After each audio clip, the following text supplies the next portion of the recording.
Turn the audio.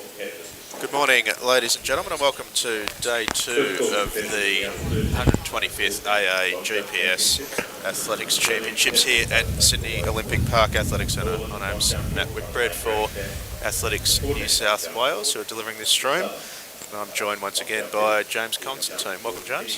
Good morning, Matt. Fabulous to be here for another day of GPS Championships. So they're just on the track now for the first event of the morning. That'll be the under 13 200 metre championship race, and we're not too far away from a start. I think just 1 or 2 minutes away now.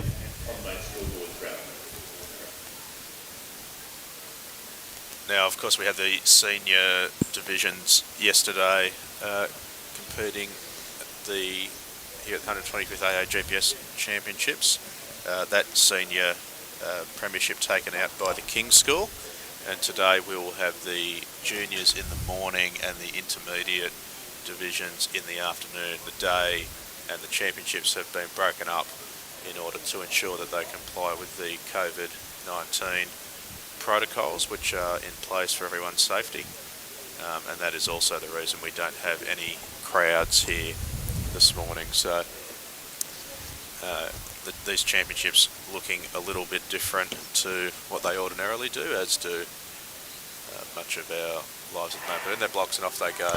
So King's away well there. They're in the middle in the light blue strip. Also going well on his outside is the Sydney Grammar School athlete. That's Callum Chung from Sydney Grammar and 4 as they come around. Chung's got the lead at the moment, and he's looking very good at the moment. Also going well on the outside is the St Ignatius Riverview athlete, but it's Chung for Sydney Grammar School as he strides towards the line. He's going to take this one out.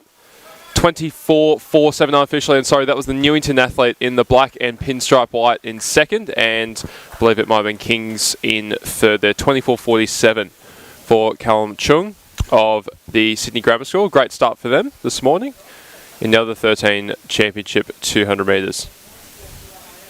Just pan up to the scoreboard there for the official results. 24.46 for Chung. Mac Fraser Weaver, second in 24.88 for Newington College.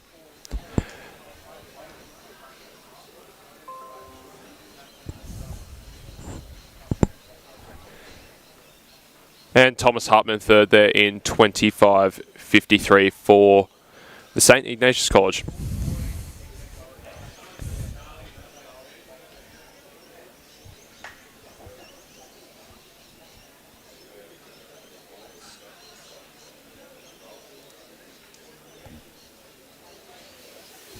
So they're just going into their blocks, but we also have here the start list for the under 14s 200 metre championship. So in lane number 1 will be Archer Landers from St Joseph's. In lane 2, Lachlan Struthers of Sydney Grammar. In lane 3, Josh Price of St Ignatius College.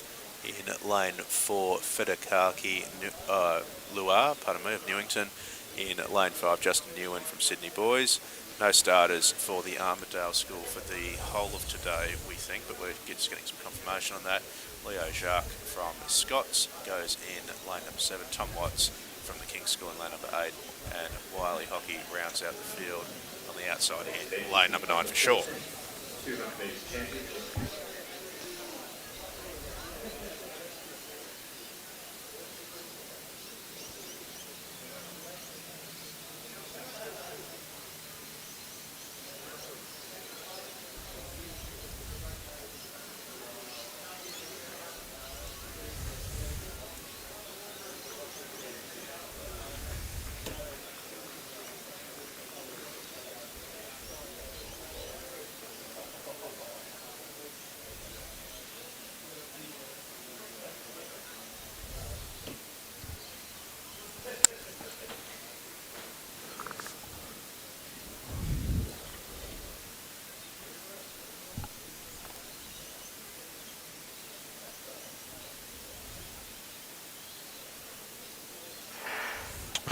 Away, good start there by the Kings athlete in 6.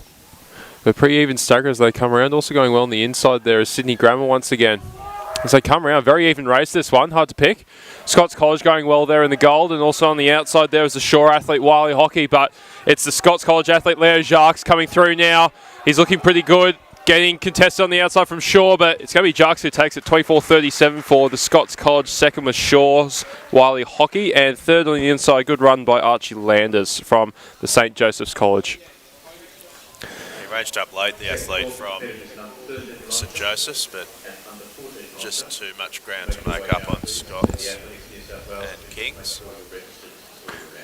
Confirmation of the results there. Leo Jacques 24.35. Again, some nice conditions here for our sprinters, plus 0.5 metre a second tailwind. Wiley Hockey from Shaw in second, 24.54, and Archie Landers 24.69, taking out third for St. Joseph's College.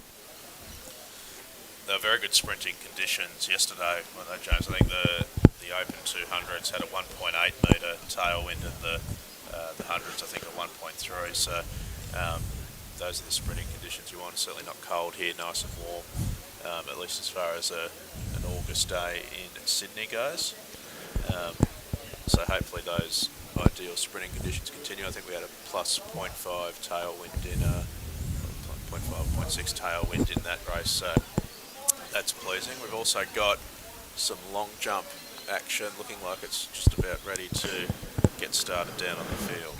I think the long jump's about 15 minutes away, as scheduled. We can just see some of the athletes just being checked off, marked off, and checked in by our wonderful New South Wales officials, and also a lot of the school administrators here today to make this event possible.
So as you can see on screen, the next event this morning will be the 13s and 14s long jump, starting down at the long jump pits, which will run to both the northern and southern ends of the ground, as you can see on the screen now. And they'll be getting underway at about 10 to 9, so in about 13 minutes time. And we'll come back and show you the start list for that event just before it gets underway.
So I've just spotted something here on the back straight. A few of the Kings boys have been quite talented this morning, Jimmy, and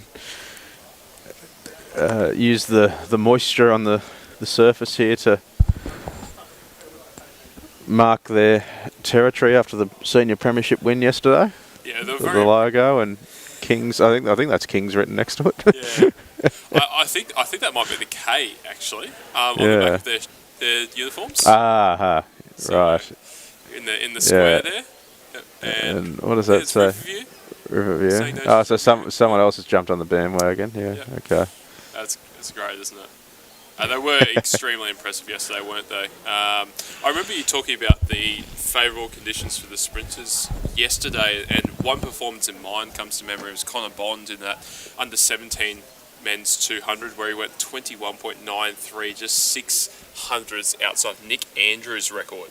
I actually saw Nick coming into the ground this morning. He's coaching for one of the schools, and he did say he was a little bit nervous yesterday when they got that close, but he thinks he might be all right for a while now, hanging on to that record. So here is the start list for the under-13s long jump championship. As we mentioned, we're getting confirmation on this, but we're reasonably sure that Armidale, given everything that's going on and the need to travel down over 2 days, have not entered teams into the junior and intermediate division. So here is the start list for the under-13s long jump. Ishan Roy McKean for Newington, Brian Lee for Sydney Boys, Brody Folkes for St Ignatius, Callum Chong for Sydney Grammar, Jackson Bourne for St Joseph's, William Leclerc for Kings, Toby Pallett for Scots College, and Charlie Mott for Shaw. That's the start list for the under-13s long jump, and we'll shortly, I think, bringing the start list for the under-14s as well. That's going to be run in conjunction. Now, I'm not sure, Jimmy, if we know which age division is running towards which end of the ground. We'll try and get confirmation on that, but this is the start list for the under-14. So, Joel Croken of Scots, Lucas Ballantyne of St Ignatius, Angus Leslie of Shaw, Lucas Amatuik of St Joseph's, Salifi Zangini for Sydney Boys, James Welch of the King's School, Talis McEwen from Newington, and James Wu from Sydney Grammar. Apologies if I got any of the pronunciation wrong on those names. So competition just getting underway now, and that's one of the Sydney Boys athletes on the runway running to the northern end of the ground.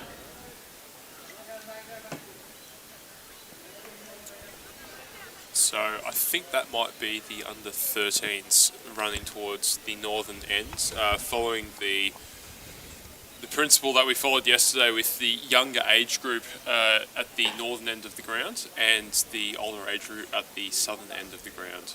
So just how the order of athletes are going at the moment. That looks to be the case. So on camera now would be Brody Folkes of St Ignatius. He's the third jumper in round one for the under-13 long jump.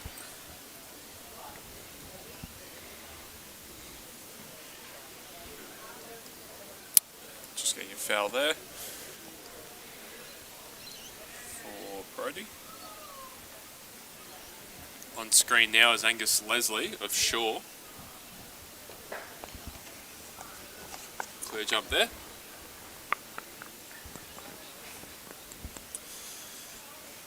So the GPS Championship records for both of these events held by Renato Payne for the under-13s. That record 5.99 metres in 2017 for Newington College, and in the under-14s 6.28 metres in 2018.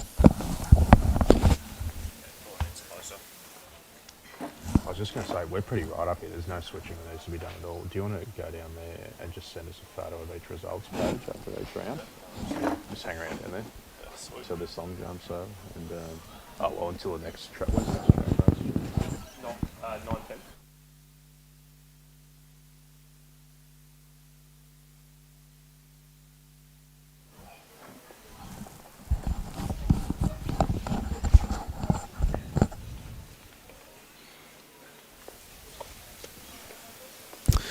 So from St Joseph's, this is Jackson Bourne on the runway.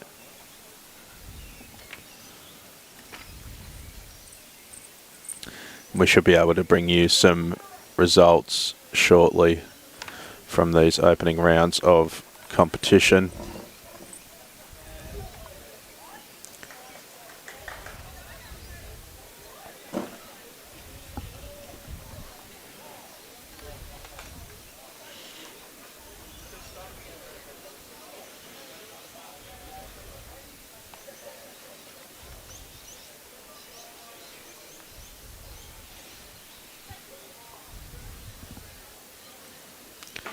This is the Kings athlete getting a foul in the under-14s competition. That's James Welch from Kings.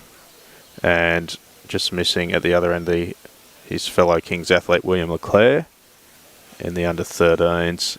But a legal attempt there.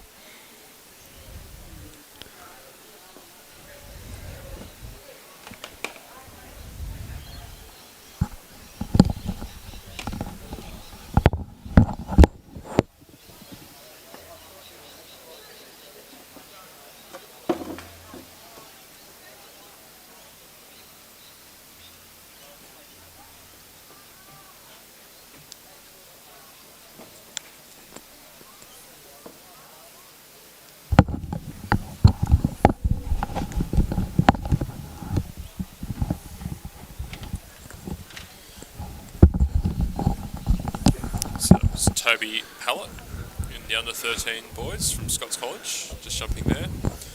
Just before we had Tallis McEwen from Newington College foul, and this is James Wu from Sydney Grammar getting the white flag.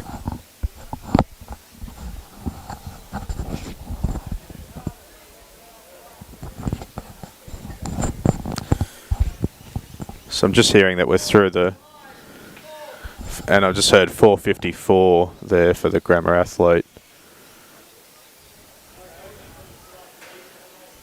That's James Wu, so 4:54 for his attempt.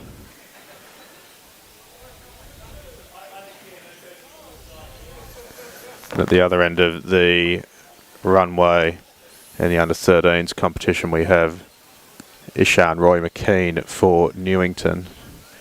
Here now, Scots in the under-14 competition.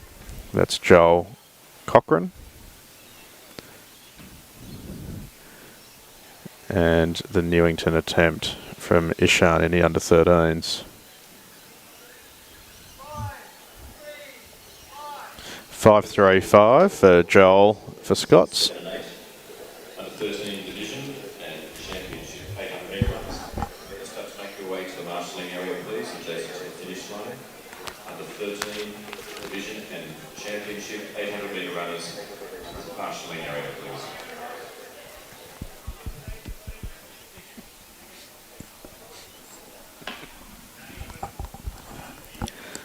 Seeing an attempt from St Ignatius College in both competitions. That was Lucas Ballantyne in the 14s. We'll swing back to the under 13s. 5.16 for Lucas.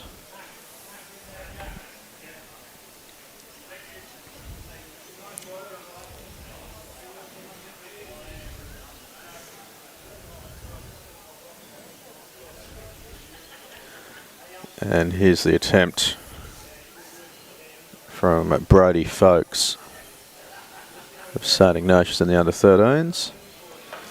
And it's quick action because back at the other end we've got an attempt from Angus Leslie of Shaw. Swing back to the 13s where Callum Chung of Sydney Grammar is on the runway. Callum just won that 200, didn't he? So that was a very impressive run. Yeah, he did. And I'm just hearing 5.05 for Angus Leslie of Shaw. Of course, there's been some great sprinting, long jump doublers over the years in athletics. Jesse Owens, probably the most famous of those. It's a double that's kind of gone out of the sport in recent decades. as the events get more specialised. You think about Carl Lewis, I guess, in more recent times in the early 90s, but yeah, it's become very specialised. Probably a lot more technique now involved in jumping than there was 30 years ago, so that could be contributing to that. We were just watching Callum Chung of Grammar, and I've got here the first round results in the under 14s competition. So at the moment leading that competition is Lucas Ballantyne after one round with a jump of 4.99. Equal second at the moment is Joel Cochrane from Scots and Angus Leslie from Shaw, both sitting on 4.83, and James Wu is currently in fourth on 4.54 for Grammar. The other four athletes have not yet recorded a legal jump. And I have here as well the standings after the first round of competition, the under 13s championship. And the leader of that competition is Callum Chung, as we were just saying, from Sydney Grammar with 4.88. And he is sitting in front of William LeClaire of Kings with 4.78. Jackson Bourne from St Joseph's in 4.65. And Edward Johnson of the Scots College in 4.35. And they're now into the second round of competition, the under 13s. This is James Walsh from the King's School, getting the white flag. That looks like a pretty good jump, actually. Nice position on the board, foot position on the board. Of course, with long jump, you want to try and get your takeoff foot as close to the black line as possible without actually touching the black line, which if you do, that constitutes a foul. But when hitting the board, as is colloquially said, that's when you know that you're registering a pretty good jump because you are nice and close to that black line. Another good jump there from Newington College athlete. That's Talis McEwen.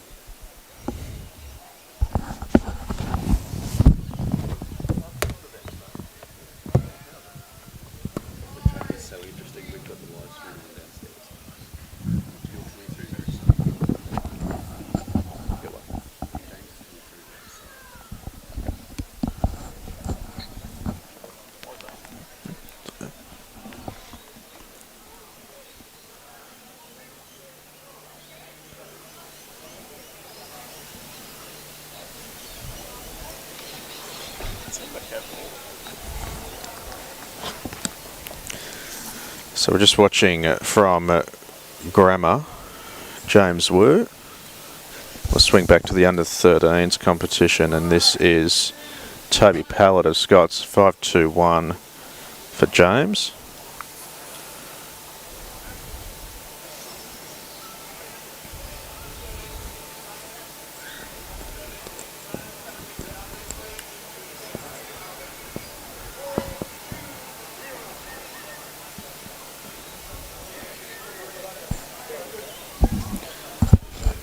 So in the under 13s we've got Shaw on the runway, and in the under 14s we've got Scots. Charlie Mott for Shaw in the 13s, and Joel Cochrane for Scots in the 14s.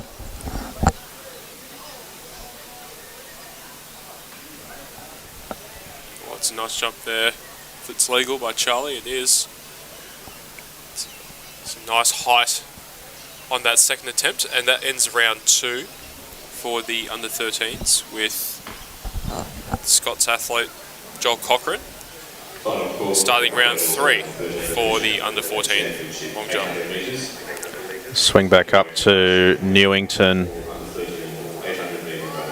This is Ishan Roy McKean and the under 13s. And Lucas Ballantyne in the under 14s just getting ready.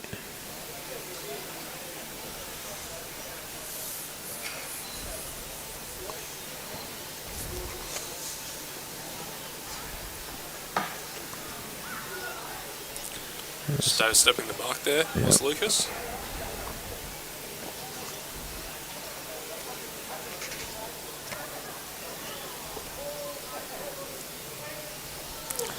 So just looking at the program for For the track this morning, we'll go to the 800 metres. So it's a very similar program to yesterday in terms of the structure of the day. So 9:10 we'll have the 800s for the 13s and the 14s. And then we will be moving into the high jump competitions at 10 o'clock with the straight hurdles and the 100 metres with the 1500s and the relays later in the day. And we'll essentially do it all again for the intermediate divisions in the afternoon. Swing back up to the northern end of the ground, and from St Ignatius College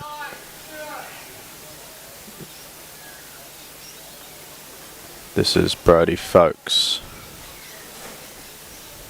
I was just going to mention, Matt, didn't we see some great high jumping yesterday from St Joseph's? Sean McKenzie jumping 2:01, cracking that 2 metre barrier, and very close to 2:07 as well. Yeah, any high schooler getting over 2 metres is certainly impressive. So that was the attempt from Brodie Folkes from St Ignatius. And on the runway now from Sydney Boys is Safi Zanjani.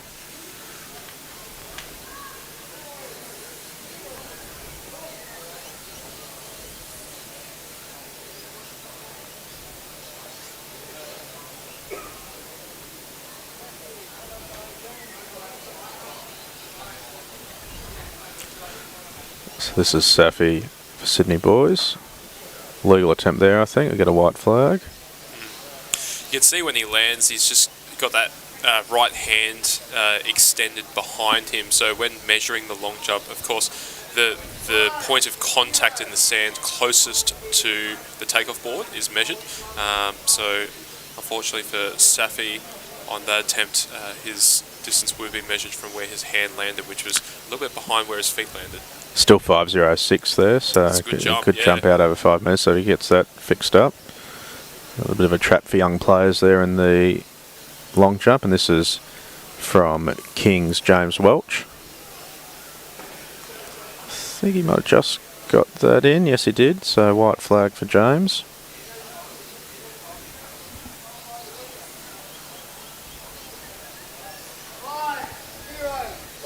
And 5:04, so just a little bit behind Safi's attempt, only a couple of centimetres just before him. So up at the other end of the runway we have from St Joseph's, this is Jackson Bourne. Good name, Jackson Bourne. Born to jump. Not a bad attempt there from Jackson. Get a white flag, I think. And then at the other end, oh, that's well over the board, so that'll be red for Newington. Tallis McEwen. Now, I'm not sure what's happening at that far end. The takeoff board official has had a closer inspection at the landing area. I think he's given the white flag for... That was Jackson Bourne's attempt. We're a fair way away, but it looked okay to me. Okay, so we've got Kings on the runway in the 13s and Sydney Grammar in the 14s. This is James Wu. I believe he's the leader of the competition at the moment. That's a nice jump by James. Yep. And swing back up the other end and... Sorry, that was a Ron Richter, takeoff board official there, just putting up the red before putting up the white. False start. He's given us a steer, so 5:27. I think that might be the leading jump at the moment. That's a good jump. At the other end, it was William Leclerc in the 13s, and I think that might be the end of the third round of competition in the under 14s. And it looks like we're just approaching the end of the third round in the 13s of Scots, and then we should have just Shaw to come after that. So this is Toby Pallett from Scots. He'll be followed by Charlie Mott of Shaw.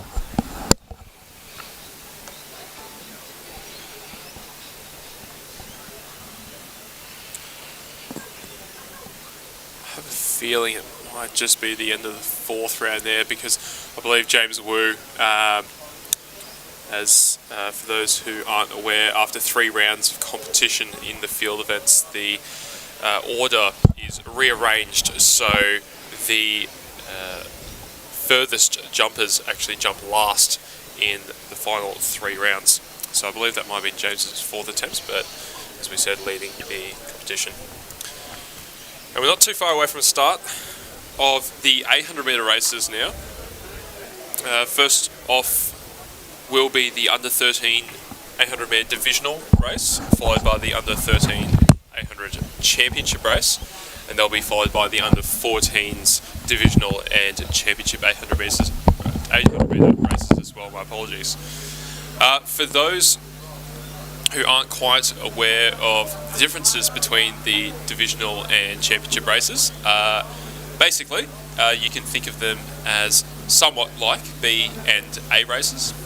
The divisional races have a different points allocation system to those of the championship races.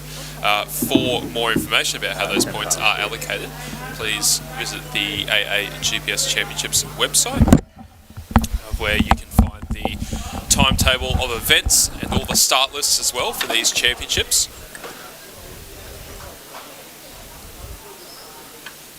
But just to wrap up, the divisional races have a slightly lower point score allocation system to those of the championship races. So most schools here today would be putting their better athletes in those championship races in order to try and secure more points for their school, which counts towards the final tally for the day.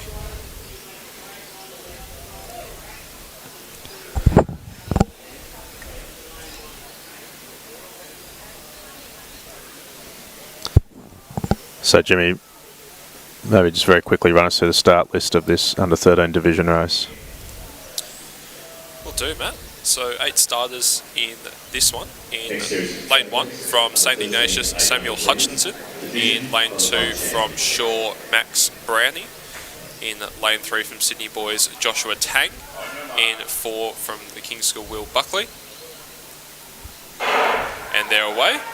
In lane 5 from Sydney Grammar goes Callaway Jacob. In lane 6 from the Scots College, Dwayne Lyons. In lane 7 from Newington College, Connor Mosley. And in 8 from St Joseph's goes Thomas Maloney.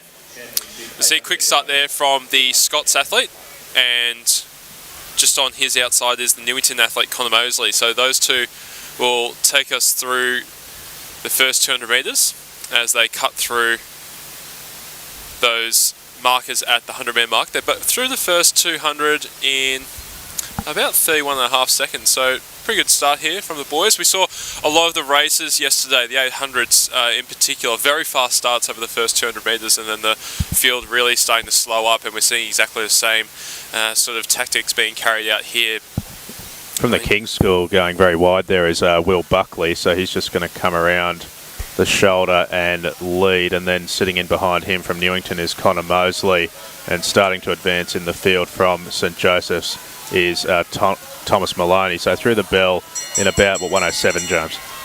Yeah, good run here by the Kings athlete Tom Partland. Sorry, my apologies, Will Buckley. So there's Buckley from the light blue stripe of Kings. He's got a couple of strides now and is looking to open up a little bit of a gap to the rest of the field in Newington and St Joseph's. Just sitting there in 4th at the moment is Scots, and also up there is Sydney Boys High. And now there's a decisive move here from the St Joseph's athlete and Thomas Maloney. So Maloney heads to the front and starts to run for home with 220 to go as they go through the 600 mark, 1:42 on the clock. It's Maloney opening up a 6-8, now 10 metre gap to the rest of the field. He looks the winner at the moment. But of course, these minor placings, very, very crucial as well for those points standings. But Thomas Maloney, he made the move at 400 metres, and it's very much paid off as he comes into the home straight now for St Joseph's College, looking to take out the win. Good battle for second now between Newington and Kings there, and also Sydney Grammar not out of it either, but it's going to be Thomas Maloney who takes out the win for the St Joseph's College, 2:15.67. A good run there by the Newington athlete in Connor Mosley. He comes across for second, and Will Buckley for the King's School in 3rd position. Sydney Grammar 4th, and Scots in 5th. Got Shaw coming across the line now. That's Max Brownie in 6th. St Ignatius College in 7th.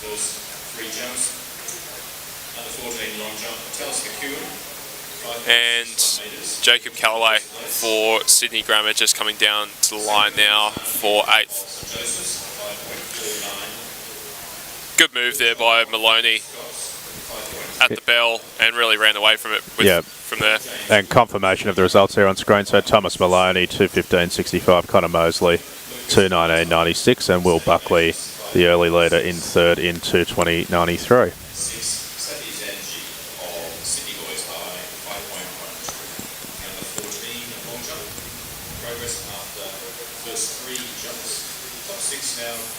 And James, we've got here the start list now for the under 13 championship race.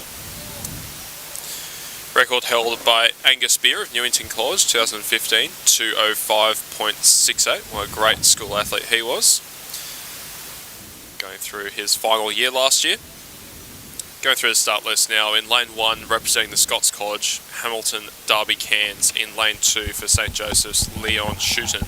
In 3 from Newington College, Harry Helene. In 4 from Shaw, Benjamin Hocking. Lane 5, the King's School, Tom Partland. In 6 from Sydney Boys High, Joseph Lee. Lane 7, Sydney Grammar's Julian Wiley.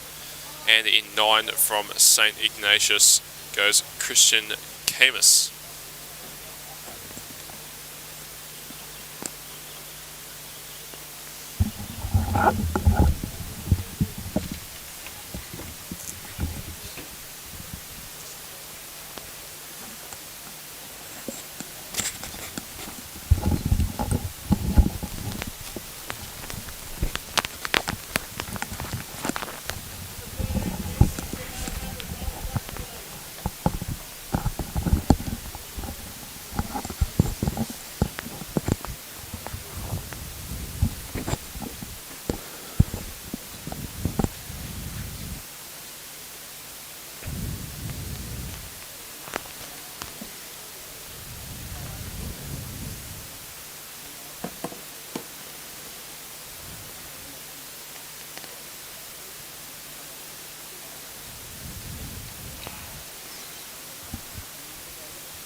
Just before we kick off proceedings with the under 13 championship race, just looking at the records here, Matt.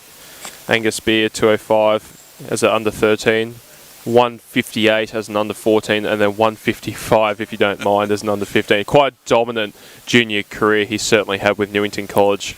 Certainly has, and I was just, I got a bit of mail yesterday. I think Angus is actually going to present one of the Premiership Shields later on today, which is appropriate.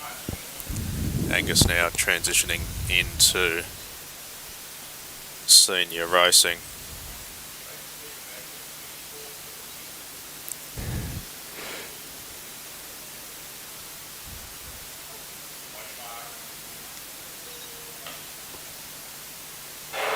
So we're off on our championship race from the inside out. Derby Cairns, Shooten, Helene, Hocking, Partland, Lee, Wiley and Camus.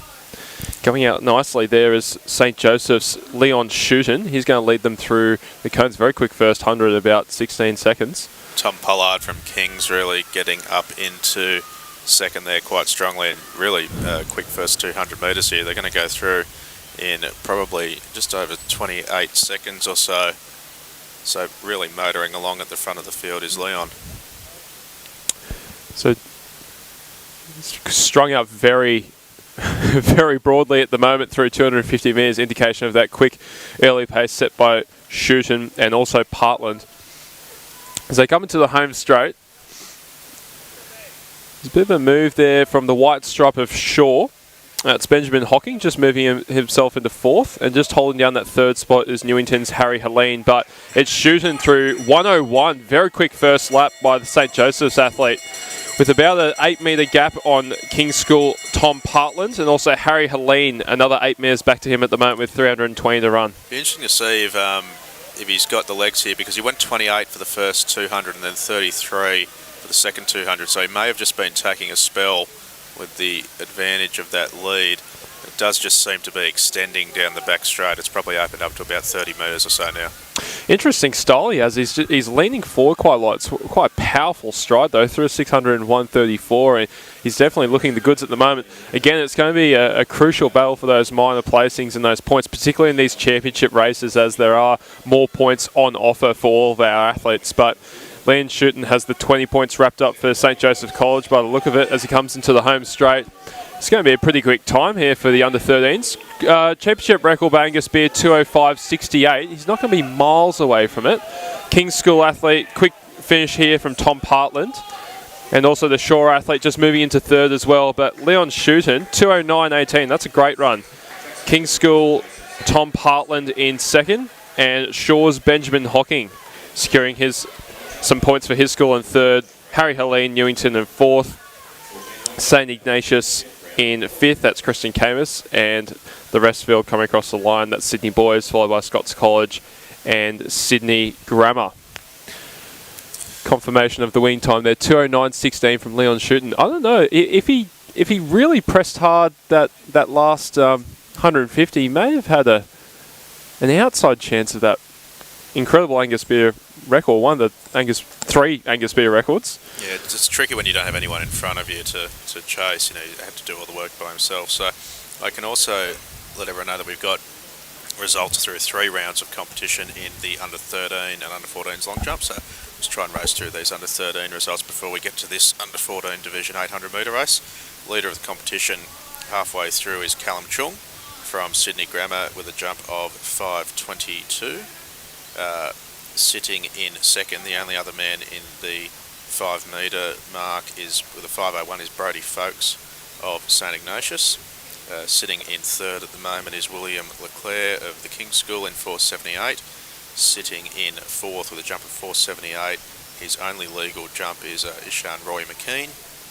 Sitting in fifth is Charlie Mott of Shore with an attempt of 4:74.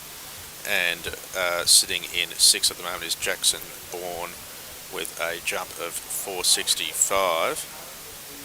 And those will be the 6 that progress through to the next stage of competition. Brian Lee of Sydney Boys with the best attempt of 3:68, and Edward Johnson with the best attempt of 4:35 will exit the competition at this stage. And we might just see if we are able to pull up a start list for this under 14 800 metre division race. I think we've got that, James. Fantastic. So there'll be another 8 starters in this race. In lane 2 from the King's School, Callum Wood. In 3 from Scots College, Aidan Landy. 4 Sydney Grammar's Leon McWilliam. 5 from Newington College, Hugo Willington. 6 St. Ignatius's Knox O'Connor. 7 from Sydney Boys High, Hyken Newen. 8 from Shore, Jesse Cochran. And in 9 from St. Joseph's, Ben Bayfield. I think I'll give you the results of the under 14s halfway through the competition after this 800 metre race.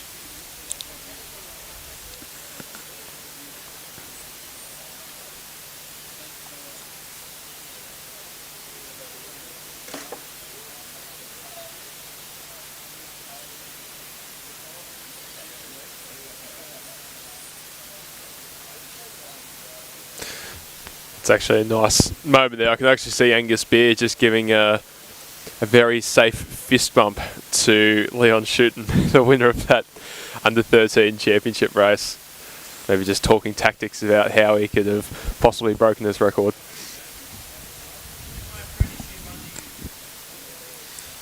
Records are made to be broken. Not too many of these boys get too upset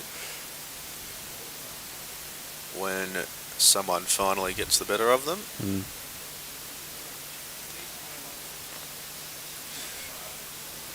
So here we go. This is the under 14 Division 800 metre race.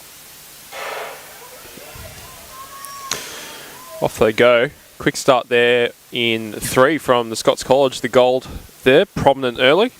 Also going well on his outside as the Kings athlete. So it's going to be Scots and Kings who lead us through. So Callum Wood of the light blue of Kings.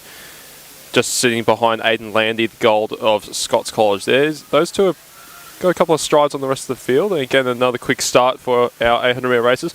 Coming through now nicely is the St Joseph's College athlete Ben Bayfield with the lane 9 start with this one. Through the first 200 in about 31 seconds. And so it's Bayfield for the Red of St Joseph's, who is taking up the leading at this stage, with Kings and Scots just in tow. That pack of 3 just slightly leaving the field at the moment through 300. So yeah, there's that leading group of 3, as you say, and it's a race of 2 halves at the moment. They'll come down, be just outside the 1 minute mark at the bell, and they'll go through in about 1:02. So now from St Joseph's, it's Ben Bayfield. It wasn't the early leader, that was Scots and Kings, but they're sticking together, these 3. There's no real gap opening up between Bayfield, Wood, and sorry, I've just lost the Scots athlete Adam Landy. But Adam now just starting to drop off the back in a potentially decisive move down the back straight from Callum Wood. He's gone around the shoulder of Ben Bayfield, and they're just starting to drop Aidan Landy. So into the straight, it's going to be Callum Wood of Kings just over, with a gap of about 10 metres to Bayfield, and I don't think he's going to be able to close that. So it's another decisive move deciding these races, with Aidan Landy making that move at 250 to go. A little bit of a fight back here by St Joseph's Ben Bayfield, but it's going to be too late, with Wood taking out the win for the Kings School, 2:11.77 unofficially, with St Joseph's Bayfield in second and Aidan Landy from the Scots in third. Good finish there by Sydney Grammar athlete Leon McWilliam for fourth. Sydney Boys High fifth, Shaw sixth, Newington in seventh, and St Ignatius College coming through for eighth. I wasn't sure whether I got a point at the clock there or a dab. I'm not sure which one it was, but 2:11 was the unofficial time. Pretty happy with that time. I'd be happy with that time at the moment, mate. I'd be happy with that time ever.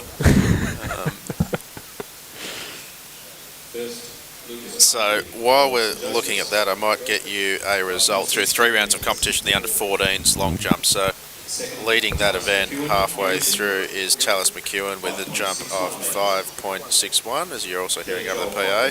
Second at the moment is Lucas Anatovic of St Joseph's with a jump of 5.49. Sitting in third at the moment is Joel Cochran with a jump of 5.35. Sitting in fourth at the moment is James Wu of Sydney Grammar with a jump of 5.27. Sitting in fifth is Lucas Ballantyne from St Ignatius with a best attempt of 5.16. And the final man through to the next round of competition will be Sophie Zangini with an attempt of 5.12. And the 2 men going out of the competition at this stage will be Angus Leslie of Shaw with an attempt of 5.05 and James Welch with an attempt of 5.04. And if we are able to bring you the final results of that competition, which is just wrapped up, we'll get that to you as soon as we can.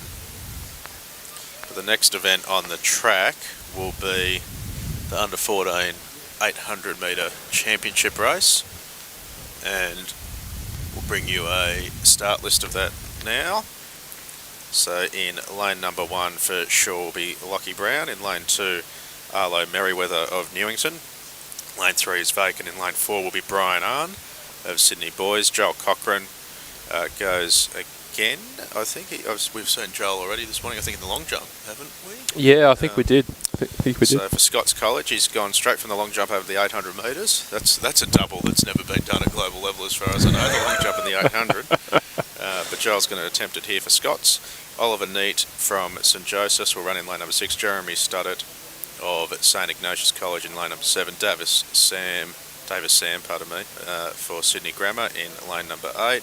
And Tom Whelan from the King's School will round out the field on the outside. I'm not sure we mentioned this, James, but the way the lane draws for the GPS works is that they alternate through each consecutive race. So each school gets an equal advantage in terms of ideal lane draws. Generally, these 800 metre races, you want to be in the centre of the track, which is similar for for most of the sprints, you really want to sort of see most of the field sitting in that sort of lane 4, lane 3, 4 and 5. It's interesting, different athletes have different preferences, don't they? I know some athletes at a global stage, Noel Lyles comes into mind, he loves lane 6. There's just something about lane 6. So, but the rule of thumb, yes, the middle lanes are the better. In the full lap races, so the 400 in particular, in terms of how long you're actually running a curve, because that is different depending on where you start on the track, how long you're on the straight, and how long you're on. And obviously the inside lanes have a slightly tighter curve as well. So, but you can get it done on the outside. Look at Wade van der Kerk, the world record 400 metre runner from South Africa, broke the world record in lane 8 at the Rio Olympics. But here we go, back in Sydney. I've just been asked to stand up. This is the 800 metre championship race in the under 14s.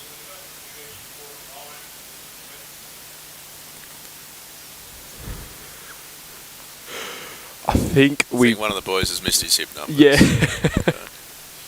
That's okay. We'll be able to tell from the uniforms. Oh no, I think that they get. Well, no, he's put the 9 upside down, which is it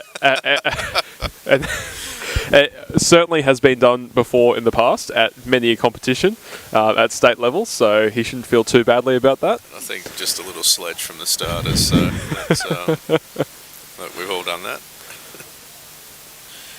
So the 6 will become a 9. We'll get that right, and after a slight delay, we'll get the 800 metres underway. So this is our last 800 metre race for the morning, and I think we then go into some high jump from memory. Yep. Yes. So we'll keep our positions down here for the high jump, which is due to get underway at 10 o'clock. So after this race, we'll have another break of about 20-25 minutes or so, and we'll be underway with the high jump, and then we'll be back for the straight hurdles. Seems to be taking a little time to get the 6 into a 9, but we've just had another run through, and I think we'll be okay to get underway at the second time of asking in the men's 800 metre under 14 championship race. So away they go from the inside out. Shaw, Newington, Sydney Boys High, Scots College, St Joseph's, St Ignatius, Sydney Grammar and the King's Schools. We look at how the stagger is forming. Going pretty well on the outside there is the light blue from King's. As they cut across at the 100 metre mark, it will be the King's School athlete Tom Whalen from lane 9 who takes the early leading for this one. Just sitting behind them is St Joseph's Oliver Neat as they go through the 200 metre mark in 29 seconds. So the Kings followed by St Joseph's, featuring quite prominently up there is Newington as well as Scots College. And similar to the last race, Matt, it seems to be a race of two halves at the moment, with the top 4 starting to break away from the rest of the field. So they swing into the straight. They're just over 2-minute pace as they come into the straight from Kings. As you say, Tom Whalen leads that leading group of 4, just sitting in front of Oliver Neat of St Joseph's, Joel Cochrane of Scots backing up for the long jump, as we said, and from Newington it's Arlo Merriweather as they go through the bell in about 104.66, and it's still that leading group of 4. The young man from Sydney Boys, Brian Arn, is trying to cross the bridge between the leading pack and the chase pack, and he's sitting in there with Lockie Brown from Shaw. As they head up the back straight, it's still this leading group of 4. No real major move yet, and now it starts. So from St Joseph's, it's Oliver Neatle who's gone around the shoulder of the Kingsman, Tom Whalen, and he's gone for home with 200 to go, Jimmy. He's absolutely shot off like a rocket, hasn't he? Look at that cadence, that turnover. It's very impressive at the moment from Neat, and he's really, again, extended that gap quite significantly and looks the winner here. Again, 20 championship points on the line, and they're going to be St Joseph's in the under-14 boys 800 metres. Good battle again there between Kings and Newington. Whalen and Merriweather for second, but very, very impressive here by Neat. 2:08.42. Great run there. Very even running. They went 64-64, so good King's School running in there. second, Sydney Grammar third, Scots College in fourth, Shaw in fifth, and some good minor placing battles here, but we Newington, Newington six. faded late, and then there's Yeah. Ignatius and Sydney Sydney boys. We may have called. I think, Yeah, sorry, I think we Sydney mixed up Grammar, Brian wasn't it? Hahn Yep. and the Grammar and Newington uniform, so apologies for that. So it was from Sydney Grammar, it was Davis Sam sitting in that leading group of four with the men from St Joseph's, Scots and Kings. So certainly not the same Kings domination that we saw yesterday so far this morning. It's been a bit of a mixed bag in the 800 metres. 20 points there for St Joseph's. Sydney Grammar going quite well this morning. I know they've had a couple of good results in the long jump. We had Chung in the 200 metres win that one, and in the under 14 boys championship race there, coming third. So Sydney Grammar, not the best of days yesterday. Just the sheer weight of Kings, but also Shaw and Scots in the senior division, but very prominent here early on in the junior division. As we said, the next event on the program, and we should have said at the top, you can get all of your timetables and start lists and programs and the like on the GPS website. Just Google AAGPS Athletics Championships, and you'll be able to get all of the timetable information, start lists and the program. But in terms of the timetable for the rest of this morning's session, we've got about a 25-minute break now until the high jumps get underway at 10 o'clock, and that'll be the under 13s and the under 14s, and we'll, as we've said, have a competition at both the northern and southern end of the ground, so we'll try to bring you as much of that as possible. And then we will have the straight hurdles also getting underway at 10 o'clock, so we'll have to jump back and forth between those a little bit. And thereafter the 100 metre straight races, so pretty busy track program between 10 and 11 o'clock. We then go into the shot put, the 1500 metres and the relays to close out the morning program. We'll present the junior trophies at about 1:45, and then there'll be about an hour and a half gap before the intermediate program gets underway in the afternoon at 2:30. So we'll leave you for about 20 minutes or so now and be back just before the straight hurdles races and the high jumps getting underway at 10 o'clock.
Andrew Lee from Sydney Boys, Hugo Lockhart of Sydney Grammar, and Jack Chapman of the Scots College.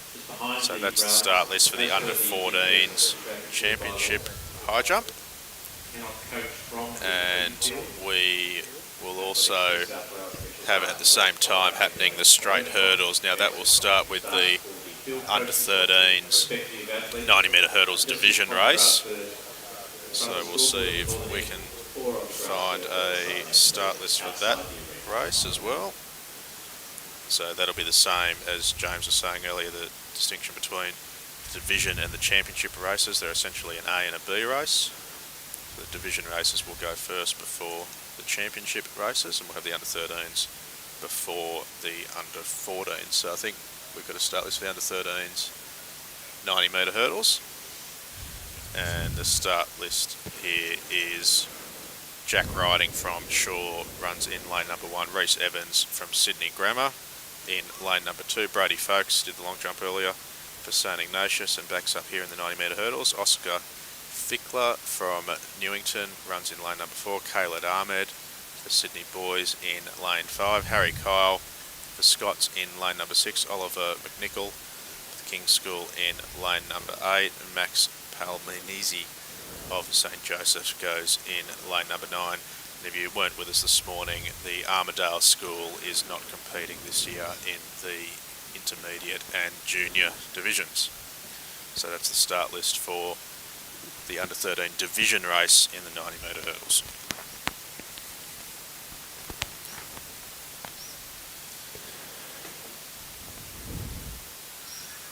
See if we can work out what heights the bars are going to start at in the long jump, the high jump.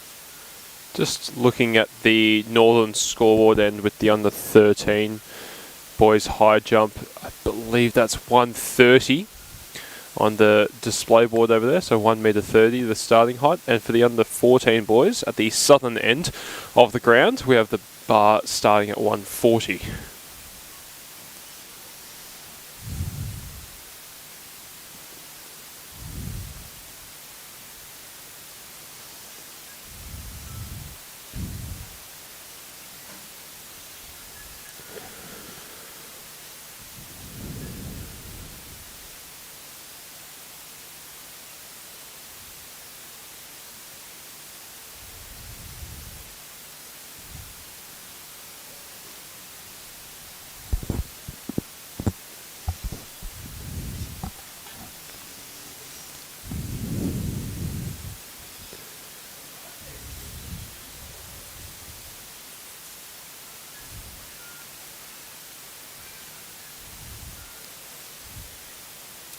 So all of these various races and high jump competitions due to get underway at 10 o'clock. We'll bring you as much of the high jump as we can between the two divisions and age groups of the hurdles. Obviously it'll take a fair bit of time to swap the hurdles around, given that the under 13s run the 90 metres and the under 14s run the 100 metres. That requires a change of hurdle positions.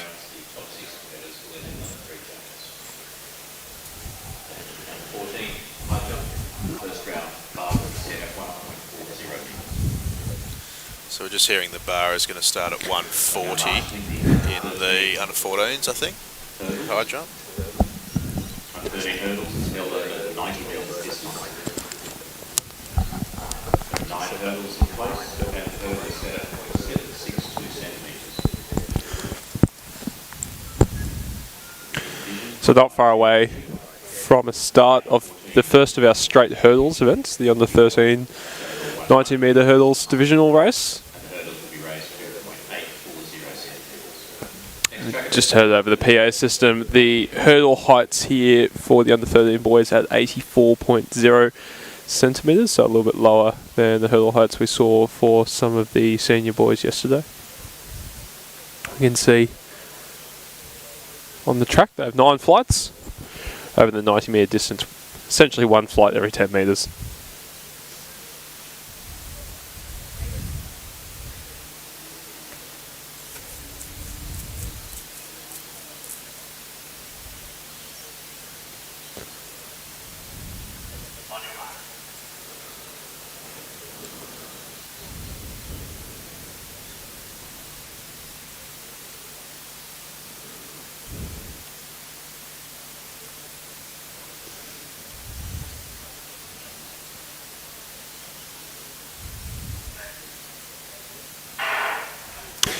way cleanly. Pretty good start there on the outside by the St. Joseph's athlete, but also going well on the inside there. Shaw's Jack riding. So it's Shaw on the inside and St. Joseph's on the outside. It's a very close race between these two athletes. And Jesus, oh no, I think the stumble just before the line. Oh, yeah, we'll have to wait for the photo. That's St. Joseph's Max Palmasani.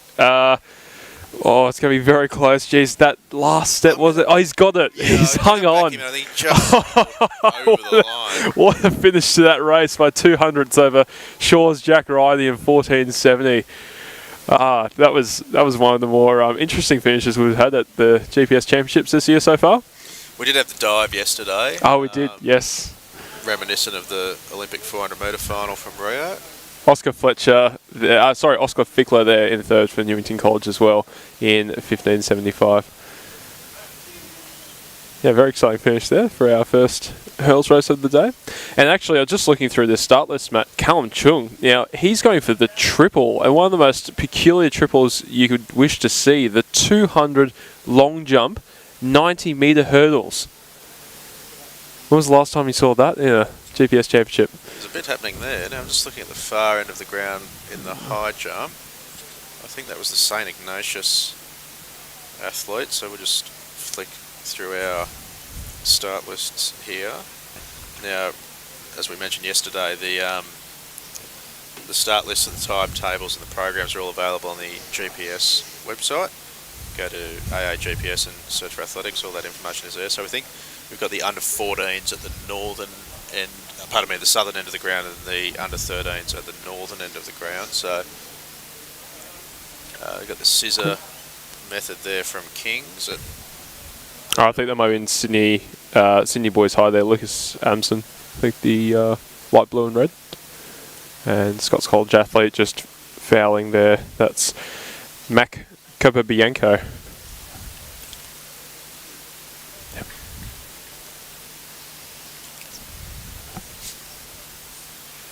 Right, we might see if we've got a start list for this next hurdles race. So this will be the under 13s 90-metre championship race.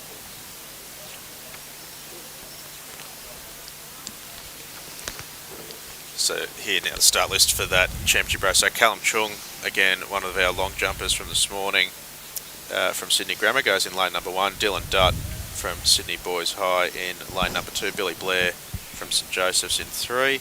Christian Cotis of the Scots College in 4. Xavier Action from St Ignatius in 5. Charlie Galligan from Shaw in 6. Lane 7 is vacant. Fletcher Gill for Newington in lane number 8, and Jack Honan of the King's School will run out of lane number 9 on the outside.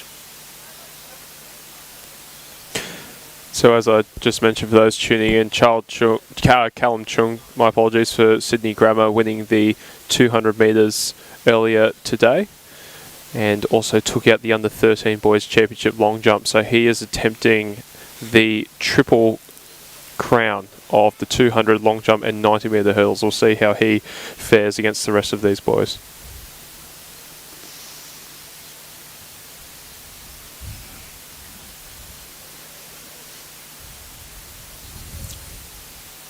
Getting white flag for, I think, the Scots athlete at the high jump in the under 13s. That's Mark Capobianco. They're in their blocks now for the under 13 championship 90 metre hurdles.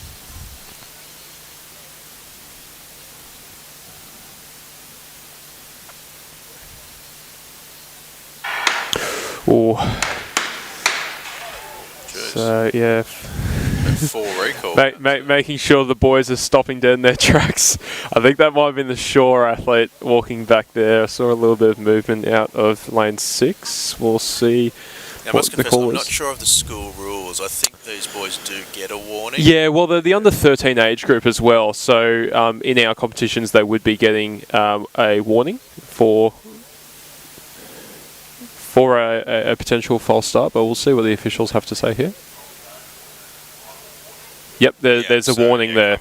Yep, lane 6, Charlie Galligan from Shaw, just receiving a warning there from our start line officials. So all ready to go again for part of the sensible distinction in rules between World Athletics rules and school rules is that, and particularly through the age groups, that there's a warning and not an immediate disqualification. So let's see if we can get them away at the second time of asking under 13 90 metre hurdles championship.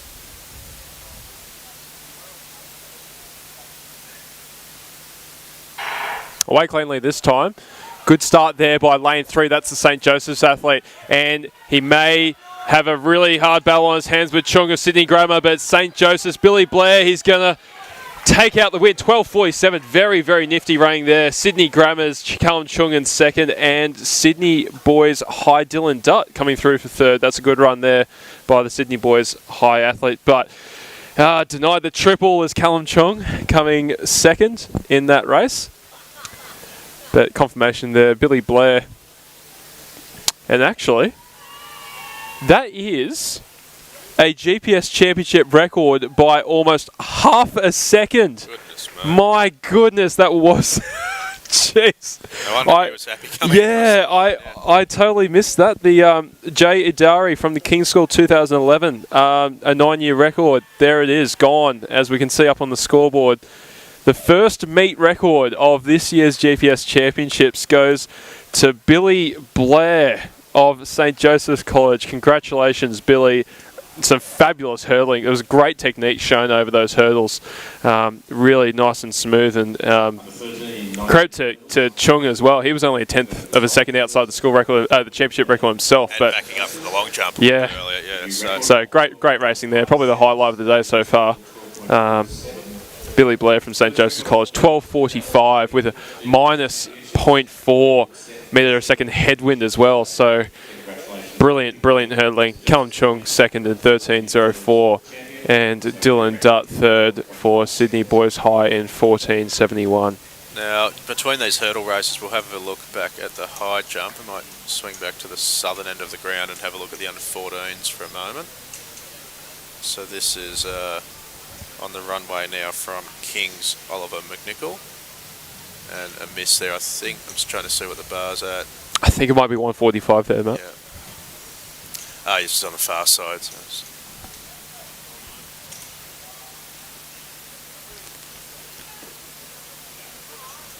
149. Oh, 149. Yeah. Okay. Thank you to our producer, Tim. So this is St. Ignatius and a clearance there for Ambrose Hennessy at 149. Interesting height there. 9 centimetres higher than the initial starting height. Maybe a conversation between the boys to say, actually, no, we're a little bit better than 140. Let's start 149 instead. Well, there may also have been some clearances while at 140 while we were watching those hurdle races. So the meet record here is 185 by Jay Suto of Sydney Boys, only set last year. So we would have called that about 12 months ago with a considerably bigger crowd in. And Jimmy, I think they're just putting the bar back up at the under 13s while they reset the hurdles here for the under 14s. Yeah, it looks like it's just going up to 140 now for the under 13s. Got an attempt here in the 14s. He'll run through. That won't be a foul because he didn't pass over what we call that invisible wall that sits under the high jump bar. So if any part of your body goes under the bar, that will be a foul. So this is Andrew Lee of Sydney Boys, and he gets over at 149, and now on the runway, I think that's the Grammar athlete Hugo Lockhart. A nice clearance there at 149 for Hugo. Swing back to the under 13s, and I think that was the Shaw athlete, Ted Coakley. Yes, I believe so. In the white strip there. And I think that's Kings on the runway. I can't see the bar height over there, Jimmy. I'm not Yeah, 140 I think it is. And we've got the Kings athlete just clear there. William Leclerc has gone over. And at the other end of the field, we've had a miss from the Kings athlete, Oliver McNichol.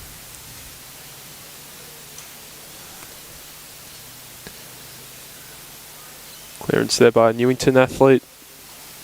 That's Harry Main in the other 13s. Clear at 140.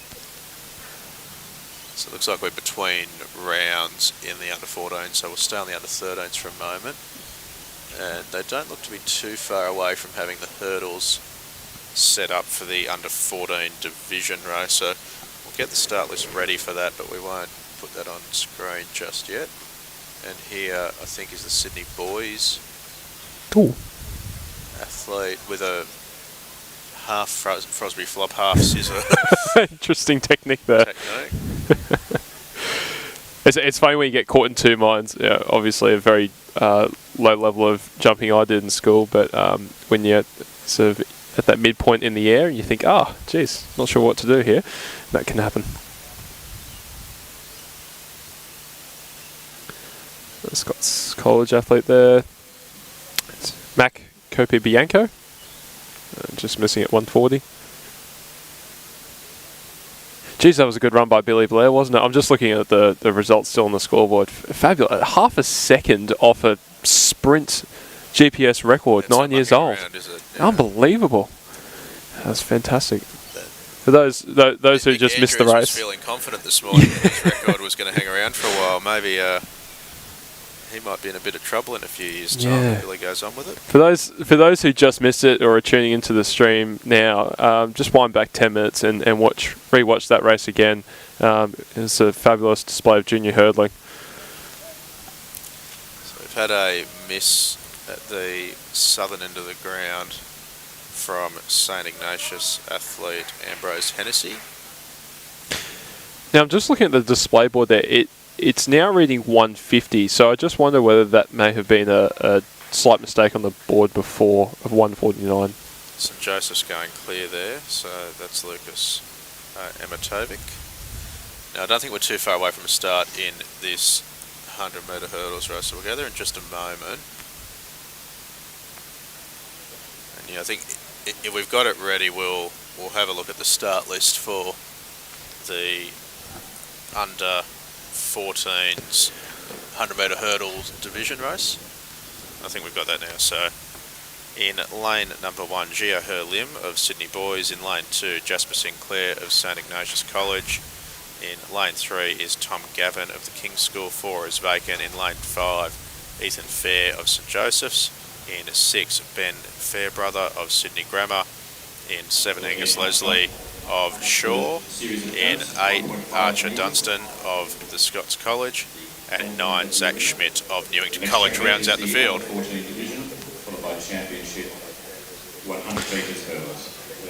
I probably should mention the GPS Championship record this time round, just in case a similar thing happens to the Under-13s event. Riley Hemsworth from the King's School 2017 GPS Championship record 13.55 seconds for the Under-14 100 metre hurdles.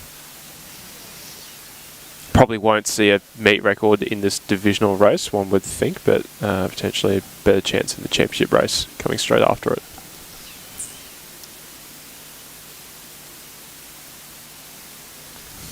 Just while waiting for this to start, that was a miss for the Sydney Grammar athlete James Wu at 150, I think. And we've got a couple of boys on the runway. We'll stick with this hurdles race about to get underway.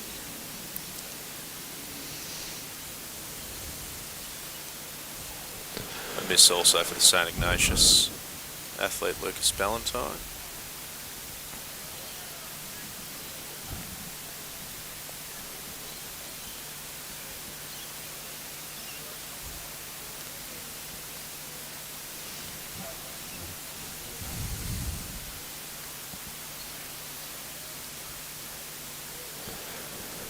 So just a quick word, the difference between the 90 and 100 metre hurdles, one additional flight of hurdles added with the 10 metre extra distance being run.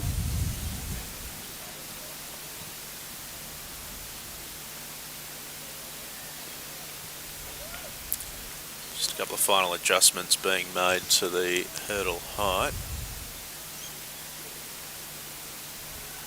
I think we're in danger of losing Ambrose Hennessy from this under-14 high jump competition. I think we have in the under-14s for St Ignatius. And the bar just getting adjusted now. 155 will be the new height for the under 14 boys. Not too sure how many athletes are left there, but looks like we've still got a handful. Yeah, so it looks like from St Joseph's, Lucas Arnautovic, pardon me,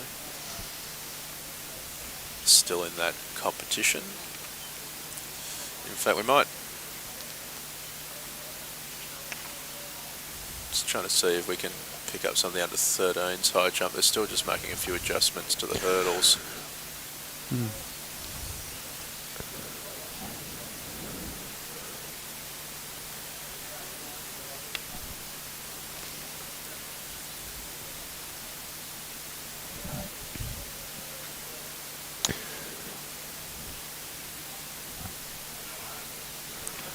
Okay, so just about right now for a start. This is the under 14 100 metre hurdles division race.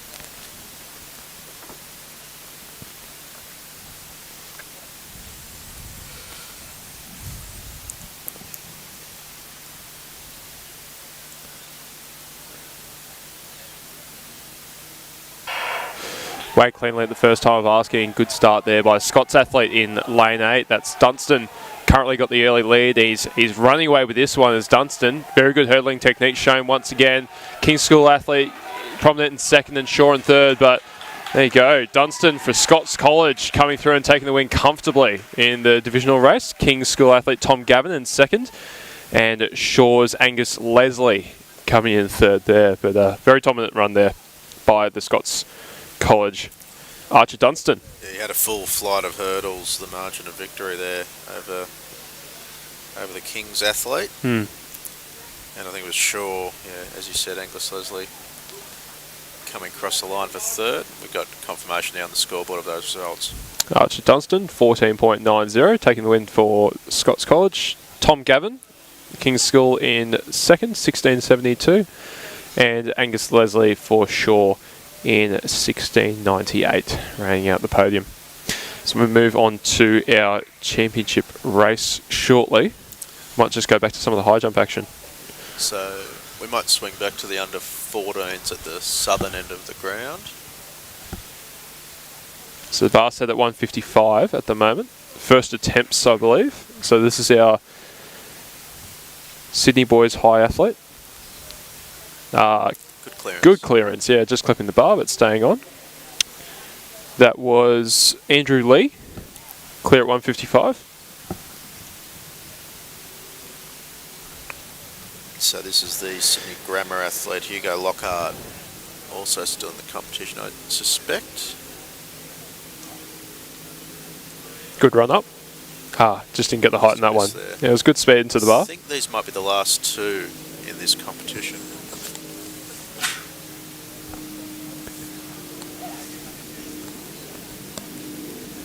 And the bar at the under 13s at the scoreboard northern end at 145 at the moment. I can see one of the Sydney boys high athletes there. Khalid Ahmed is coming in now.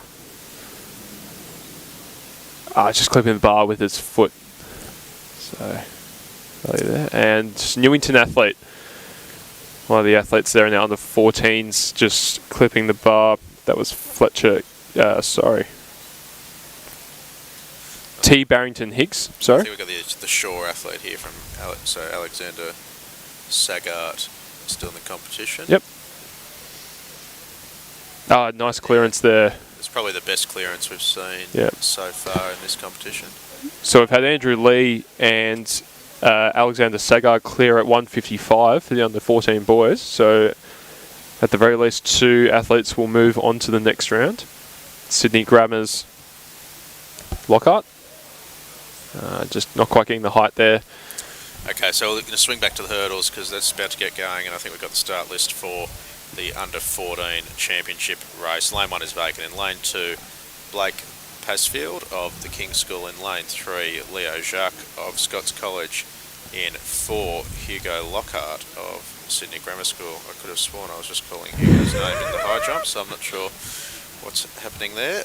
Kian Tran Hoon of Newington goes in lane number 5. Will Morahan for St Ignatius in lane number 6. Saxon Gersty of Sydney Boys in lane number 7. Edward Kenny of Shaw in 8. And Thomas Maloney rounds out the field for St Joseph's on the outside in lane number 9. So I'm not sure if Hugo is jumping for Sydney Grammar in the high jump or on the start list for them in the 100 metre hurdles, but I'm guessing he's one of them.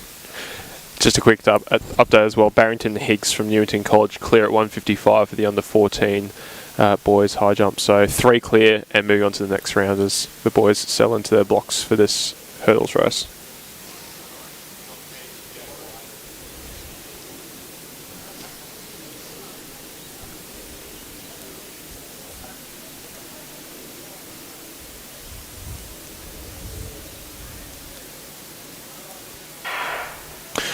Way cleanly. Good start there by the Newington athlete. Also going well, Scots and Kings on the inside. It looks like the Scots College athlete now. That's Leo Jacques has got the best of the running here. He's starting to streak away, building an insurmountable gap. He's going to take the under 14 boys championship. Kings in second and Newington in third. 14.64 the unofficial winning time there. Some impressive hurdling again by the Scots College junior athletes. Leo Jacques 14.61. With a plus 0.6 tailwind, takes out the under 14 championship 100 metre hurdles race.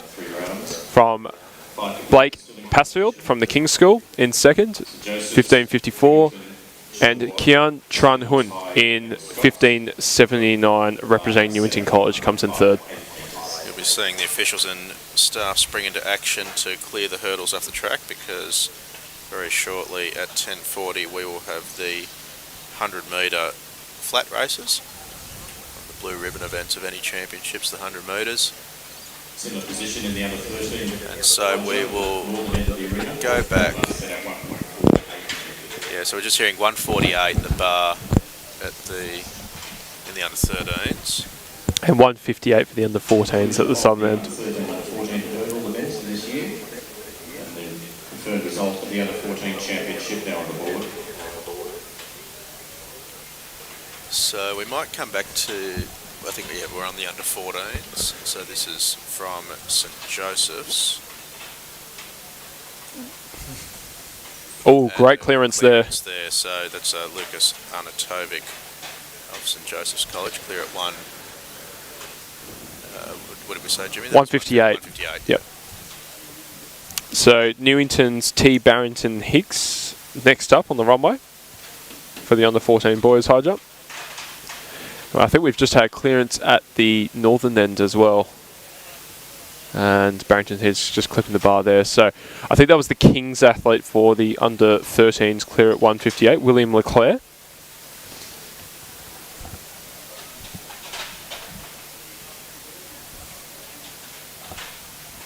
As we've got the next athlete on the runway, Newington for the under 13 boys. Just clipping the bar there was Harry Main on his first attempt. So we now pan back towards the under 14s at the southern end on the runway now. Sydney boys highs Andrew Lee. So one clear here, Lucas Arnautovic from St Joseph's. And Lee just missing there on his first attempt at 158.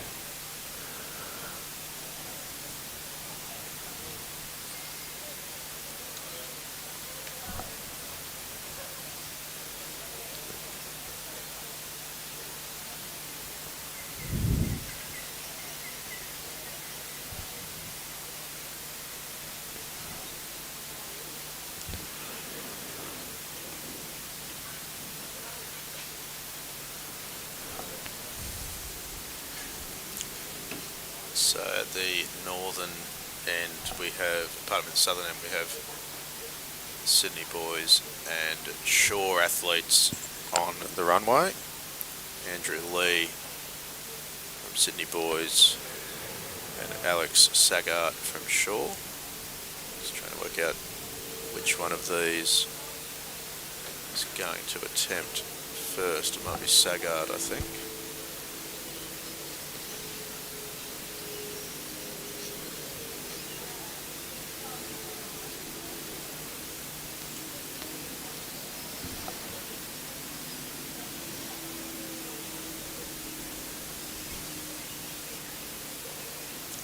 Oh, he's got over. Yeah.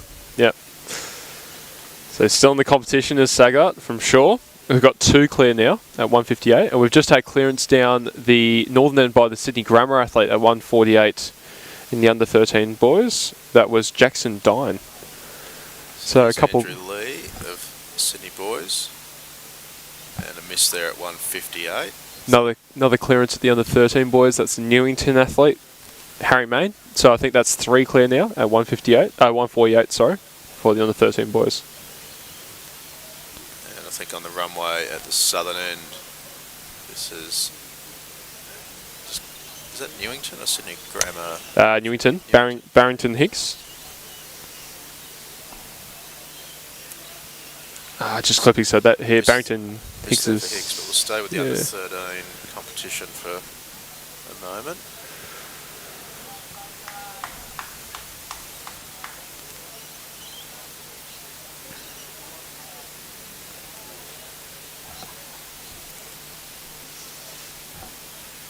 So I think Andrew Lee will have another attempt. So this the is under 14s for Sydney boy. This is, I think, 3rd attempt. Yep.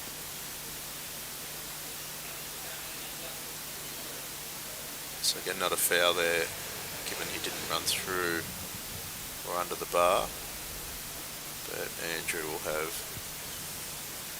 another go at getting that run up right.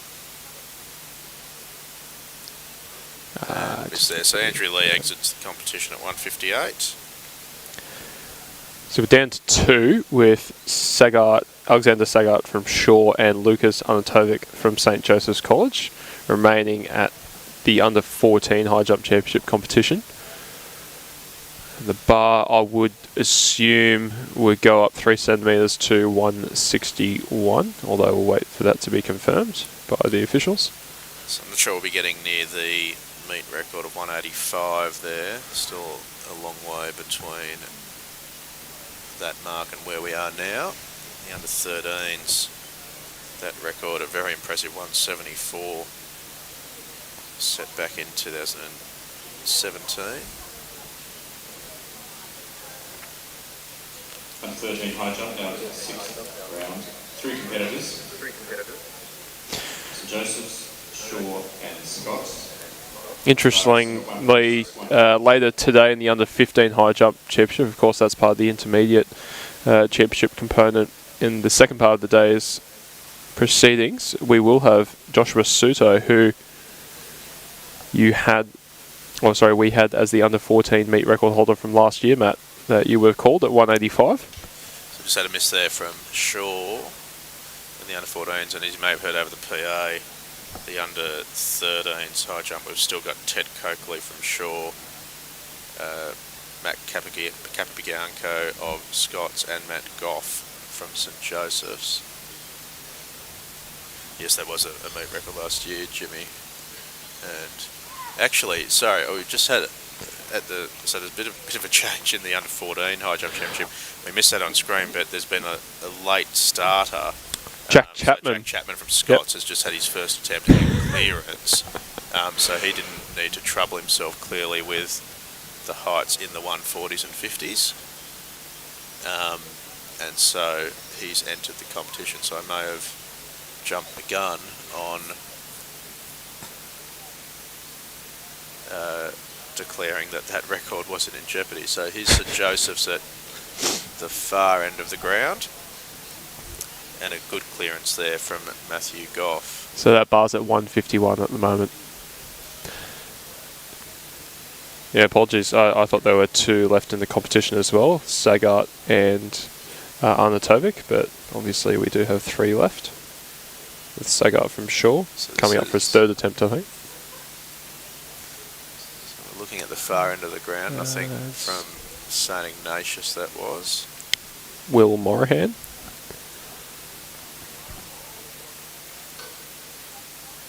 And Saggart fouls, I believe that's his 3rd attempt.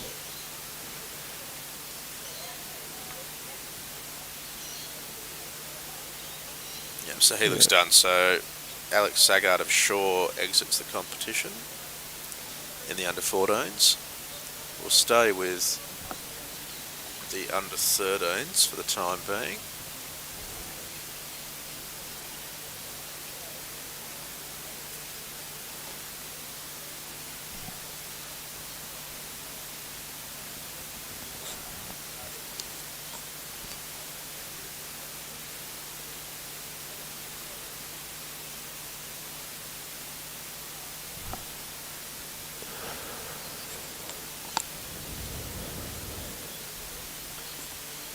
King's athlete on the runway for the under 13 boys high jump. William Leclerc. Oh, my apologies, that's Shaw. Just saw Leclerc pulling up his socks, but that was Shaw's Ted Coakley, just missing there at 151. Bar of 1.51 metres, 5 competitors. Shaw, Kings, Newington, St Joseph's and St Ignatius attempting at 1.51 miles. So you may have just heard over the PA system there's 5 athletes left in the under 13s from Shaw, Kings, Newington, St Joseph's and St Ignatius. And we've still got our 3 athletes left in the under 14s. I think that was a clearance from, was it Kings? Yeah, William Leclerc from Kings there, over at 151. And we've got the Newington athlete Harry Main just on the runway now. It's just coming in. And over he goes at 151. First call for competitors on events 53, 54, 55 and 56. Oh, Anna Tovic over at 163 for the under 14 boys. As that competition starts to heat up now, 2 athletes left. Anna Tovic, first one clear on his first attempt at 163, and we had Jack Chapman, who came into the competition with the first round clearance of 161 as we moved to the under 13 boys. And that was Shaw's Ted Coakley just missing out there on 151. I think that was his second attempt.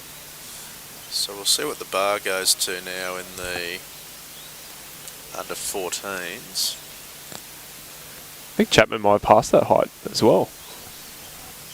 Yeah, I don't recall seeing an attempt from Chapman, but they're both now going out together, so I'm going to... I think you're right that he's probably passed. I think if he were attempting this height, he probably would have had to have done it by now, so... We'll wait to see what they do there. We'll stick with the northern end of the ground, the under 13s. Bar just going up there. I think it's at 154 now, so that's gone up 3 centimetres. Yeah, so we might swing back to the southern end of the ground, the under 14 competition. First attempt clearance, Anna Tovic, 165. That's good from the St Joseph's College athlete. Of course, we saw Sean McKenzie, his compatriot, cleared 201 in the senior open competition yesterday and just missed out on 207.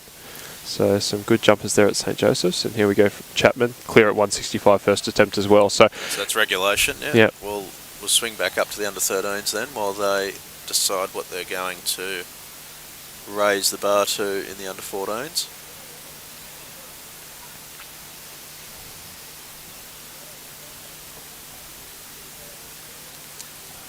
Still got another 5 minutes or so until these 100-metre races get underway. The boys are just making their way down to the start area now, doing their run-throughs around the home turn. So this is from St Joseph's. Matthew Goff. doing well in the high jump, aren't they, St Joseph's? Just trying to see what they're putting the bar up to in the 14s. Not sure if they've made that call yet. Yeah, it looks like they're going up in 2s at the moment. 167, I believe, is displayed on the scoreboard down there. Of course, with each incremental height increase, they do need to make sure, the officials down there need to make sure that the bar is at the correct height, which is why they get out their measuring stick to ensure that it's at the correct height. That was a clearance from Kings. metres from William Leclerc at the far end of the ground. Oh, there we go. First time clearance again for Arnautovic. He's having a great competition here. St. Joseph's athlete, 167, first time clearance. See if Chapman's able to match that for Scots. Newington getting over there at the under 13s as well, 154. Just wondering whether Chapman might be passing again here. He doesn't appear to be dashing back to the runway. No. Very much a warm-up attempt at 161 by the looks of it. And the St. Ignatius athlete there is pretty happy with his 154 clearance at the northern end. That was Will Morahan. 171. So the bar was going up in 2 centimetre incremental increases, and now it's gone up 4. Yeah. So yeah, maybe some mind games down there at the under 14 boys. A few tactics coming out potentially. We've just got a white flag Final call for competitors in the next series of track events. Under 13. in the 13s as the 100 metre runners get called to their start. Championship runners. Please report to the marshalling area.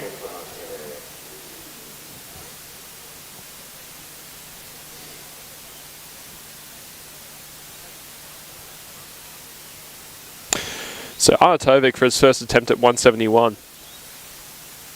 That is a foul, yeah. So his arm just crossing that invisible plane that we were talking about between the bar and the ground. So that'll be a foul his first attempt. We'll stick with that. So this is Jack Chapman, who's been passing heights. Clearly confident. First attempt at 171. That's a nice clearance. That's probably why he's been passing heights. So Chapman straight over, no issues at all, and he goes into the lead of the competition. So for those new to high jump, the way this works is that because Arnautovic has had a first miss at 171, as we watch him make his second attempt. Oh, he's just missed it, hasn't he? Yeah, small of his back, just clipping the bar there. So 2 unsuccessful attempts for Arnautovic. Now, even if he were to clear 171 at this third attempt, the fact that Chapman did it at his first attempt and not his third would mean that Chapman, if they both struck out at the next height, would win the competition on a count back by having cleared that height at an earlier attempt. And so we'll swing back to, we'll stay with this high jump for the time being,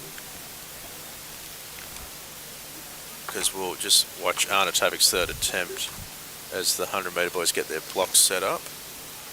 So we'll stick with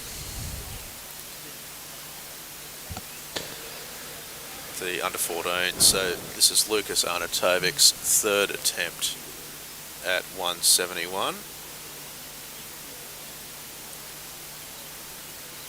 And a miss there. So silver for St. Joseph's. Jack Chapman will be the winner of the under 14 high jump championship for Scots College. We'll see if Jack wants to keep going, and I think everyone wants to see him keep going, don't they? He's only had 2 jumps in the entire competition. 161 first time clearance, 171 first time clearance. He's stretching his quads. Yeah, it looks like he's going to keep jumping here. So let's swing back up. Wait till they put the bar up. We'll try and get as much of that as we can. But we'll just stick with the 13s high jump for a minute while we get the start list ready for the under 13s 100 metre division race. We've got the Kings athlete, William Leclerc, I believe that is, on the runway at the moment. And just missing there at 157. So the bar up 3 centimetres from the last round, from 154 to 157 now. And we're just in the blocks for the under 13s divisional 100 metre race.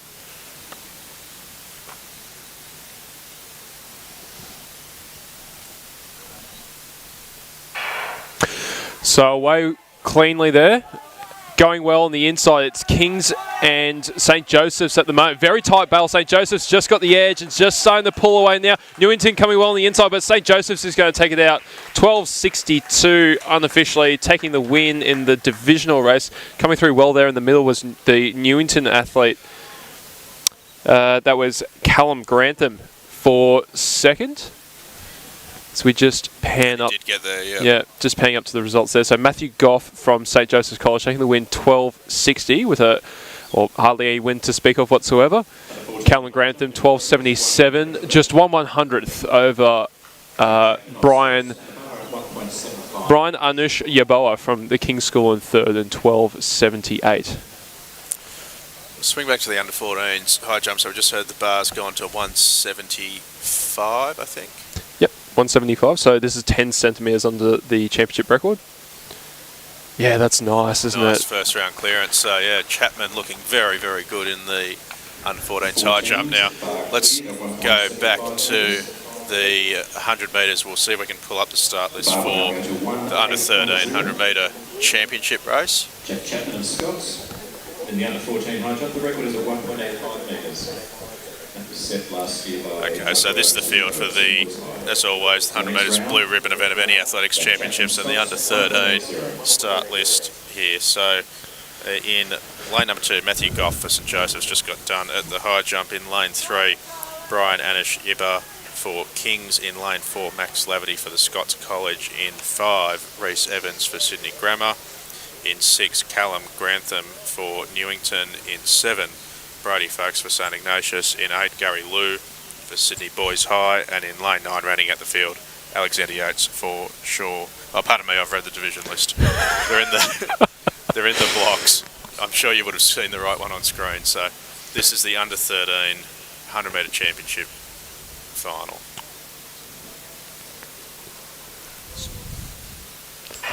So away cleanly, Chung going for a triple, and Blair, the hurdles champion, they're in 9 and 7 respectively. It's Chung and Blair. Blair coming through. Now it's going to be very tight on the line. It's going to be Billy Blair who does the hurdles flat double in front of Chung from Sydney Grammar. Haven't those two have a great day out so far?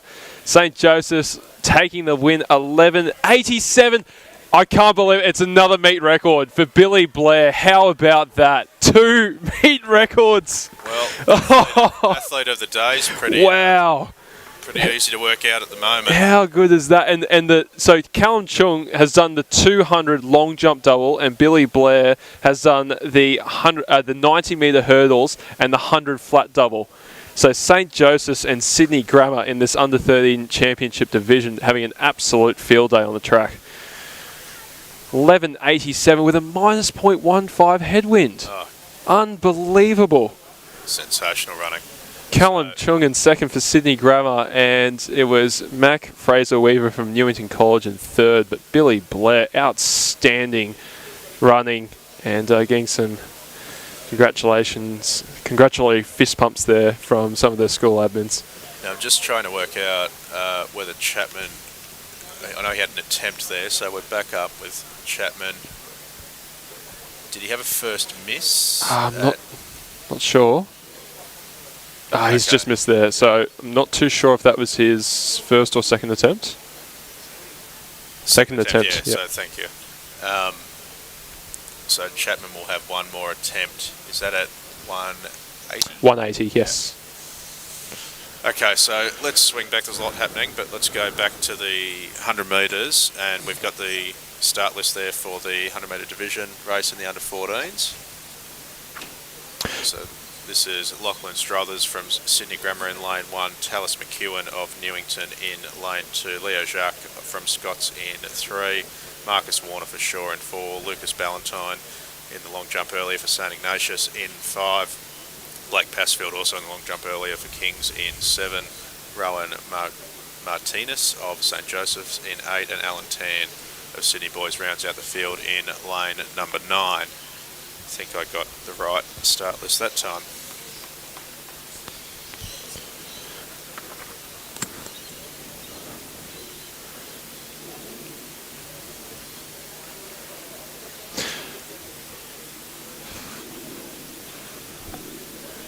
Chapman coming up for his third attempt. Might not be on screen at the moment, but he's coming up. He's just missed it. So Chapman winning the competition with 175, bowing out at the 180 height. Great effort there by the Scots College athlete. It's confident early, so managed to pass some of those early heights, but Jack Chapman, a convincing winner of the under-14s high jumpers. They go into their blocks for the division race of the under-14 100 metres.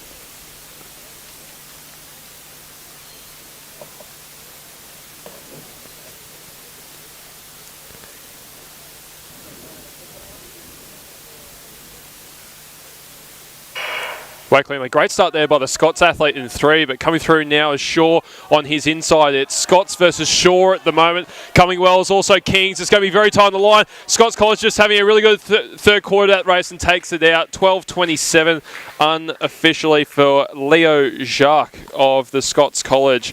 Had a really good 50 to 75 metre stretch there. Just put a couple of metres on the rest of the field and ran away with it at the end. 12:26 officially for Leo Jacques.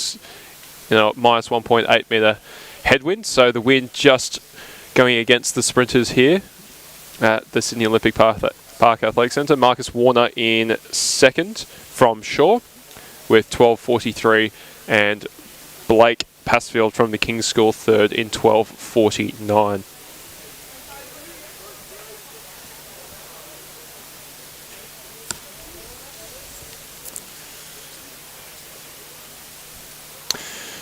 Just going back to William Leclerc of the King's School. He's just missed there. I think the bar's still at 157 there in the under-13 boys high jump. Judging by his reaction, that may have been his third attempt. So let's have a look at the start list as well in a moment for the under-14 100 metre championship race. And we've got that on screen now. So this is the field for another one of the Blue Ribbon Championship finals. Tom Watts will run for King's School in lane number 1. Justin Ewan for Sydney Boys in lane number 2. Archer Landers for St Joseph's in 3. Archer Dunstan for Scots in 4. Josh Price runs for St Ignatius in lane number 5. Wiley Hockey for Shaw in 6. Fataki Lua for Newington in lane number 8. And James Wu of Sydney Grammar School rounds out the field in lane number 9 for the under-14 100 metre championship race. Championship record here owned by LJ Wood of the King's School last year in 11:24. That might be a little tricky with these headwinds coming through at the moment. So the start team is not too far away from starting this race. For those just joining us, 5 minutes ago we had our second meet record of these championships. The second record of Billy Blair, who took out the under-13 championship race in 11:87, bettering the championship record by 1/100th of a second of LJ Wood from the King's School in 2018. Just happened about 5 or 10 minutes ago, if you would like to re-watch that race after this under-14 championship race.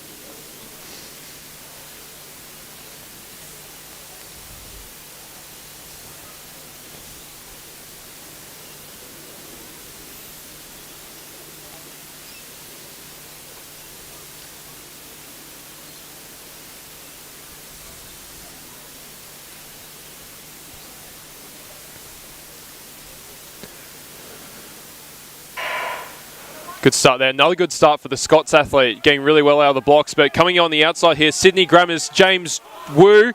It's going to be Scots versus Grammar. Scots is looking the best here at the moment. Oh, good finish there by the Shaw athlete. I think just dipping on the line for second, possibly in front of St Joseph's there, coming in third. But again, the Scots College, another good performance by them. That was Archer Landers taking that race out.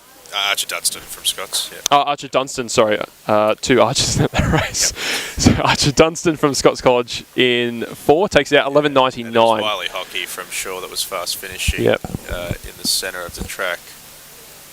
And Archer Landers, sorry, the second of the Archers, St Joseph's College in third, 12:22.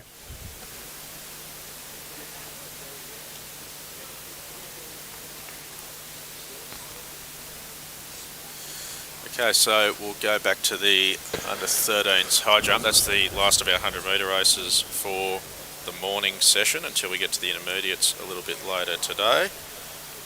The shot puts will be starting shortly at about 10 past 11. That's about 20 minutes time. So it's just this under 13s high jump competition to wrap up before we have a little break till about 10 past 11, when the shot puts and the 1500 metre races will get underway, and then we'll close out proceedings with the relays a little bit later on. So that was William Leclerc. Now, I think that was his third attempt. He was a little bit disappointed with his second round attempt. I think that might have been him bowing out of the competition there for the King's School. And now on the runway is St. Joseph's Matthew Goff. Coming in now. And just missing there as well. I think that might have been Goff's third attempt too.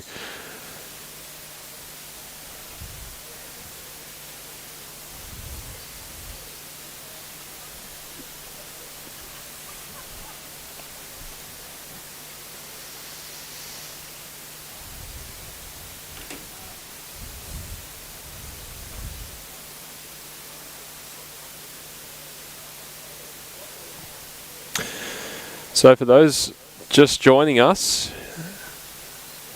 please re-watch a few of the races, because we've certainly have some exciting ones, haven't we, Matt? Billy Blair of St. Joseph's College with 2 meet records, the only 2 that we've seen in the entire championship so far, and he owns them both. Yeah, 2 doubles this morning. Callum Chung as well from Grammar, I think, doing the 200 and long jump. Double. Yeah, yep, that's right. Got that right. But you'd have to say Billy's the athlete of the day so far, given that he's not only done the double but also set 2 new meet records in the process. So I'm not sure how the individual accolades work, I must confess, with the GPS, but if they're an athlete of the day, Billy would be sitting in the box seat at the moment. So let's have a look, see if we can deduce what's happening at the under 13s long jump at the far, high jump at the far end of the field. Looks like they're resetting the bar at the moment, so 159 I'm hearing. Yeah. So I know we had Leclerc of King's and also Matthew Goff of St. Joseph's bow out in that last height of 157.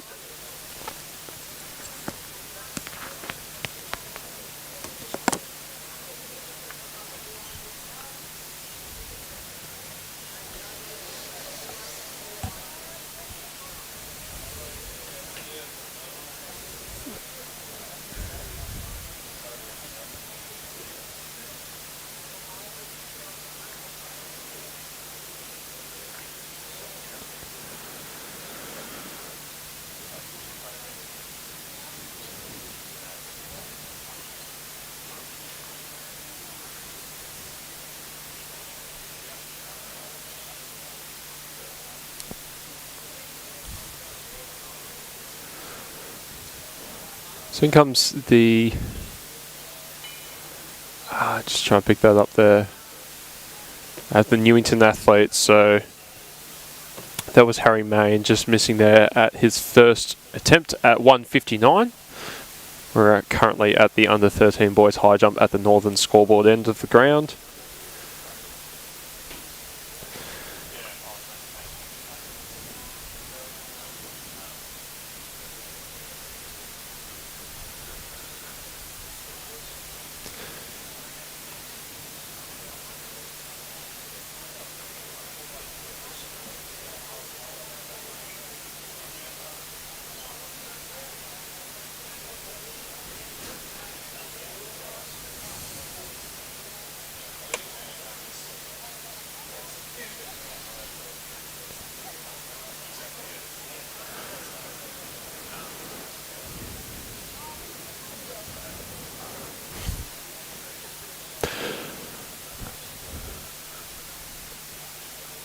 So it does look like Harry Main may actually be the final competitor left in this under 13 high jump championship event. So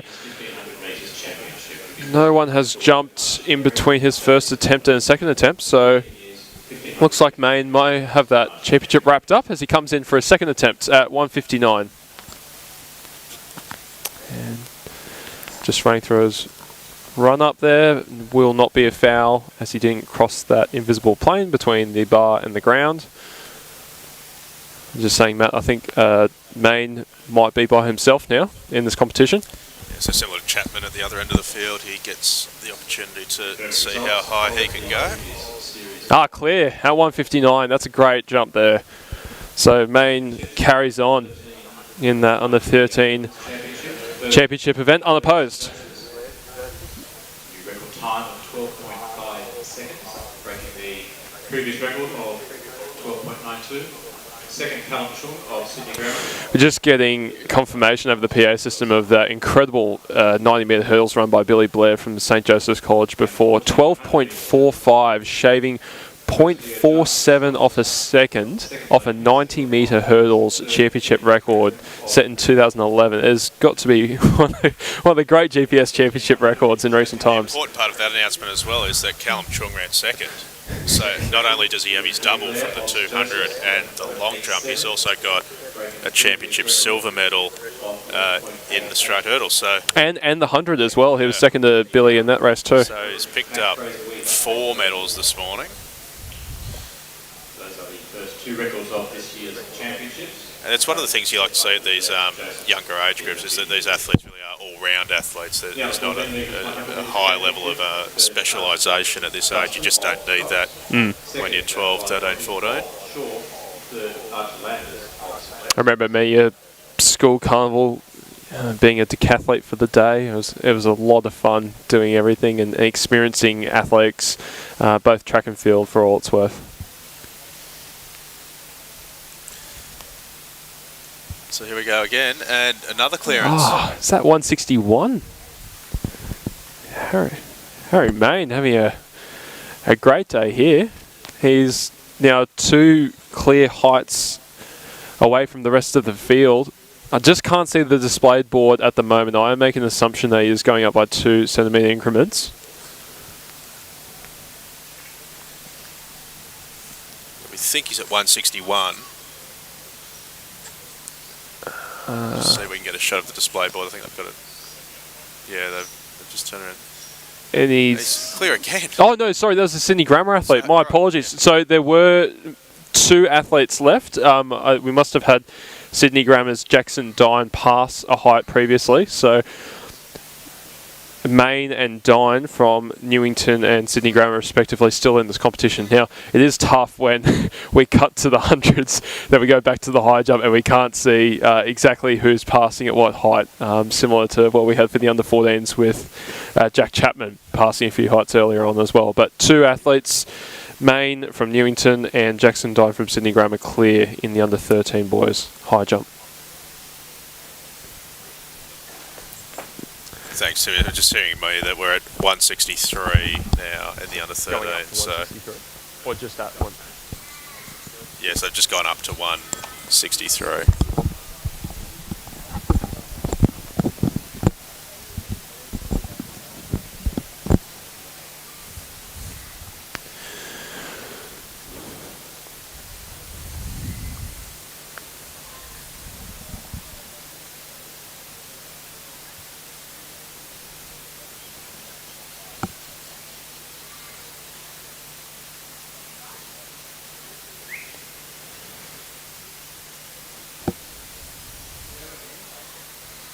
So Main's first attempt at 163 there, clipping the bar.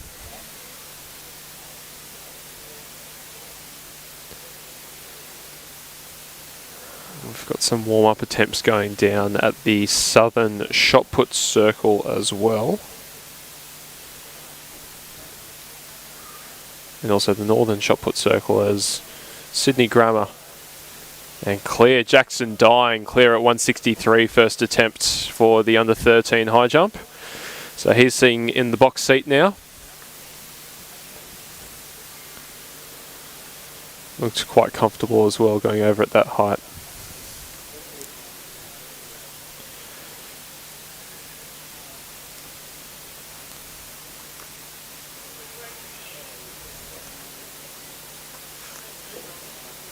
First call, benefits under 13 and under 14 shot put. 13 shot put at the northern end of the athletic centre and the 14 shot put at the southern end of the arena. Again, 2 competitors committed per team. Free throws in the first round and then the top 6 to go through further free throws. So just some warm-up attempts happening for the under-13 and under-14 boys shot put competitions. Again, the under-13s at the northern scoreboard end of the ground and the under-14s at the southern end of the ground. Those competitions are less than 10 minutes away from commencing, and we'll go through the start list shortly for those, but we're still at the pointing end of the under-13 boys high jump competition with Harry Main coming up for his third attempt at 163 to stay in the competition, with Jackson Dine from Sydney Grammar School clear on his first attempt at 163. Here he comes. He's missed it there, so Jackson Dine from the Sydney Grammar School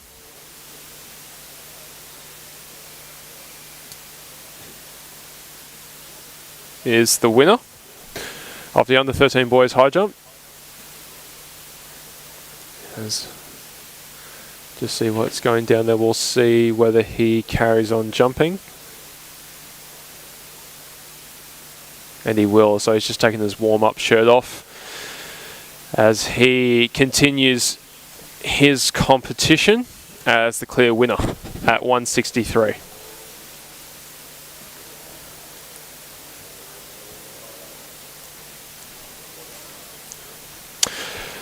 Just being told that the bar has gone to 166, so we're now 8 centimetres away from meet championship territory, meet record territory. 174 held by I. Dalrymple from Newington College in 2017.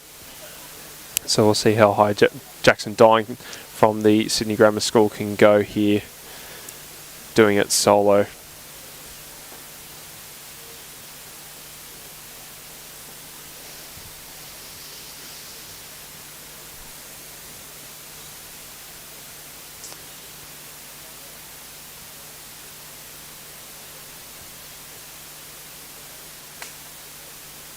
So Jackson Dine,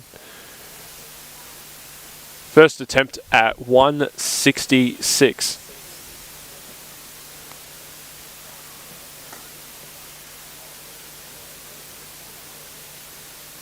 Just clipping it with his calves there. Not too far away from a clearance. He'll have 2 attempts left at that height.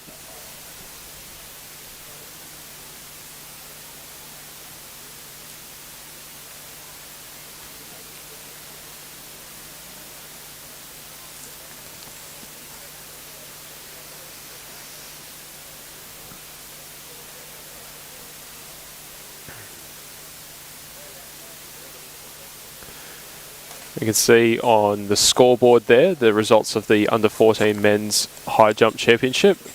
Jack Chapman from the Scots College taking out that championship with 175. In second place was Lucas Arnautovic from St. Joseph's College, 167.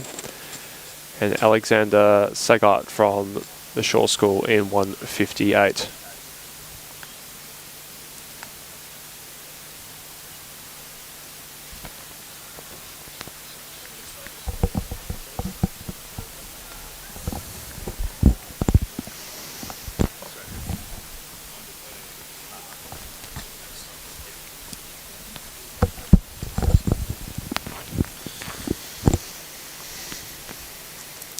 So we'll just flick through our programs because we're not far away from the under-13s 1500 metre championship race, and I think we've got a start list ready to go there. So this is the under-13s 1500. Tom Partland from Kings in position number 1, Julian Wiley of Sydney Grammar in 2, Joshua Tang of Sydney Boys in 3, Sam Nicandro of St Joseph's in 4, Dwayne Lyons of Scots in 5, Christian Camus of St Ignatius in 6, Oliver Parrish for Shaw in 7, and Connor Mosley of Newington in position number 9.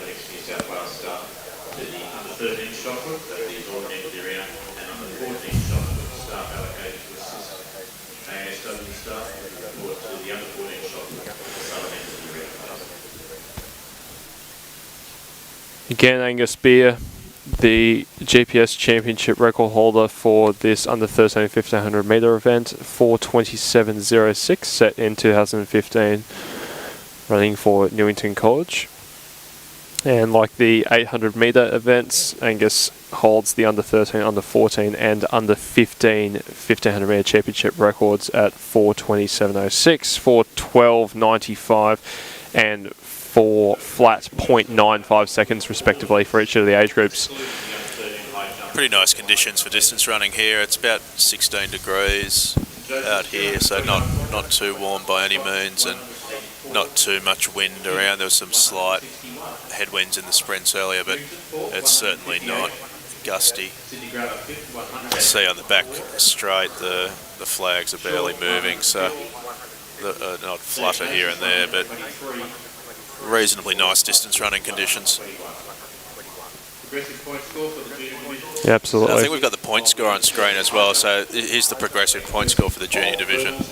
Yeah, St Joseph's College there out in front on 221 points from Scots College, 194, I think that is, and the King's School on 161, sitting in third at the moment. So a little bit different to proceedings yesterday, where we saw the King's School really run away with the Open or Senior division. Pretty tight battle here with St Joseph's currently leading, and we've seen on behalf of performances from their jumpers and also their sprinters and hurdlers. That's why they're currently sitting in that top position on the provisional point score table.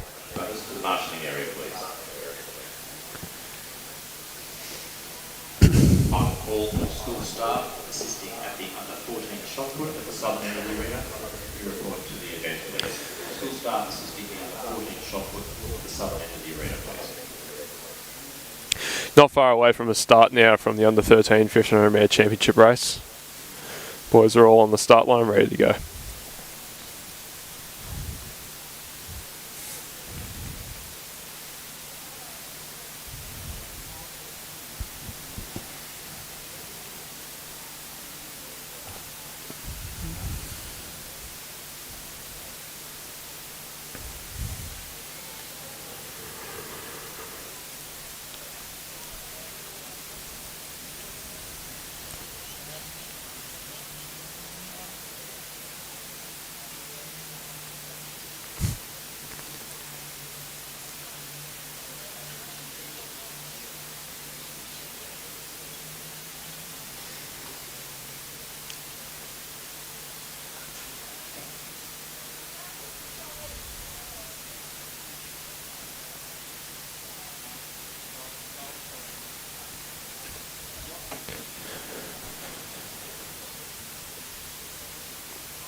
So away they go in the under 13 1500 metre championship race. Bunched field in the early proceedings with, looks like the Sydney Grammar athlete going out there quite hard. Julian Wiley will lead them through the first 100 metres. As we've got Kings featuring there prominently in second. Scots find themselves in the middle of the pack as they come round to the home straight. We'll see a better view of exactly how they're positioned. So Sydney Grammar with Julian Wiley currently leading this race from the King's School, Tom Partland. Then comes St Joseph's Sam Nickendrau. Also making a little bit of a move there is St Ignatius's Christian Camus, just slipping into third. 52 seconds through the first 300. So it's a leading group of 3, Grammar, Kings and St Ignatius College, and Joey's just starting to get back onto their back. So the group came back together and it's about 1:11, so 71 through the first 400 metres. So it was an interesting first 400. There was sort of a leading little, they were together early, then a leading group of 2 or 3 got away, and now they've all come back together again as they run through a third of the race. But for the whole of the trip, it's been Julian Wiley of Sydney Grammar who's been doing the leading. Tom Partland of the King's School sitting there in second, and again the field's starting to spread out just a little bit, as I think that's a move coming around the outside, so they come into the straight for the second time. But Wiley from Grammar able to bat away the various moves at the moment, still sitting there with Partland, and the St Ignatius athlete Christian Camus sitting in third ahead of Scott's Dwayne Lyons, and they run through with 800 metres to go, and that was a 78. So now Wiley just starting to fall through the group a little bit as the King's School athlete Tom Partland takes up the lead of this race from St Ignatius College's Christian Camus, and now Dwayne Lyons from the Scots College just slipping into that third spot, which now looks to be a little bit of a breakaway group of 3. Wiley is currently sitting in no man's land, really in between those 2 groups now. It's just starting to try and tack on. He's actually doing a good job there. So Wiley is just able to get on the back of that front pack of 3, probably decisively so. Otherwise, he may have fallen through further. So it's one of the hardest things to do in a middle distance race is to cross that bridge that opens up between the 2 groups. So a leading group of 4 ahead of a back group of 4. So the race quite literally one of 2 halves, with 500 to run as they come into the straight. So for Kings, it's Tom Partland leading the field, and now the move from St Ignatius's Christian Camus. He sat in that 1 in, 1 back position, plenty of cover for the vast majority of the running. They go through and they run a 77, so a little bit quicker, and that would have been about another second faster on that for Camus, given he was tucked in behind. So Wiley did the early leading and he's dropped off the back. It's Christian Camus of St Ignatius Riverview in the lead of the race from Tom Partland, and now a gap starting to open back to Dwayne Lyons in third place for Scots, but the medals appear to be sorted. The only real question is whether it's going to be Christian Camus or Tom Partland of St Ignatius or Kings that's going to get the win, but Scott's Dwayne Lyons is sort of just hanging around there but doesn't look able to threaten yet as the moves start to come with 200 to go. Yeah, big move now here from Partland with 180 to go from the King's School. Camus trying to go in tow. He's got to stick with him now. It's crucial he maintains contact, but he's losing it at the moment as they come to the home straight. Partland has saved something, and he's showing us he's got a lot of fire in those legs over the last 400, and he's really opened up a very impressive gap late on, and Camus just fading. But as you said, Matt, the medals seem to be decided, but Partland takes the win, 4:37.11. Closed at 67, so about 10 seconds quicker than what they were running, and Camus gets second ahead of Lyons in third. Good finish here for the Newington athlete, Connor Mosley, who just got over the top of the early leader, Julian Wiley. And then coming in is Sam Nicandro of St Joseph's, and now I just missed that, that's a Shore athlete of Oliver Parish, and last over the line was Joshua Tang of Sydney Boys. So it's down to 13s. Let's see if we can pull up a start list for the under 14s, 1500 metres. They'll get through these reasonably quickly, I would think.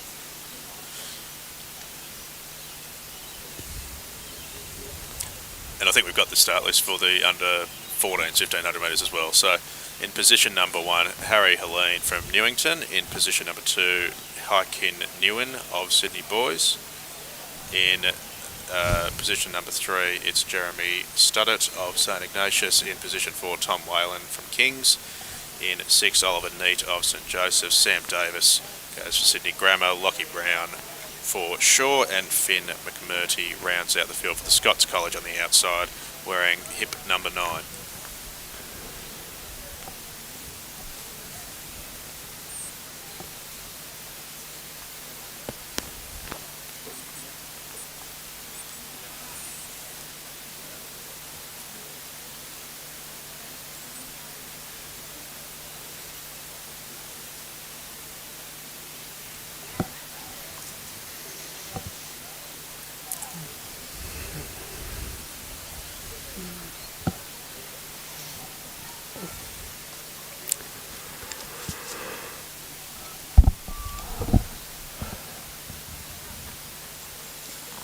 So we've also got the shot put underway as well. We might say we can bring in the start list for the shot put after this under 14s 1500 metre race.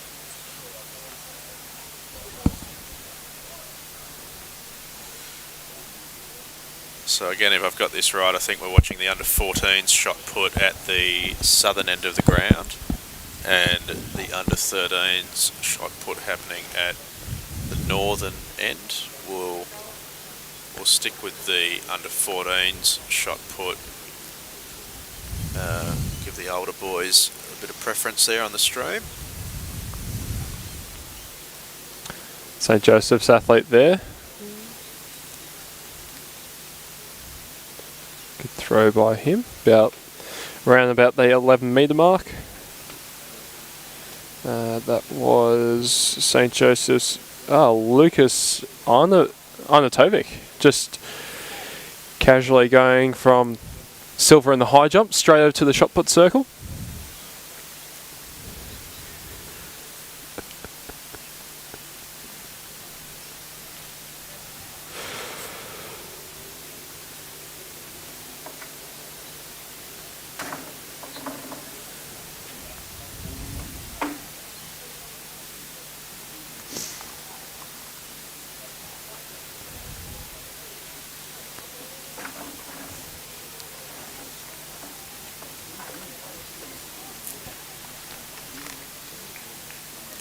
So I don't think we're too far away from a start now in the under 14 1500 metres.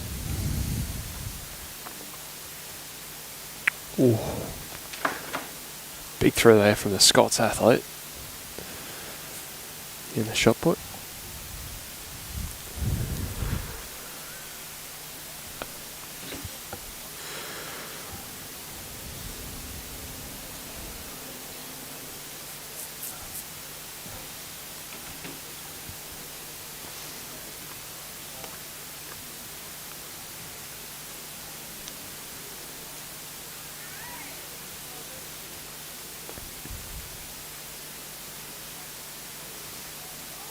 So I'm not sure there's a hold up over at the start of this 1500, but should be underway reasonably shortly.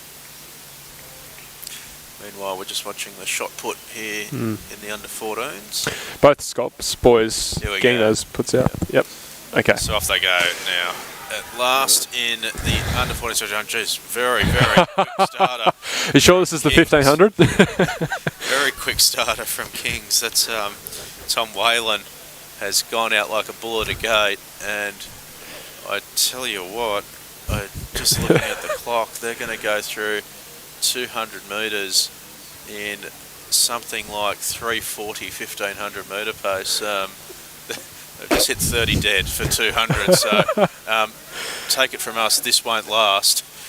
Tom Whalen of Kings has gone out like a rocket. He's sitting on the front of the athlete from St. Joseph's College as they hit, and they've still gone through 45 the first 300, so it's the St. Joseph's athlete sitting in second, which is Oliver Neat, and I think the Sydney Grammar boy Sam Davis has thought that discretion might be the better part of valour here and has let them go, but they go 62. 62. Wow. So it's about 348, 347, 348, 1500 metre pace. I tell you what, even for the opening lap, let's just say they do fade. That's very impressive. Let's put this in perspective. If he were to close in that, he would break the not untalented Angus Beers record by 24 seconds. So I suspect Very this will brave. slow up, and there's already been a change at the front. So the very fast starting,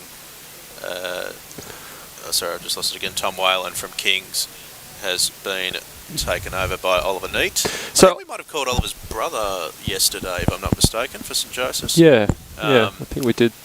And so they're coming down now to the 700 metre mark, and this has slowed up quite a bit now. So the first lap was 62 when they went from 0 to 400, and they've just run that 400 in 72, so slowed up about 12 seconds, and that's a bit more like it, Jimmy.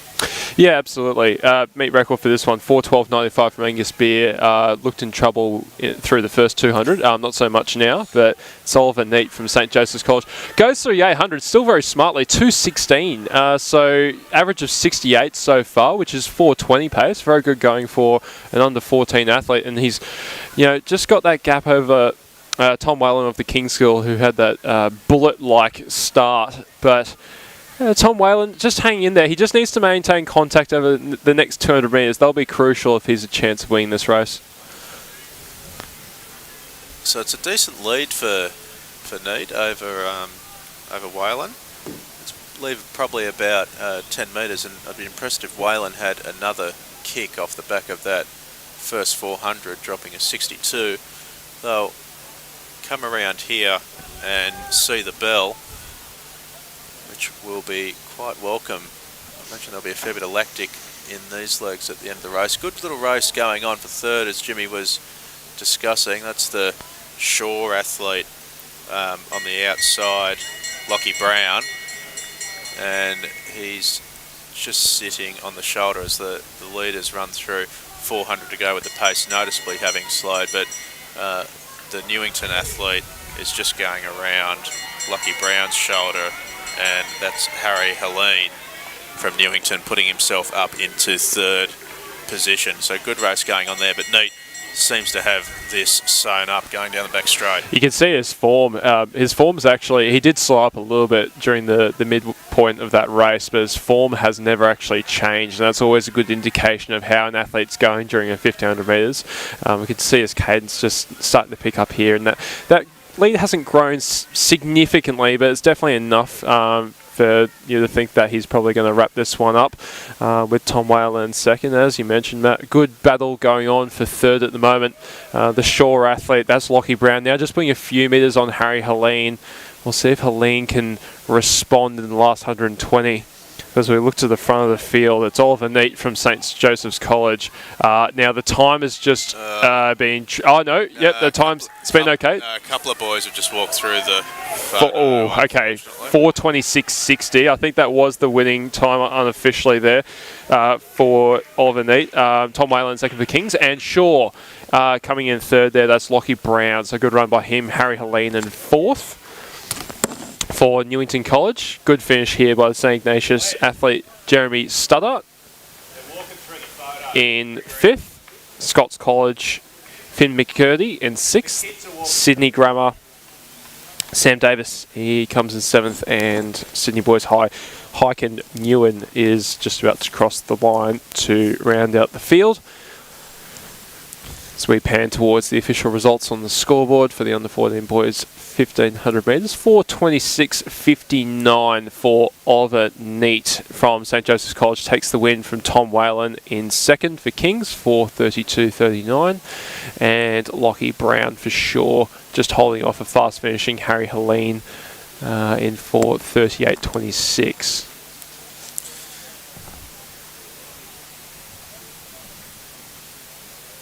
It's a good race there. We'll go back down to the under 14's shot put. We'll come back to the southern end of the ground. We'll have a look down there.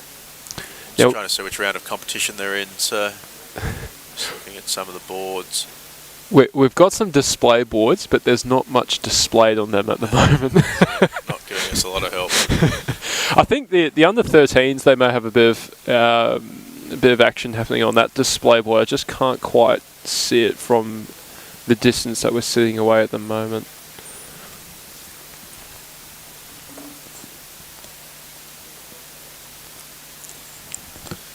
So I think the only track races left on the program this morning for the junior divisions will be the relays, blue ribbon events as always. Part of it is a 400 metre individual as well. So we'll do the 4x4 junior, then the 400 individuals, and the 4x1s will round out the day before we do the presentations.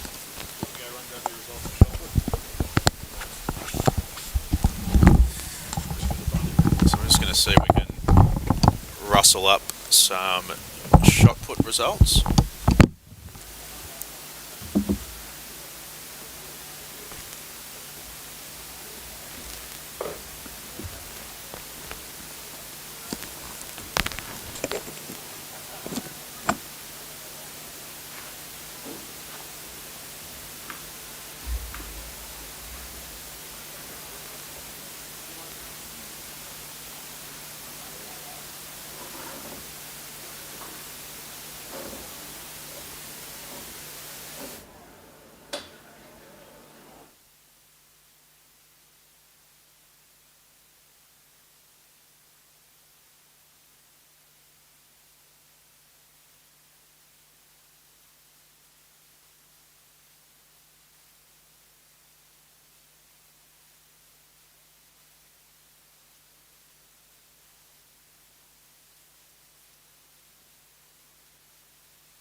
So we're looking at the far end of the ground for the under 13s shot put, and as Jimmy mentioned, we're helpfully getting a display board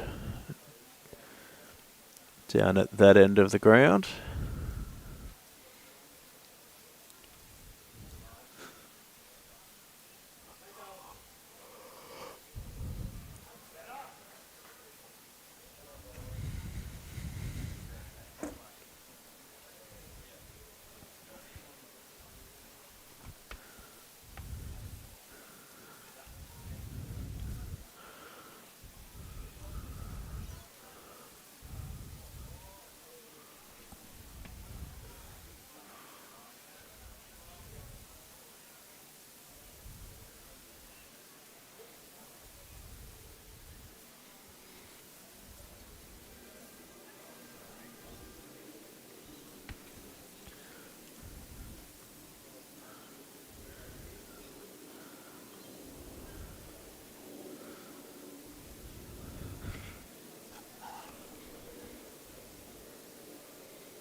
So I've just dispatched one of our producers so we can get an update on the current standings in this shot put competition.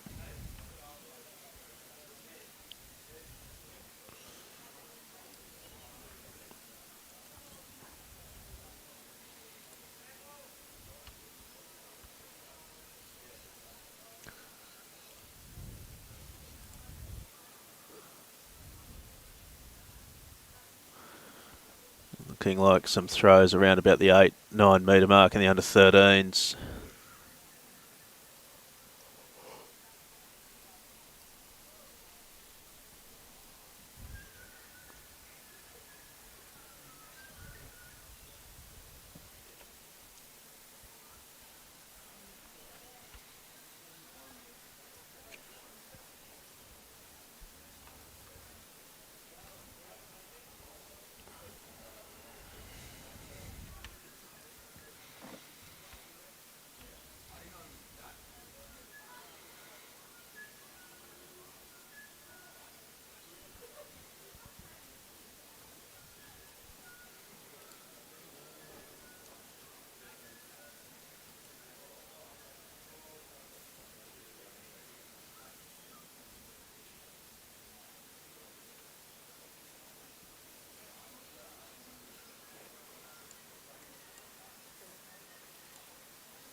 Yeah, so we might just swing back around from the 13s and have a look at the under 14s. We see one of the boys from Scott's making his attempt in the 13s, and St Ignatius just coming out of the circle with a foul actually for the under 14s.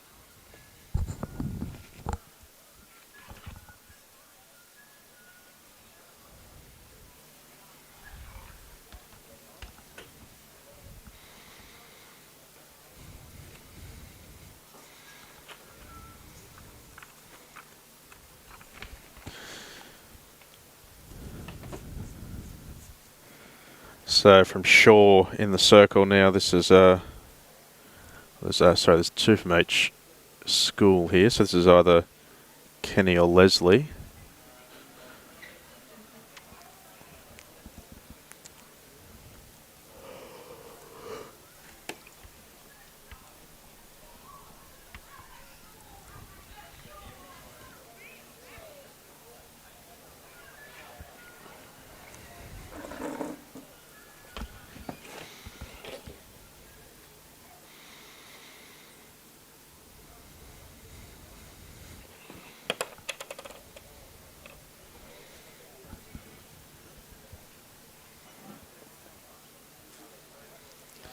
And so I think this is Leslie from Shaw. So the boys throwing in order as per the program.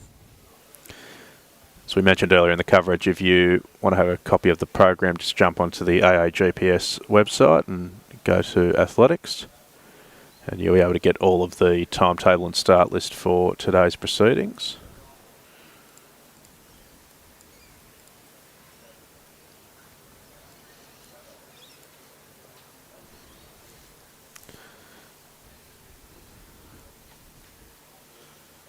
This is the Newington athlete getting out around about that 8 metre mark.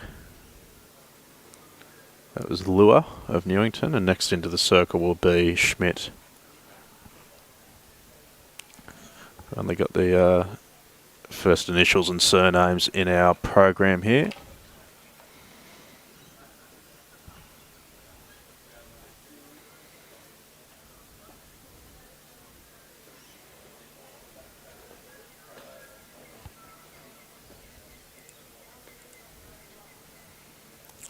So that's the attempt from Schmidt in the 14 shot put. So that will round out one of the rounds of competition, and we'll see if we can get a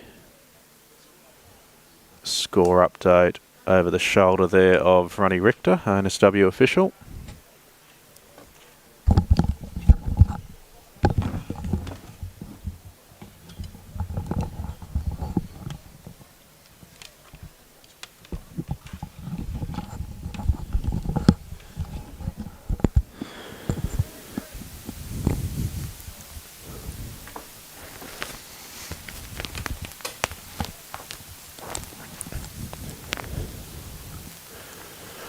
So the Kings boys in the circle now for the under-13s long jump competition.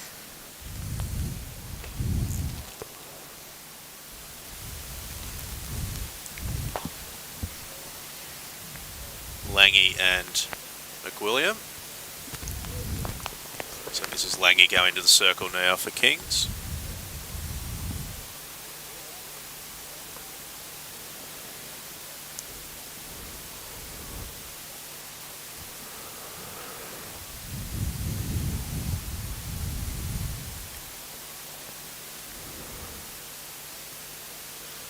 Good shot there, out past the 12 metre mark, so very well done for Langy. And this will be McWilliam coming into the circle now.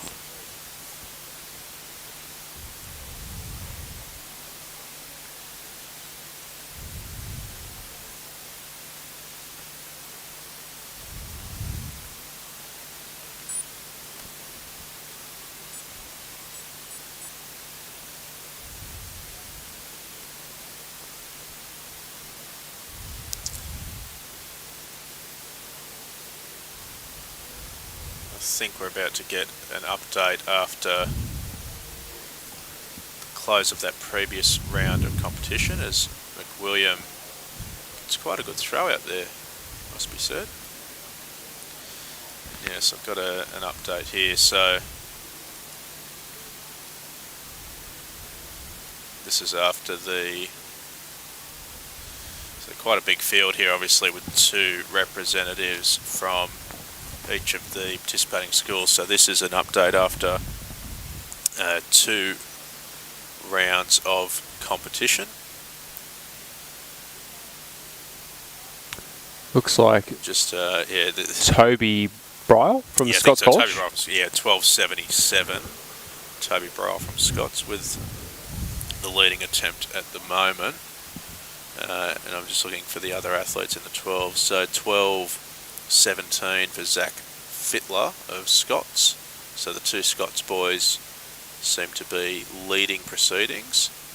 And the only other athlete in the 12 metres is Saxon McWilliam from the King's School. So those are the leading 3 at the moment.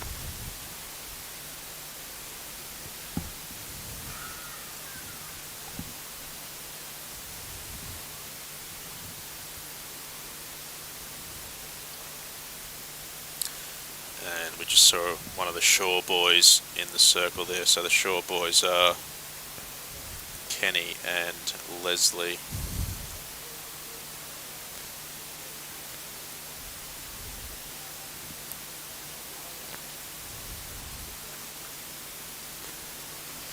Boys all collecting their own implements here as part of the COVID protocols.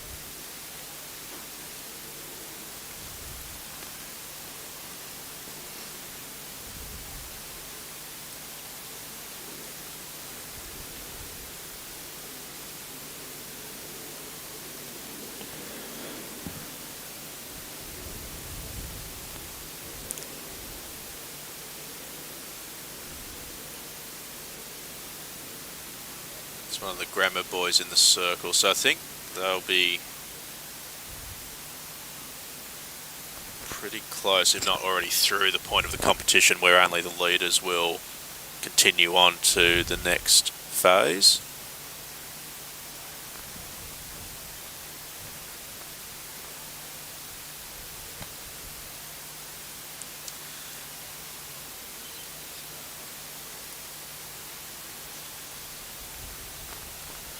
We've also got an update in the under 13, so this is after about 1.5 rounds of competition. I'm just again looking for the athletes who managed to get out beyond the 11 metre mark, and there's 3 of those in that competition, so just give this a little bit easier to read. So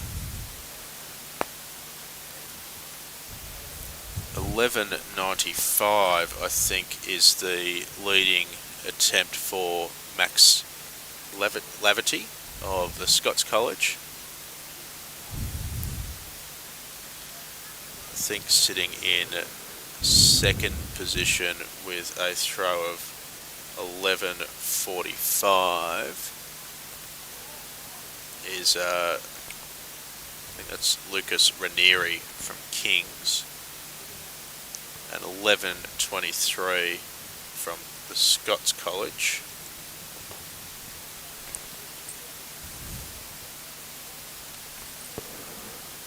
Pardon me, from the King's School, I should say, is Luca Ewan with, and pardon me, sorry, that's Ranieri with 11.45, and then yeah, from the Scots College, it's Gurun, I think, sitting on 11.23. Okay, I've just got a better version of that, so thank you. Yep, so Max Laverty, 11.95, leads the competition ahead of Luciano Ranieri of the King's School, and Cooper Gurun of the Scots College is sitting in third with 11.23.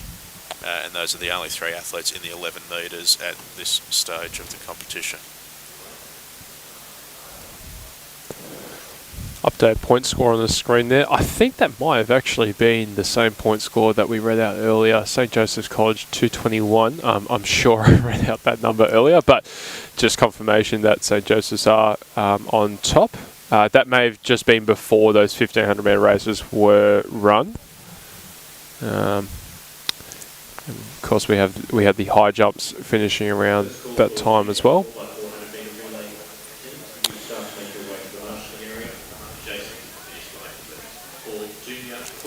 So you may be hearing over the PA system that we're just getting the first call of the 4x400 metre relays, and they're being called up for those races that'll be happening in about 10 minutes' time.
Okay, so we're just about right to go with the first of our relays for the junior division. 4x400 metres will be first up. And we've got the start list on screen there. So St Joseph's go out of lane number 1, the Armdale School, not competing in the junior and intermediate divisions this year. Sydney Grammar in lane number 3, King's School in lane number 4, St Ignatius College Riverview in 5, Newington College in 6, Scots in 7, Shaw will run in lane number 8, Sydney Boys High School will run in lane number 9. 4x4, remember they stay in their lanes for the first 500 metres of the race, so the first lap plus an extra 100 metres before crossing at the 800 metre break-in points. So don't be deceived by the stagger early in the race. It's an even more pronounced stagger than a regular 400 metre race. It's essentially the 400 and 800 metre staggers combined.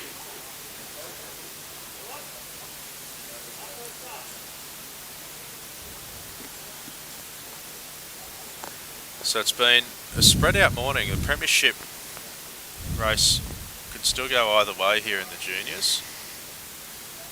Can't remember the exact points from that progressive score earlier on.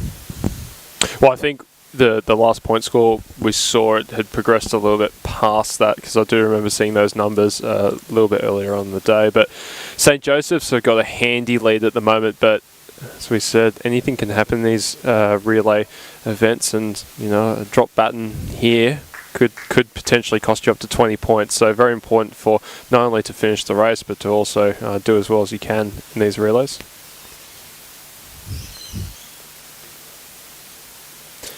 Ordinarily the crowd would be at fever pitch at this point of proceedings at the GPS. Unfortunately no crowds this year due to the COVID protocols. That's the price we're paying to get these championships underway this year. So again from the inside out, as they get set to go in the junior 4x4, St Joseph's, Grammar, Kings, Riverview, Newington, Scots, Shaw and Sydney Boys.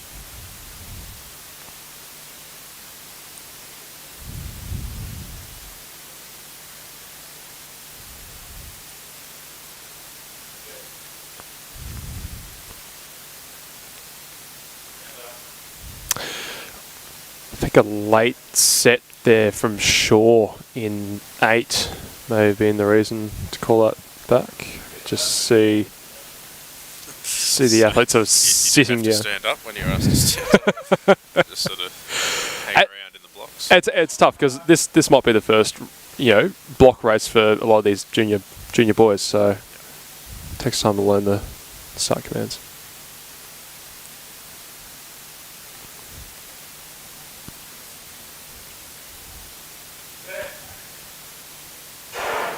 So away cleanly at the second time of asking. Good start there by the King's School in 4 in the light blue strip with the white shorts. Also going well there on the outside. I think that's the Shaw School. Almost making up the stagger on lane 9 on their outside Sydney Boys. Quite even on the back straight. I think Kings are doing quite well in the centre of the track. Yeah, they are. St Joseph's in lane 1. I mean, watch how much the stagger picks up for St Joseph's between lane number 1 and the outside athletes of Scots and Shaw in this next 200 metres or so, because of how pronounced that stagger is at the start. So Shaw probably just lead over, I would say, Kings, and St Joseph's now would have the better of Kings. Scots have had a better second half of this first leg than the first half, so they go through the first change. I suspect Shaw will just change in the lead. There they go. Of Scots and now Kings and St Joseph. So those are the first 4. Yeah, absolutely. Shaw, with just a slight lead, but we can see a good first 100 here from Scots, and they may just creeping front. It's very tight between those top two as they cut across. Yes, Scots College moving into the lead now. So they've got a couple of strides on Shaw. Then comes King's School into third place with that long stride in the orange boots of the blue strip there. Then comes St. Joseph's, and then Newington in fifth at the moment. Bit of racing experience there from Scott's as well. He took the entire back straight to ease across into lane one rather than darting straight across, which the Shaw athlete did. That's just some racing experience. So Scott's lead as they come in towards the second change. They're sitting in front of Shaw. Kings are closing the gap and have got in front of St. Joseph's now. But Scots will change first halfway through the race. They've gone through there well under 2 minutes, 1:55. Then Shaw, then Kings, then St. Joseph's. Newington have picked up in this leg. Ooh. They'll change next. Then it'll be Sydney Boys, St. Ignatius, and then Grammar last at the moment. How about this first 150 from the Scots athlete? He's motoring along at the moment. Worth mentioning the championship record here, 3:46.69. That second changeover was about 1:53, so right on championship record pace here is Scots College. They've currently got a 20-minute gap over Shaw, then another 20 minutes back to Kings, then St. Joseph's and Newington still in fifth. But Scots having a great third leg here and have just opened up the gap, probably another 5 minutes to Shaw. The real race at the moment here is for third place between Kings and St. Joseph's. St. Joseph's leading the junior premiership at the moment, so that's an important one for them as to where they finish. As Jimmy mentioned, potentially championship record pace here. Might just be drifting slightly away from that now, but still a chance. Scott's change, and let's see how quick the anchor can drop here. Shaw in second. That's a huge lead to try and make up to get the win. St. Joseph's and Kings are playing yo-yo with the third place position here. Joey's back in front at the change. Then comes Newington, St. Ignatius and Grammar, the last two at the change. So Scots College still with a big lead over second place Shaw, and then another big lead to St. Joseph's, but St. Joseph's really solidifying that third spot now. Does Kings have a response to try and close that gap as Scots have got 170 to go, 3:23 on the clock, meet record 3:46.69. That's the time that they'll be looking at. They might just miss out on that, but it's going to be an amazing run nonetheless. A Scots College athlete coming into the home straight, 3:35 on the clock. They're just going to miss out there, but a great run. Shaw in second. St. Joseph's coming very hard in third.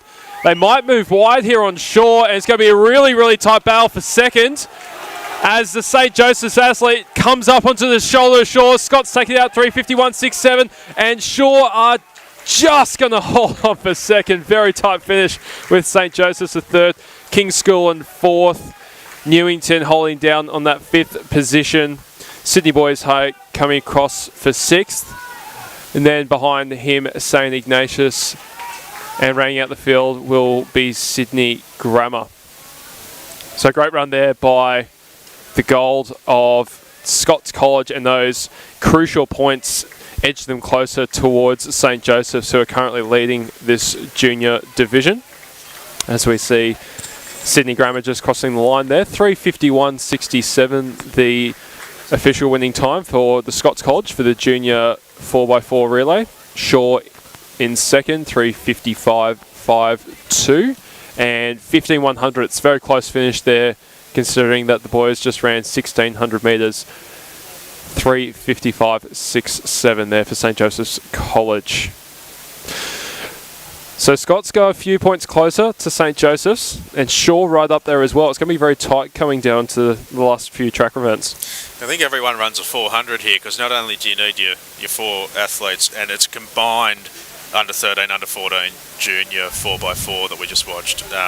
So two athletes from each division, because you then need to put up an athlete in the under 13, under 14 individual 400 metre championships, which start in a couple of minutes. So they, I suspect, won't be the same athletes. They'll have picked two under 13 and two under 14 athletes to run in the junior relay, and another from each of those to run in the individual championship.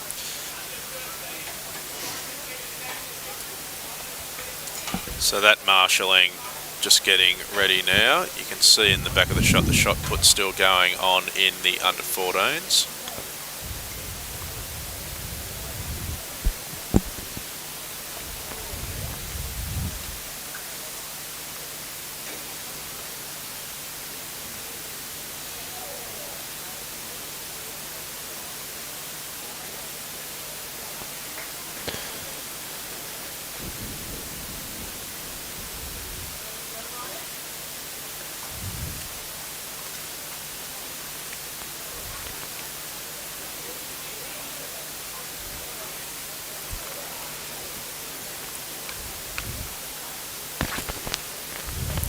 So while the boys are getting marshal, we might see if we can get ready the start list for the under 13s and the under 14s individual 400 metre races, and Jimmy and I will flick through our programs to track those down. Event number 68. Very kind for anyone playing along at home, including myself. So here we go. I think we've got that ready on screen as well. So this is the start list for the under 13 400 metre championship. As we said, no division races here because of the relays. So this is the straight championship for 20 very precious points in this junior premiership. So Ben Hocking goes for sure in lane number 1. Callum Grantham for Newington in 2. Lane 3 is vacant. Joseph Lee will run for Sydney Boys in lane number 4. Max Levity for Scots in 5. Leon Shooten for St Joseph's in 6. Will Moranen of St Ignatius in 7. James Ritchie for Sydney Grammar in 8. And Tom Partland, who I think ran the 1500 earlier, will run in lane number 9 in a 400 for Kings. I think Shooten did as well for St Joseph, so a bit of range here from our 4:15 double athletes. Actually, not sure who won that race. It'd be good to know that.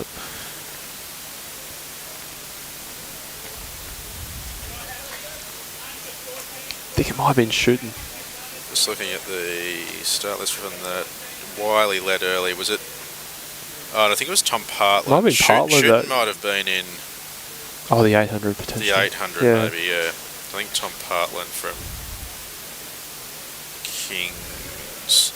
Or was it Christian Camus of St Ignatius? Anyway, it was one of those boys that, forgive us, it's been a few races. But yeah, so no, not backing up from the 15, we think backing up from the 8. And that would make more 4-8 sense for a double. 4-8 double. Yeah.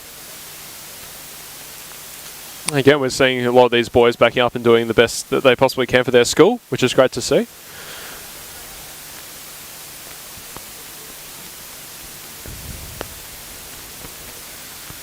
So we're not too far away from a start here. The under 13 400 metre championship. And once we're through these 400s, we'll just have the 4x1s and then the trophy presentation to go. We'll try and bring you some pictures from down at the presentation again. And then we'll be off on a bit of a lunch break for probably about an hour and a half. And we'll come back with the, basically do it all again this afternoon for the intermediate divisions.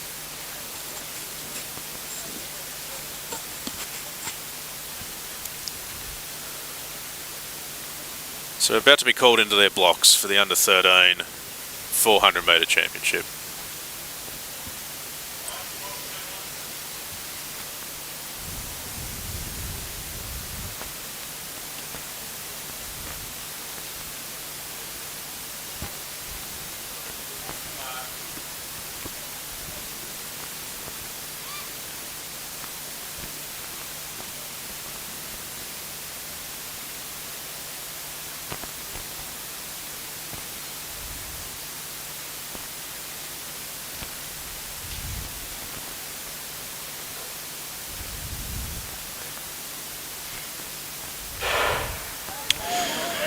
So away cleanly. Good start there by the St Joseph's athlete, already making up the stagger on St Ignatius on his outside.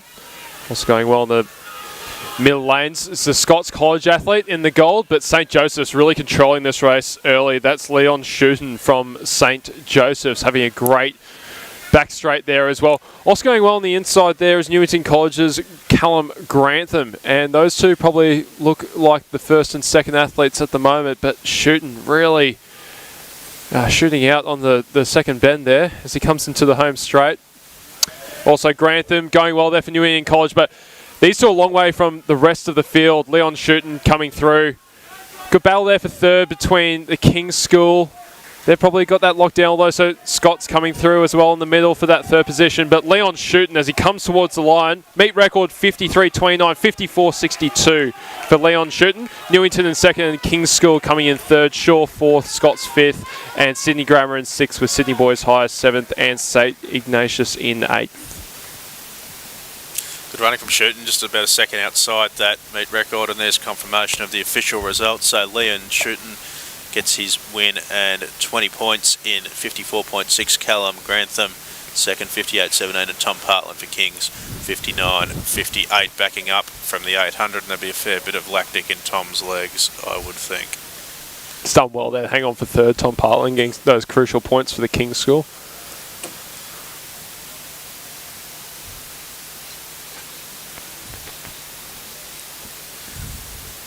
So those on screen are the official results for the full field now, the 400. We'll swing back around and see if we can find a start list for the under 14 400 metre championship. And in lane number 1, Leon McWilliam for Sydney Grammar. In lane number 2, Harry Cooper for Scots College. In 3, Wiley Hockey for Shaw. Josh Price goes in 4 for St Ignatius College. Callum Wood for Kings in lane number 6. Maxwell Lappa for St Joseph's in 7. Brian Arn is another athlete backing up for Sydney Boys in lane number 8, as is Talis McEwen for Newington in 9. Those are the starters for the under 14 400 metre championship. Boys go through their final run-throughs. You can still see in the back of your shot there the shot put finishing up in the under 14s.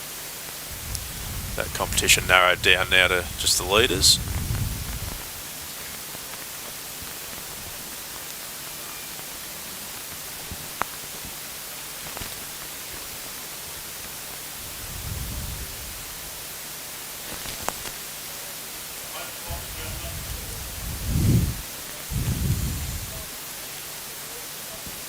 So they're being called behind their blocks now.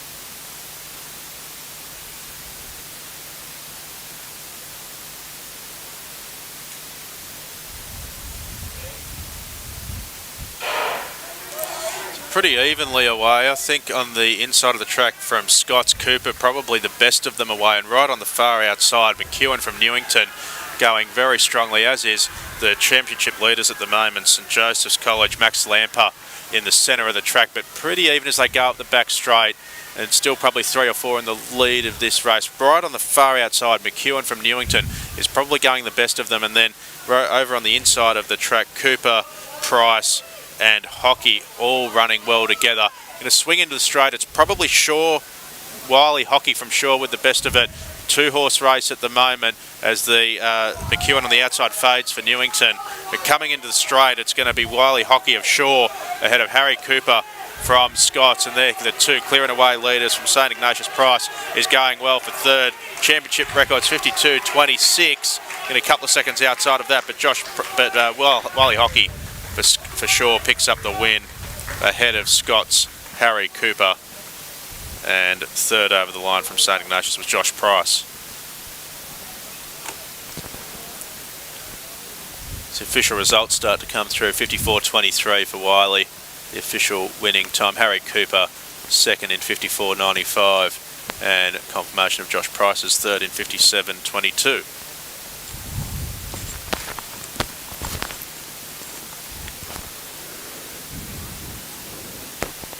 Oh, just a big shot put there down the under 14s. That was one of the Scots College athletes. That looks to be pretty close to 14 metres, that throw. We're zooming in there, you can see that measurement distance indicator on the side.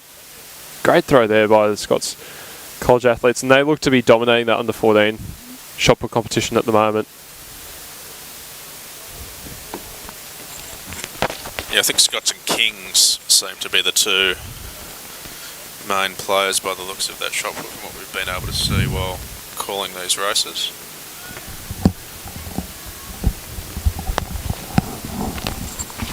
So just a little gap now in the program to the 4x1s, which will close out proceedings for the Junior Premiership.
Okay, so we're just getting right to go now in the 4x100 metre relays. There'll be one for the 13s, one for the 14s.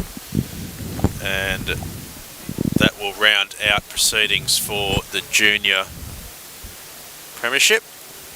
And we'll do the presentation, have a bit of a break, and be back to do it all again for the intermediate division a little later today. So we'll see if we can pull up a start list for the 13s. Sydney Grammar go in 1, Newington in 2, St Ignatius Riverview in 3, the Scots College in 4, Kings will run out of 5, Armidale not participating in the junior and intermediate division, so lane 6 will be vacant, lane 7 will have Shaw, Sydney Boys will run out of 8, and St Joseph's College will be on the outside and get a very significant stagger, but they'll see nobody in front of them for the first 500 metres.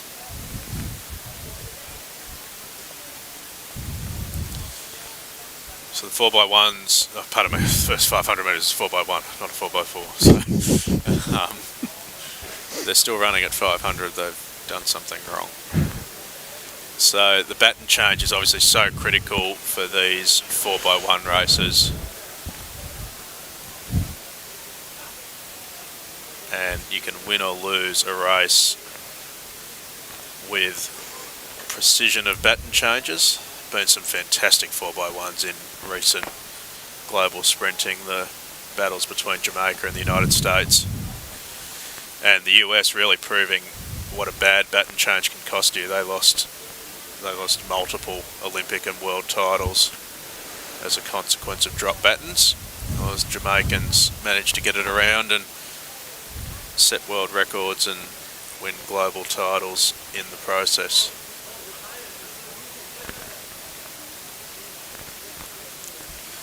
So scheduled start times in a couple of minutes. They'll need to shake a leg if they're going to meet that. Remember that all the athletes need to get to the various changeover points around the track.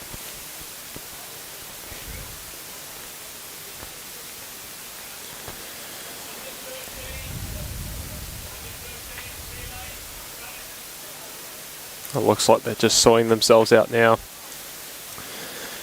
Of course, we may see a final battle between Charles Chung and Billy Blair as well. We've seen some monumental sprinting and hurdling head-to-heads this morning. For those just joining us now, Billy Blair has the only 2 GPS Championship meet records of this 125th AAGPS Championships, both in the 90 metre hurdles. On the track, there may have been something on the field yesterday. We're not aware of any, but certainly on the track, those on are the only 2. That's true. That's true. Usually they put up some sort of sign, but yeah. So I think they're the only 2 of the weekend, but apologies if anyone has set a record yesterday we're not aware of.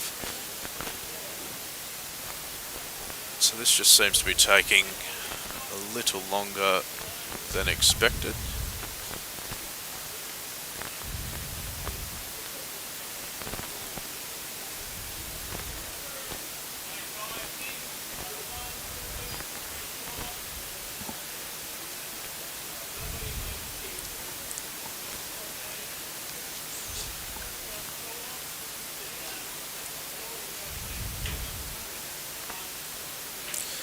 So the boys just being corralled, they're just about through the setup. Joey's will come in and that will be all of them together.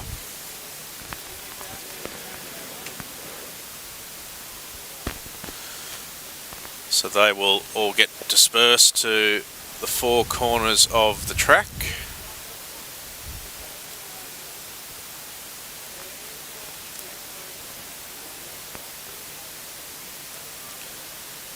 And we won't be too far away from a start.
Okay, so we're just about right to go in the 4x1.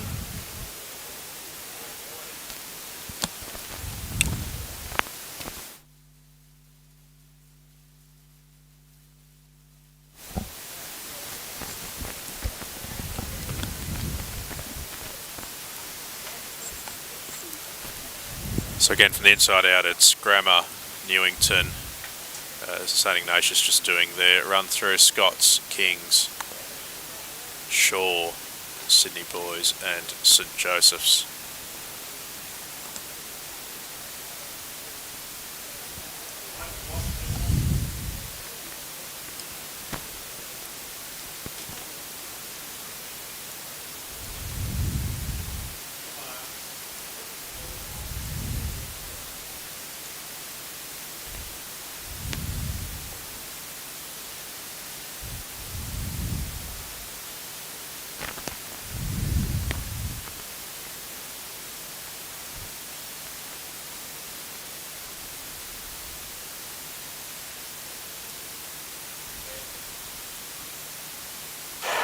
So off they go in the 4x1. St Ignatius were brilliantly out of the blocks in lane 3. And Sydney Boys are going very fast on the outside of the track, already picking up the stagger on St Joseph's on the outside. First changes here, and it looks like all smooth sailing. No, Sydney Boys have made a mistake on the back. St Joseph got the jump on them. Looked to be a change out of turn. King's going well in the centre of the track, as are Scots. And Shaw falling back a little bit. After that sloppy change, Sydney Boys have recovered well to pick up the change on St Joseph's if the first change was okay. St Joseph's lead around the home turn. Kings are making up ground on the inside of the track, and Sydney Boys are going well as well. They're the first two to change. St Joseph's with the lead over Sydney Boys, and they're going to tear away with the under 13 4x1. Kings making up ground in the centre of the track. So are Newington over in lane 2. Good battle for the minor placings. St Joseph's win in a canter. Sydney Boys are just going to come over the line second, with Newington third ahead of Kings. Then St Ignatius and Shaw. Scots and Grammar will round out the field. But just keep a question mark over the second place of Sydney Boys. The first change looked long to me, but we'll obviously wait to hear word. Now, these are the unofficial results. It takes time for any reports to come through on relay changeovers, but St Joseph's 48.35 ahead of Sydney Boys 50.71, Newington 50.77, Kings 50.87. St Ignatius then lead the dips into the 51s and the 52s with Shaw, and the last two over the line back on the inside were Scots and Grammar. So those are the unofficial results of the under 13s 4x100 metre relay.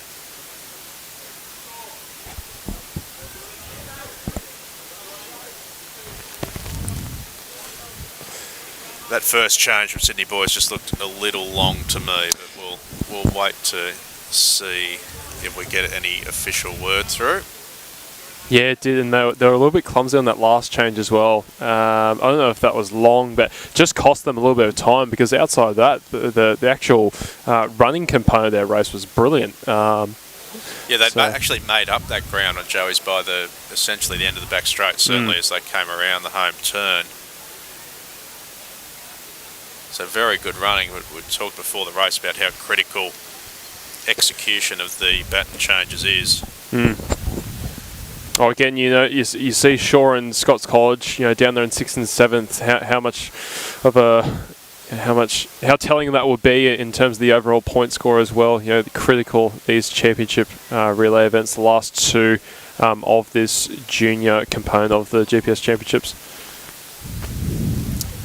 See down there at the start-finish area, the boys getting ready to be dispatched in the under-14s, and out they go now. So let's see if we can get a start list for the under-14 aspect of these championships, and there it is now. So Sydney Boys go in lane number 1 from Scots.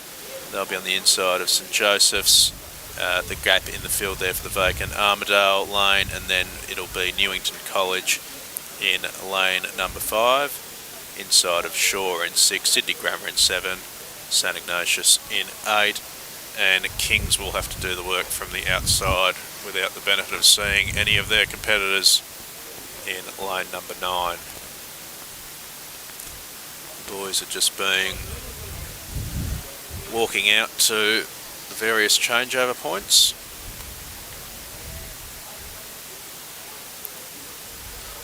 That is the field for the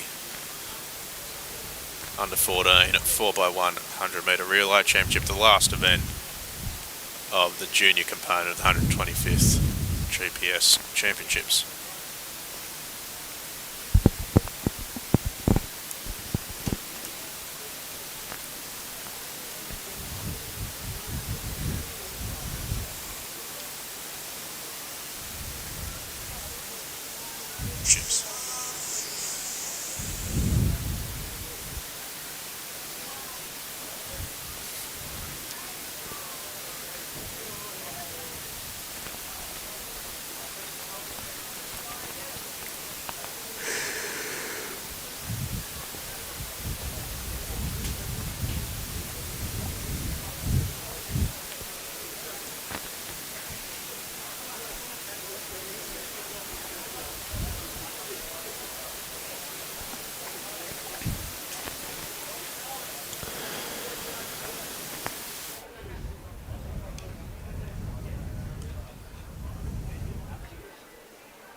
So now we're just moments away from a start of our final event of the junior program here at the 125th GPS Championships, the 4x100 metre relay for the under 14 boys.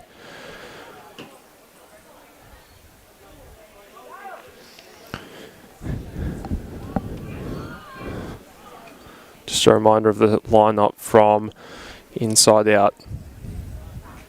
Sydney Boys High School in 1, Scots College in 2, St Joseph's College in 3, Vacant Lane, Lane 4, Newington College in 5, Shaw School in 6, Sydney Grammar 7, St Ignatius Riverview 8, the King's School on the outside in 9.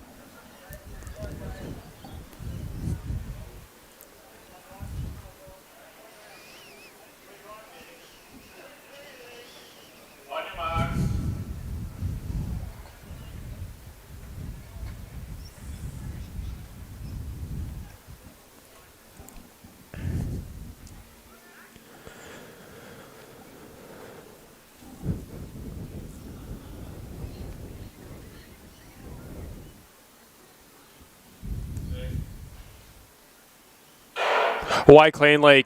Pretty-even start across the board there. Going well on the inside here is St Joseph's, but really even stagger through the first leg. Anyone's at this point. St Joseph's probably just changing first in the red in lane 3. Also on their outside, Newington going well, and going well on the outside is Kings as well in lane 9. Look for the light blue strip as we go into the third leg here. They change first is Kings. Oh, it's a little bit sloppy, and now here comes the red of St Joseph's as they come through, and also the gold of Scots College on their inside. So it's neck and neck as they come into the final straight. It's Scots versus Joseph's. Here they go. It's gold versus red. It's Scots versus St Joseph's as they come down towards the line. Scott just opens up a couple of meters on them, and they're going to take out the win. Yes, it is. He pumps the air. 47-19 for the Scots College. Second for St Joseph's, and fast finishing Kings in third spot there on the outside. They had a really good back straight and also that third leg as well, and have done well to pick up the bronze. Confirmation of those results. The Scots College in 47-18. Didn't look like there was too many problems in terms of the changes for those races. So hopefully these results will stand. No, it looked clean to me. Yeah, me too. I think it was Grammar on the inside, about lane 3 or 4, who had an issue at the second change, but they weren't in contention at that point, and they're not. I think you'll find they probably came over the line last as a consequence of that. So that was the only baton change issue that I saw. But no, Scots and Joey's looked clean all the way around. Real good battle down the home straight. There was a fast finishing Shaw in the centre of the track and actually had a fall at the end, but he's okay and up and about. And they didn't do enough to get over the back of Kings. So that closes proceedings. Scott's get the last win of the Junior Premiership. We'll bring you shortly the presentations for the junior aspect of the program. Then there's going to be a gap of about an hour and a half in the program. We'll leave, if you're watching on YouTube, we'll leave the YouTube link open. However, if you're watching on Facebook, there will be a new stream on the Athletics New South Wales Facebook page a little bit later on, just before we come back at 2:30 p.m. The maximum stream lengths on Facebook prevent us from simply having the same stream continue through the day. So we'll do a changeover on Facebook. If you're watching on YouTube, all things going well, the stream will return at the same link for the intermediate action this afternoon. So we'll just let the team get set up here for the presentations for the Junior Premiership, and we'll bring that to you as soon as we have them in a few minutes' time.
this year's split championships across 2 days.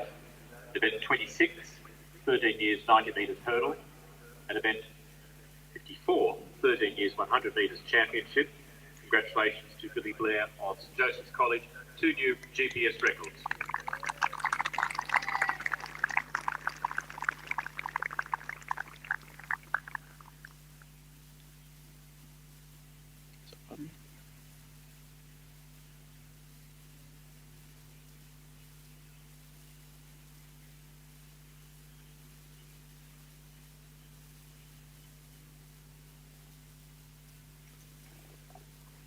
Today at the GPS Championships, we welcome Angus Beer. Angus, our guest of honour for the junior division. Angus was the college track and field captain of Newington successful senior premiership team last season. Angus is a holder of 6 GPS records, a winner of 16 national titles, and is about to embark on his university studies and to continue his track and field career in Missouri, United States. On behalf of the AAGPS, we warmly welcome Angus Beard, our presenter for this morning's championship.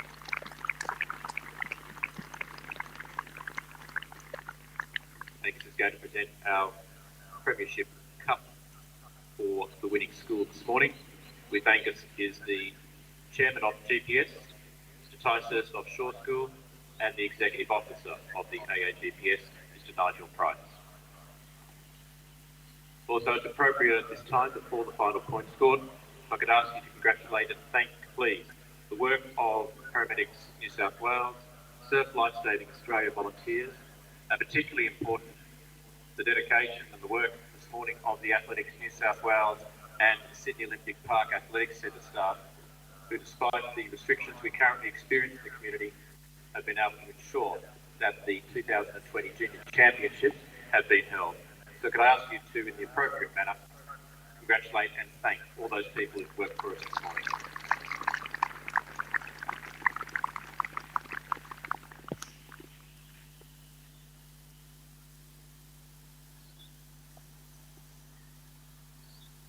Final point score for the junior division. 8th place, Sydney Boys High School, 212. 7th, St Ignatius, 217. 6th, Sydney Grammar School, 243. 5th, Shaw, 270. 4th, Newington, 302. 3rd place, the King's School, 307. Runners up at the junior division, the Scots College, 341.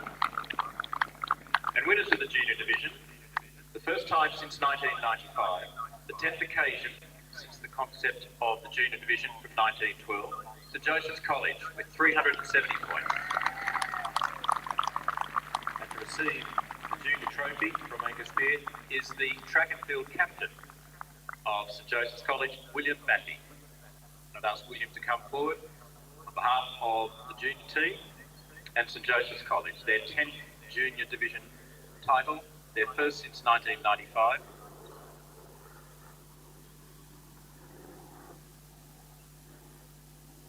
Angus Beard, appropriate congratulations to the winning school, St Joseph's College, William Mackey, captain of track and field.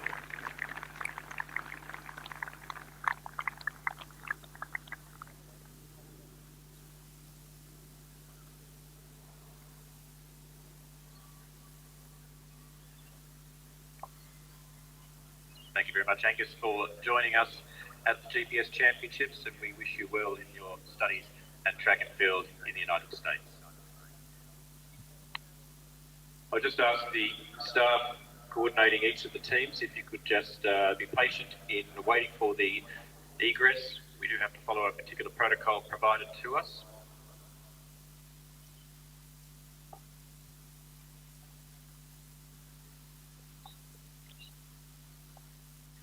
Scots College, you could firstly depart through to the warm-up track, where you'll be leaving the centre. Thank you.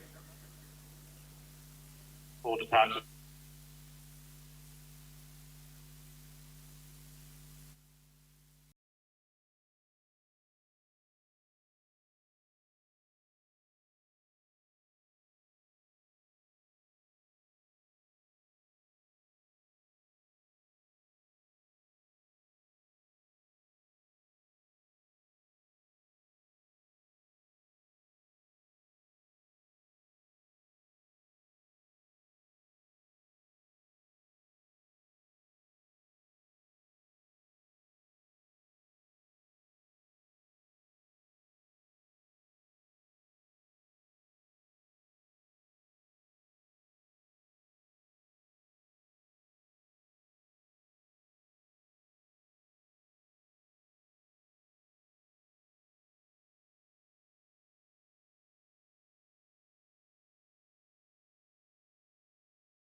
back to Sydney Olympic Park Athletics Centre for the 125th AAGPS Championships, the intermediate divisions to be held here this afternoon. For those of you who were with us this morning, you would have seen St Joseph's College take out their first junior premiership since 1995, following the King's School getting victory yesterday in the senior divisions.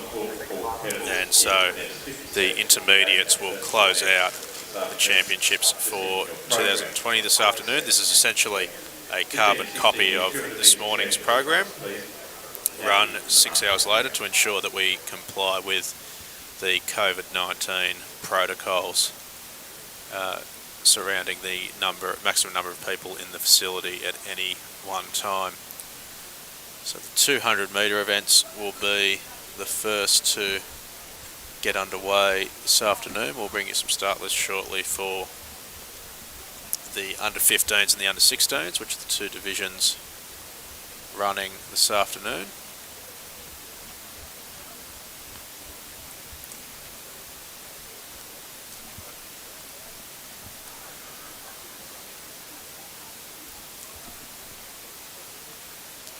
For those who weren't with us earlier, we can also confirm that the Armidale School is not competing this afternoon or this morning, so they competed in the seniors yesterday but are not participating in the juniors and the intermediate divisions this year, given everything that's going on.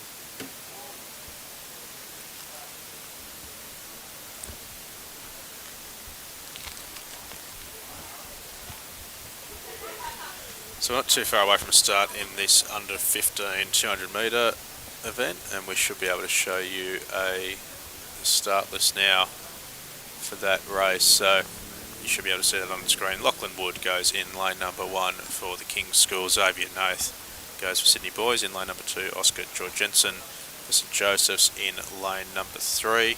Harry Cooper for the Scots College in 4. Nicholas Lamming, St Ignatius in 5. Hugo Orpin for Shaw in 6, Mitch Hislop for Newington in 8, and Milo Abrahams of Sydney Grammar rounds out the field in lane number 9.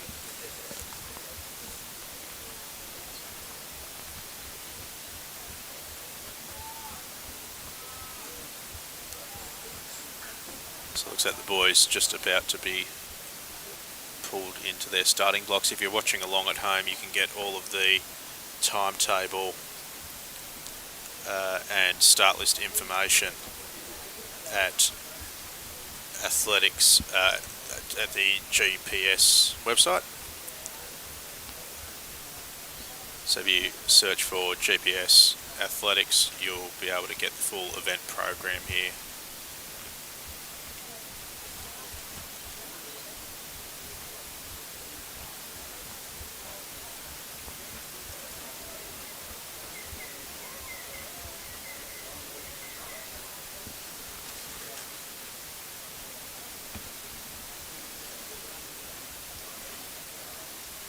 As per requirements for the staff, and athletes are asked to stay in their school tent area unless competing in a field or track event.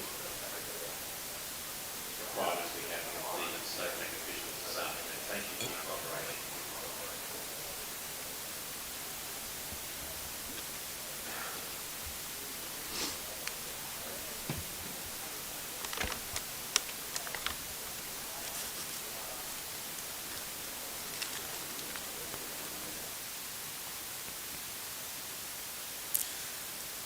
So going into their blocks now for the 200 metres, first event of the intermediate premiership. It's the under 15 200 metre championship race.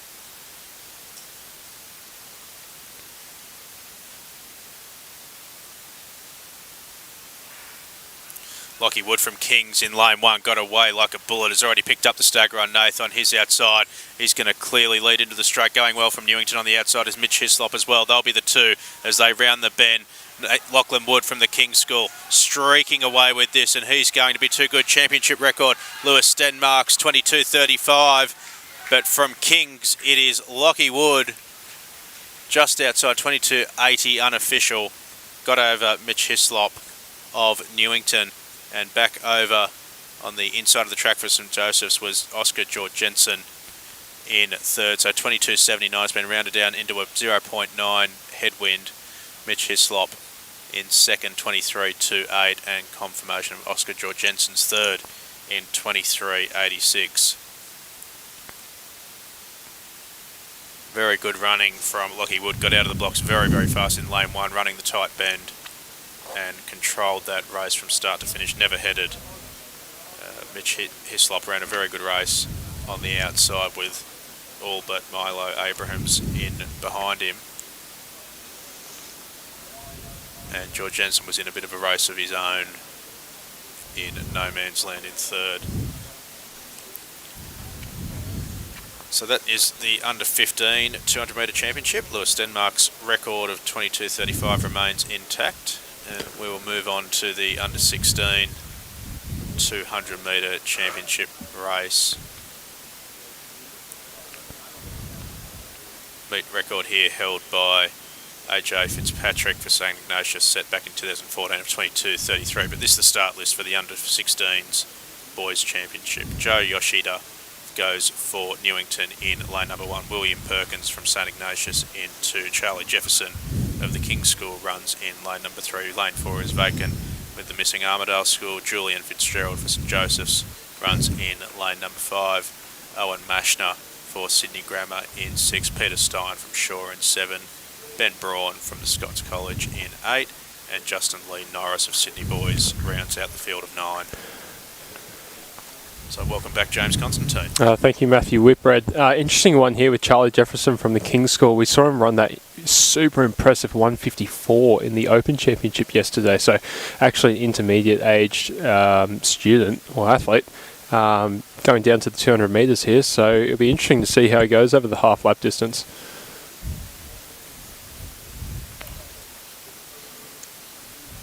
So if you're just joining us, this is the intermediate divisions of the GPS championships. The juniors were held this morning and the seniors yesterday as part of the new spread out COVID protocols. Everyone that's familiar with these championships would be used to a crowd of thousands surrounding the track, but no spectators here today as part of the regulations. And for the same reason we are missing the Armidale School with the travel requirements and the regulations. They competed in the senior divisions yesterday, but not the juniors and the intermediates today.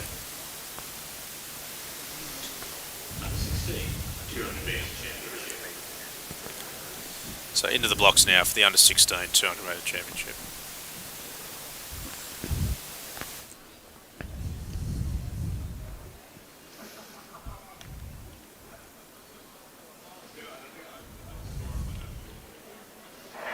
Wakeley, great start there by Julian Fitzgerald of St Joseph's College. He's already up on the 2 outside lanes. Also going pretty well is Charlie Jefferson, the 800 metre specialist, as they come into the home straight.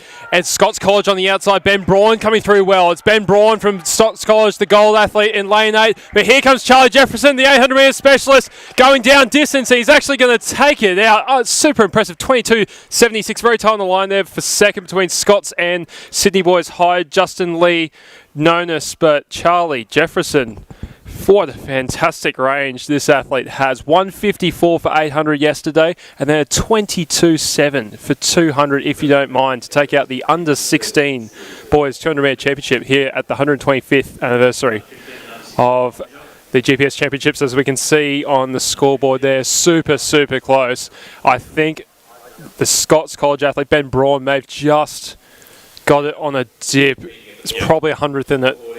Yeah, he'll get that. I think the Scots athlete, based on the angle we've got, for anyone new to athletics, these photos are determined by the position of the torso. So that's essentially the top of your chest. So notwithstanding the fact that heads or arms or anything may be out in front, the judging is done based on the chest. So I think Jimmy's right that the Scots athlete, Ben Braun, will get second there, and there's confirmation of that. So there must be something wrong with that time gap, I think, because that was a lot closer than the better part of 0.3 of a second. So, but confirmation of Charlie Jefferson's win in 22.75 with a 0.6 tail. So that swung around from this morning. They were running into some headwinds this morning. It does tend to swirl here a little bit at SOPAC. Yeah, you can see the flags on the far side of the grounds when we pan out. There's very, very little wind around. There they are.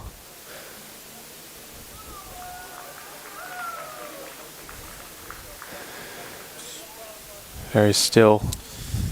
So in terms of the program for this afternoon, as I said, if you just joined us, you can get all of the timetable and start list information on the AAGPS athletics website. But the general order of proceedings for this afternoon is we've just had the 200 metres. We're about to have the long jump start in about 15 minutes. And at 3:10 we'll have the 800s, followed by the 100 metre hurdles and 100 metre flat races. In the field, the high jumps will get underway at 4 o'clock and the shot puts at 10:05, and the 10:05 will be the 1500 metres, followed by the 4x4, the 400 individual races, and as is tradition, the 4x100 metre relays will close out the program at about 20 to 7, and we'll wrap up with the trophy presentation at about 10 to 7. So we've got about a 13-minute break or so before the long jumps get underway at 10 to 3, and we will come back to you in about 10 minutes time before they get started. Stick with us.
Okay, folks, I think we're actually going to get the under 15 and 16s long jumps underway a little bit early. The boys have all done their warm-ups and are ready to go, so we've just had the call that we're going to get going.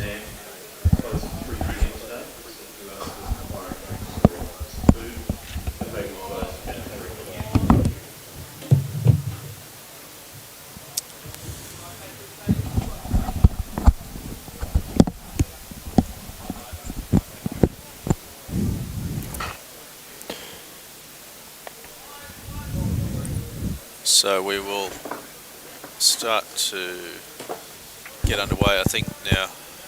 See if I've got this right. This will be the older age group, I think, the under 16s at this southern end of the stadium. So this is the St Ignatius athletes. And we'll pull up our start list. So we'll do the under 16s first and then show you the under 15s. We're able to do that.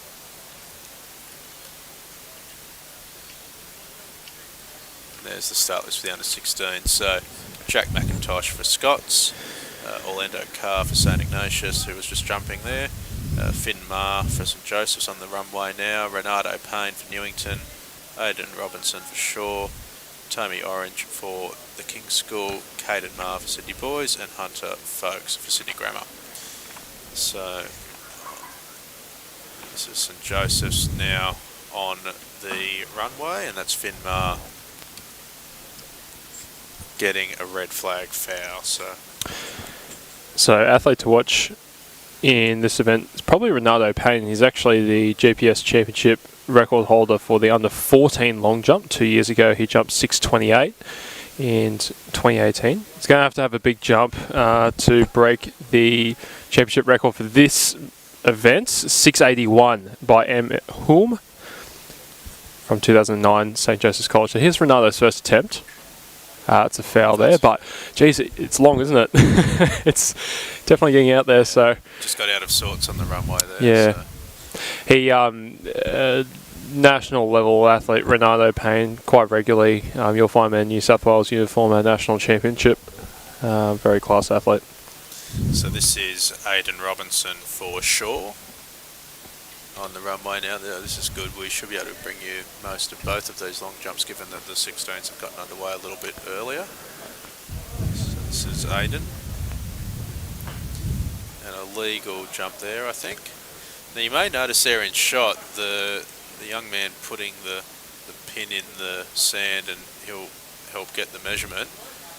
That is Angus Beer, who last year was the captain, if I'm not mistaken, of the senior premiership winning team Newington. I think I heard this right this morning. Angus is a 15-time national champion at schoolboy level, and if you were watching us this morning you would have heard a lot about Angus's records at 800 metres and 1500 metres. Now from Kings, this is Tommy Amage. Good jump. That's right out there, so legal jump. The white flag indicates that the takeoff is okay. A red flag is a foul, and so it won't be measured. You have to take off from behind the black part of the landing board. You can see the under 15s competition getting underway. Now I think that'll be a red flag. I think I'm just hearing 581 for Tommy of Kings now from Sydney Boys. That's Caden Marr, and he gets a white flag as well. At the other end of the runway, running to the northern end of Olympic Park here, this is the St Ignatius College athlete Daniel Cummins in the under 15s. So the under 15s are at the northern end, the under 16s are at the southern end.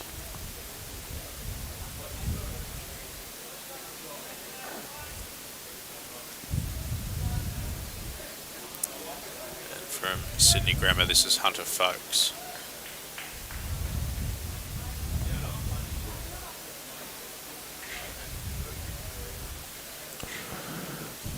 A legal jump there for Hunter. So that closes out the first round of competition, the under-16s. What we might do, this is someone immediately on the runway, so we'll watch this jump from St Ignatius, and then we'll, this is Daniel Cummins, and then we'll pull up a start list for the under-15 long jump championship.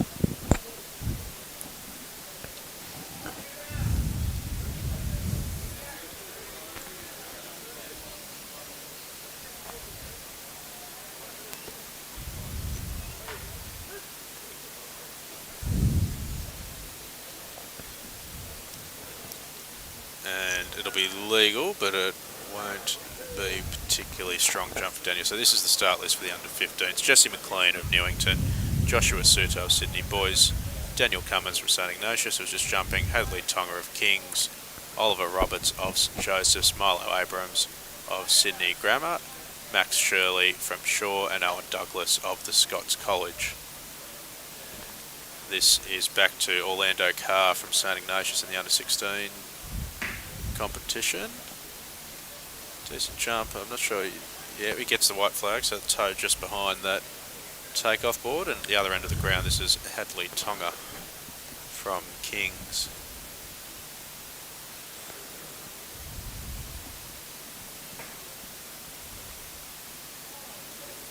Good speed on the runway there.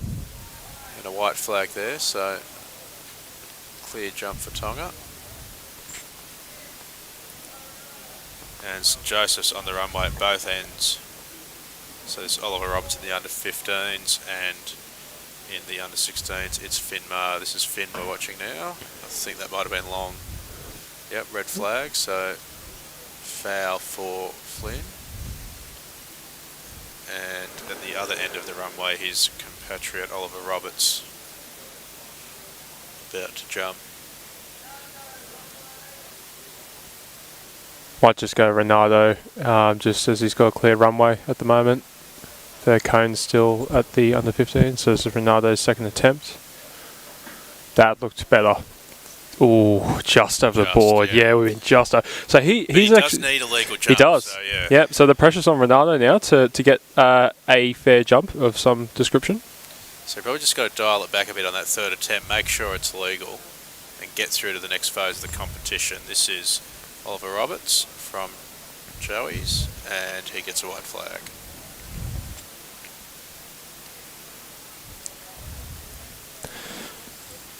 Shaw's Aidan Robinson on the runway now for the under-16s.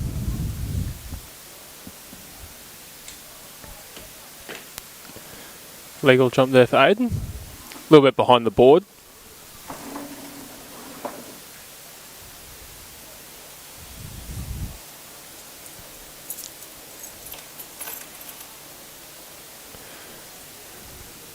Sydney Grammar's Milo Abrahams. Just preparing himself for his second attempt.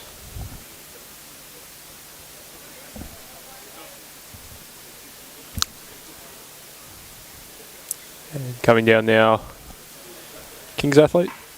That might be a foul. Yes, it is. So a foul for Tommy Amage, and good jump there for. I think that was clear. Yep. Yeah, Sydney Grammar athlete. So that's Milo Abrahams. That's in fact his first attempt, so we're still in the first round of the under-15. Yeah, the 16 just started a little bit earlier, yep. So we're through. I think we're majority of the second round now. Most of the second round, the under-16s, still in the first of the 15s. Sydney Boys High, Caden Marr. Good solid, yeah. Yeah, good job by Caden. Probably a bit around about that 550 mark.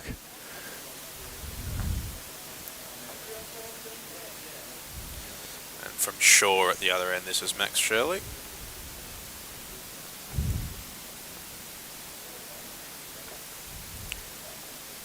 I think that was long, yep. So ran through in the end because he knew he'd taken off a little late. And from Grammar, this is Hunter Folks.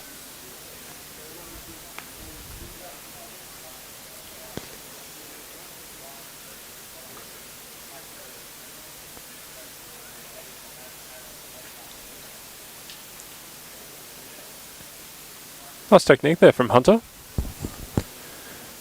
That's good. A little bit behind the board, but valid jump and getting around about that 550 mark, I'd say. So this will be the end of the first round of competition, the under 15s. This is Owen Douglas's first attempt for Scots. Very deliberate technique there. And that looked good, and yeah, good all round. So white flag, that I think will be a pretty reasonable jump. We will start to get some results coming through as this competition progresses. And in fact, I've already got some results from one jump shy of the ender, so just before that jump from Hunter Folks of Sydney Grammar. So just looking down the results list here, I think the current competition leader with 581 is that jump from Tommy Amage of the King's School. 575 sitting in second place is Orlando Carr of St Ignatius. Currently on the runway, Orlando.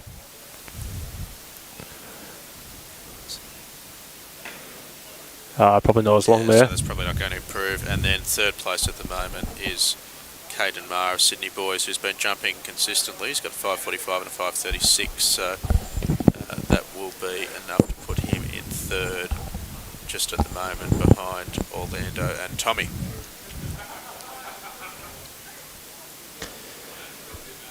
So Finn Marr for the under 16s on the runway.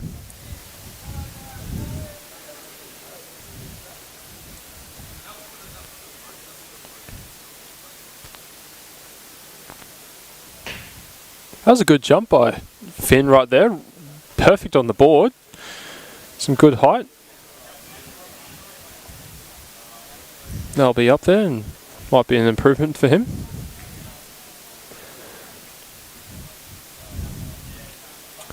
And in the under 15s now, Sydney Boys high, Joshua Suto. Oh, that's a good jump if that's valid. Oh, yeah. That's good. I thought it might have been long, so that's a good jump. Very good jump.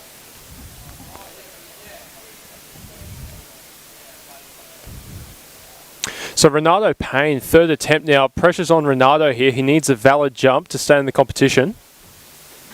Oh, he's pushed the board, but that's a valid jump. He's got one. Wow, that was close. So we're saying you might have to dial it back and just make sure he gets a legal one on the board. None of this conservative business. Yep. So I've also got results here from the first round of competition for the under 15s. 629. 629, yeah. So that will, I think, put him to the front of that competition. That's the first jump into the 6 metres that we're aware of. Meanwhile, the under 15s, the leader and again the only man in the 6 metres is Josh Suto of Sydney Boys. He started proceedings with a 638. He's sitting in front of Milo Abrahams from Sydney Grammar on 593 and sitting in third place at the moment with a best jump of 573 is Jesse McLean of Newington. And was that, sorry Matt, was that the last jump from Joshua Suto that we just saw on camera? No, that would have been just before. Just before? So, yeah. Righto, because that is a new meet record. So, the under 15, 638. That's gone. Yeah. The previous record jointly held by El Little and Jamie Karabinesis of both of Newington College, 2010-2016. So Joshua Suto, congratulations. New meet record of 638 with 4 attempts to go. Not yet, it's not. That's true. We're guaranteed a new meet record. Now, having said that, we haven't checked the wind. But I'm not sure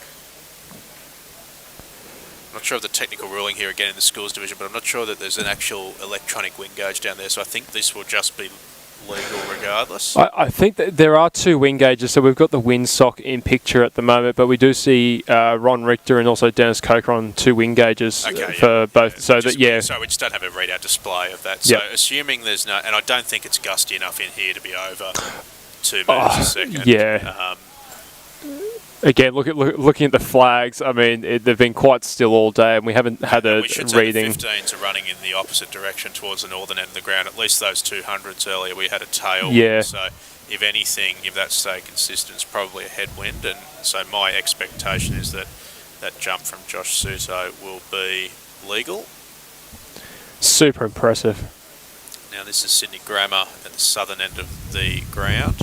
That's Hunter Folks closing out what I think will be the third round of competition there. So they'll rejig the order now based on standings just to confuse us.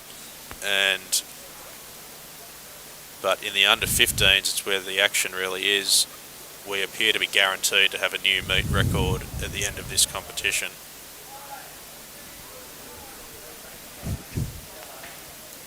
Oh, it's a good jump there by Sydney Grammar. That's Milo Abrahams.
So we'll try and get some updated results for this long jump competition. This is the Scots athlete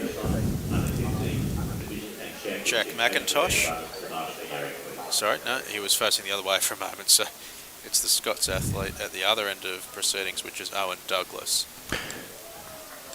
This will be the final jump of round 2, if I'm not mistaken.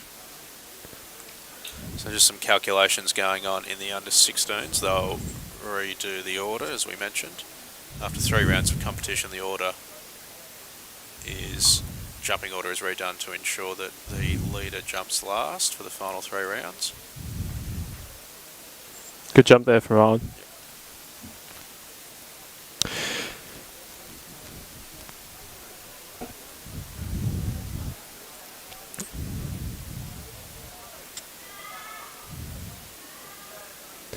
So for those just joining us, unofficially we've just had our 3rd GPS Championship record broken this weekend by Joshua Suto of Sydney Boys High School in the under 15 long jump. That the pit you can see in view on camera at the moment. First round attempt of 6:38, bettering the previous record jointly held by El Little and Jamie Carabanesis, both of Newington College, of 6:35. So congratulations to Joshua Suto. So we have Jesse McLean lining up for his 3rd attempt.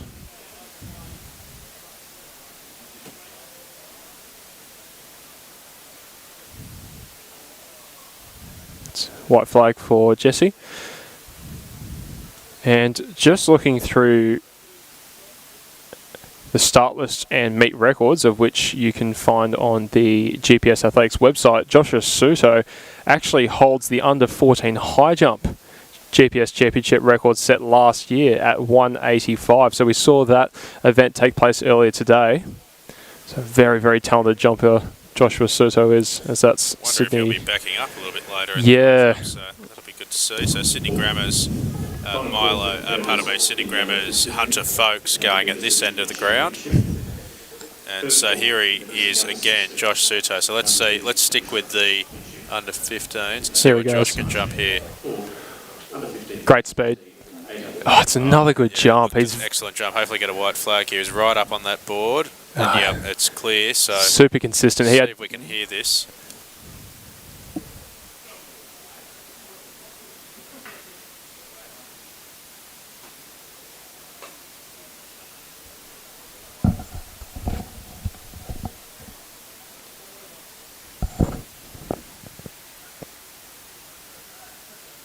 deliberation. 6:56. 5:60. So I thought I heard 6:56, but If that, if could be that's wrong. I'm just correct, getting some- that's unbelievable. If it is 6:56, that has bettered the record by 21 centimeters. If that's correct, so unbelievable jumping. He's a class athlete. Like would now have unofficially a long jump GPS championship record, as well as last year's under 14 high jump GPS championship record. well, I've just had some results come through. So don't worry about 6:56 because in the second round, Josh has jumped a 6:62 with no wind. with no wind, dead even wind. 6:62. So that has annihilated the record by 27 centimetres that stood. And Unbelievable. he's in a class of his own at the moment. He's the only man in the 6 metres. So this is a Josh Suto show at the moment. But back at the under-16s for St Ignatius, this is Orlando Carr. Pretty consistent Orlando's been so far. Yeah, I probably should have got the mail on that one, Matt, because we did have that under 14 high jump earlier on today, and I did point out that meet record, I'm pretty sure. So it's great to have Joshua here, breaking more records and wowing the small contingent that we have here at Sydney Olympic Park. But many hundreds on the stream, of course. Big crowd watching us from home. Obviously, crowd's not able to be here. So for Kings in the under-16s, this is Tommy Amage. So he was the competition leader. And I do have results now through 3 rounds of competition in the under-16. So these are the standings. As Jimmy was saying, Renato Payne from Newington leads proceedings with 6:29. And so it's about 60 centimetres or so, 50 centimetres short of the record. So we're not in danger of breaking records there just at the moment. In second, after 3 rounds, is Tommy Amage, who we just saw jump from Kings, and sitting in third at the moment with a best jump of, so I just can't quite read the handwriting there, 5:25, must be 5:55, I think. There's some interesting handwriting there, is Orlando Carr from St Ignatius, and very little wind down there, lots of 0 wind readings on these results sheets. Sydney Grammar there in the under-16s. That was Hunter Folks.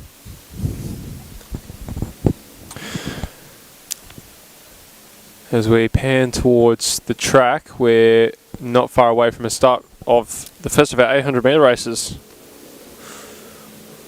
We'll be kicking off with the under-15 divisional race here for the 800 as we look to get the start list up shortly.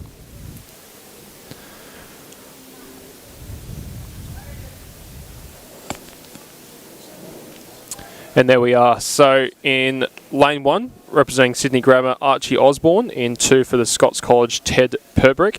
In 3 from Shaw School, Benjamin Dudley. In 4 from St Ignatius, Daniel Hopper. 5 is Vankard Lane. 6 from the King's School, Harrison Johnston. 7 from St Joseph's, Nicholas Newsom. 8 from Sydney Boys High, Ren Shan Balnave. And in 9 from Newington College, Finn Dundon. They're starters for the divisional under-15 800 metre boys race.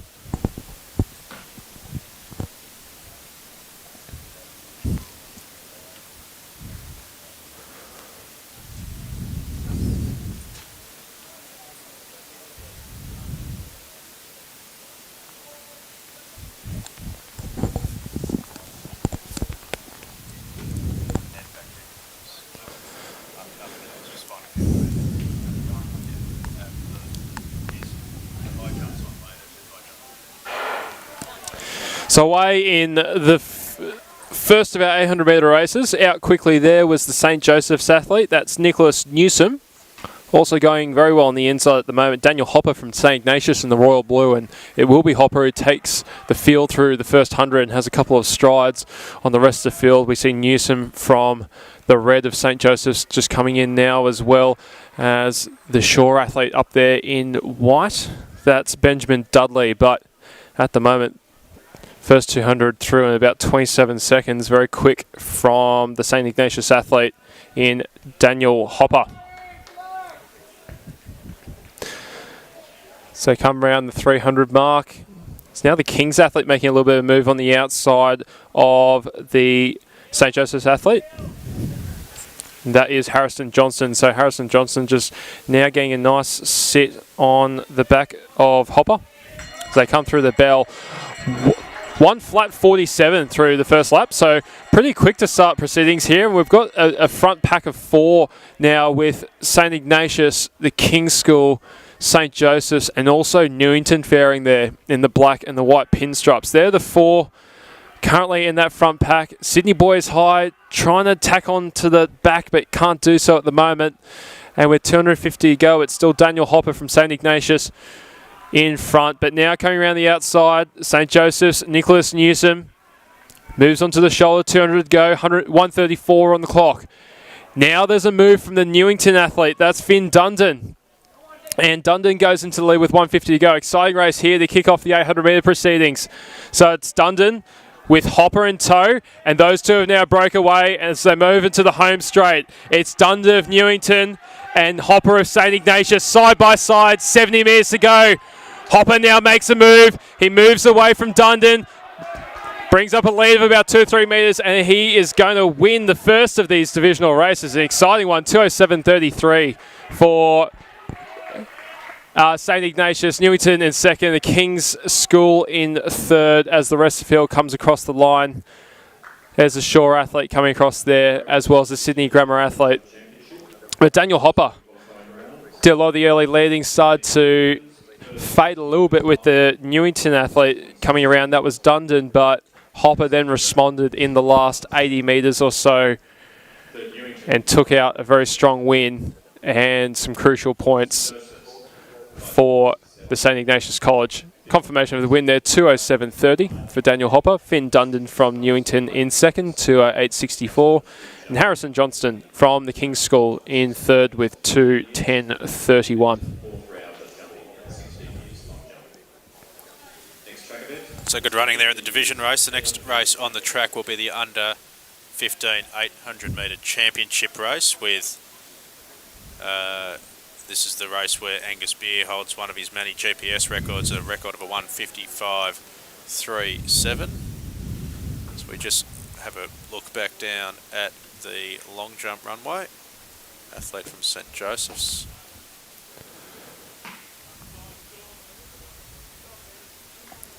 Just Might failing see there. if we can find the start lists for the and then we've got them on the, so that's the results from the under 15 division race. Might see if we can get the start list up for the under 18 800 metre championship race.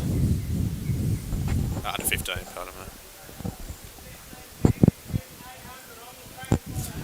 So we'll pull up this start list now, having watched a fair bit of the long jump. So in lane 1 for Sydney Boys, Max Russell. In lane 3, Daniel York runs for Sydney Grammar School. In 4, Max Maloney for St. Joseph's. In 5, Cam Burnett for Shore. Thomas Inglis runs in lane number 6 for Newington. James Tierney for Kings in lane 7. Mark Gerard for St. Ignatius in 8. And Iwo Ellis for the Scots College runs in lane number 9.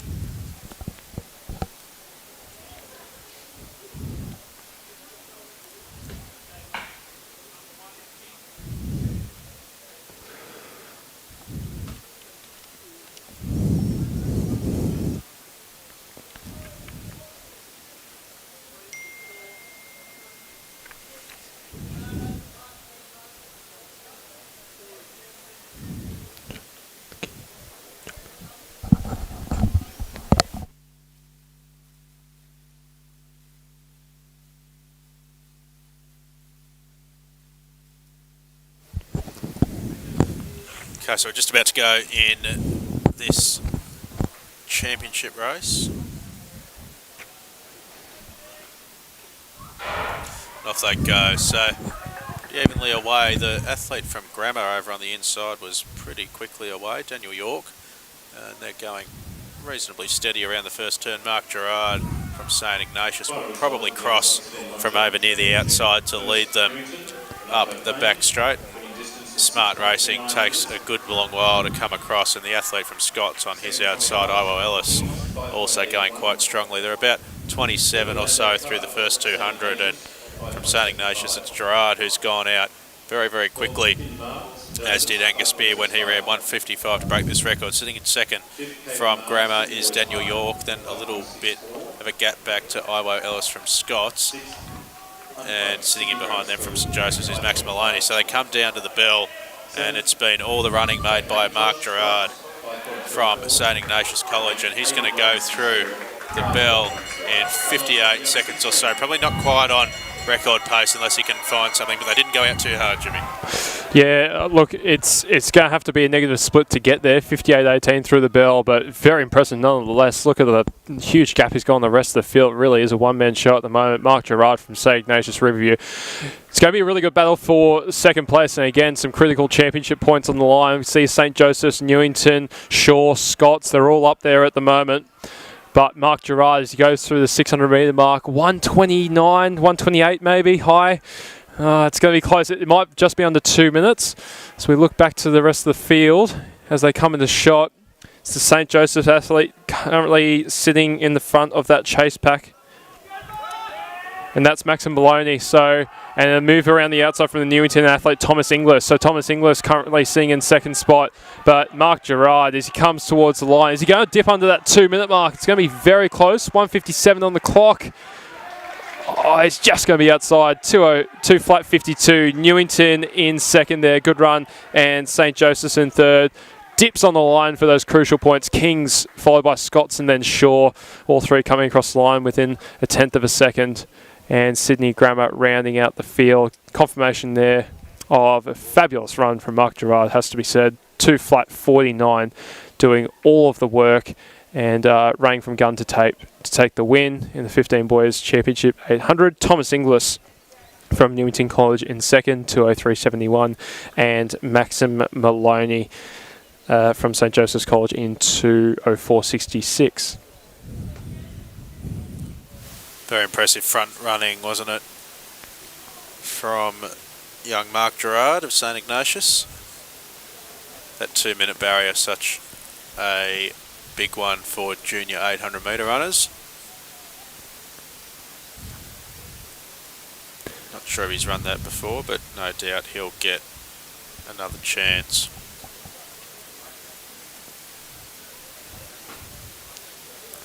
See the Scots athlete on the runway in the under 15 long jump.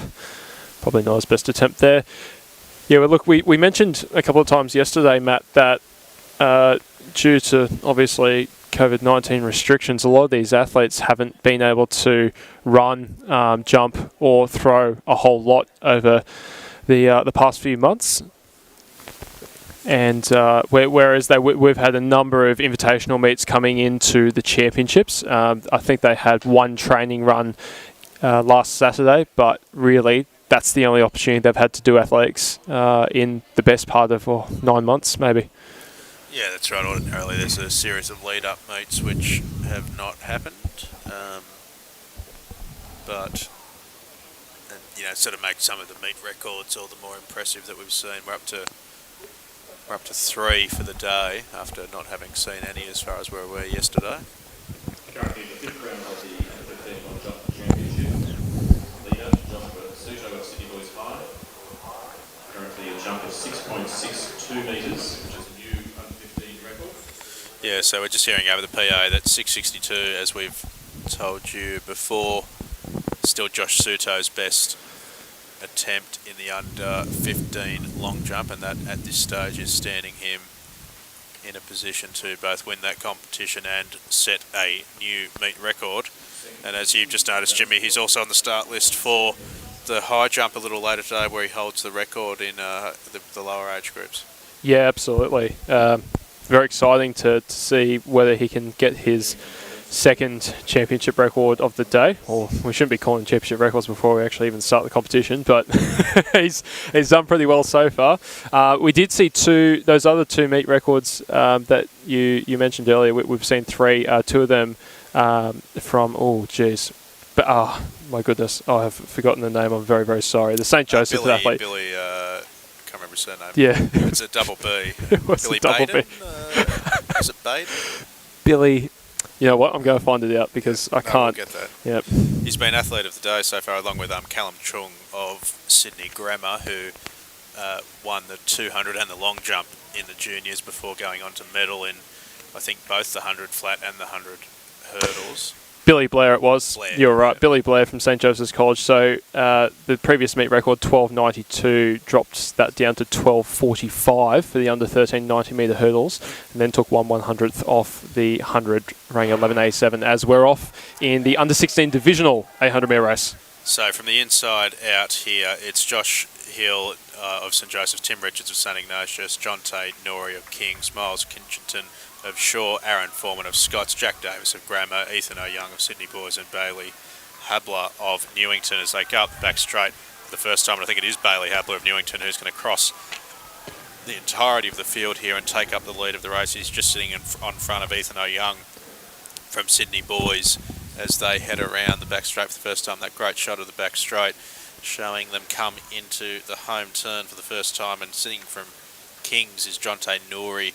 He's just put himself into second position around the shoulder of Ethan O'Young, who now shoots out to the outside, looking very hard. Lots of head movement there for Ethan, but sitting up the front from Grammar is Jack Davis, who looks quite comfortable.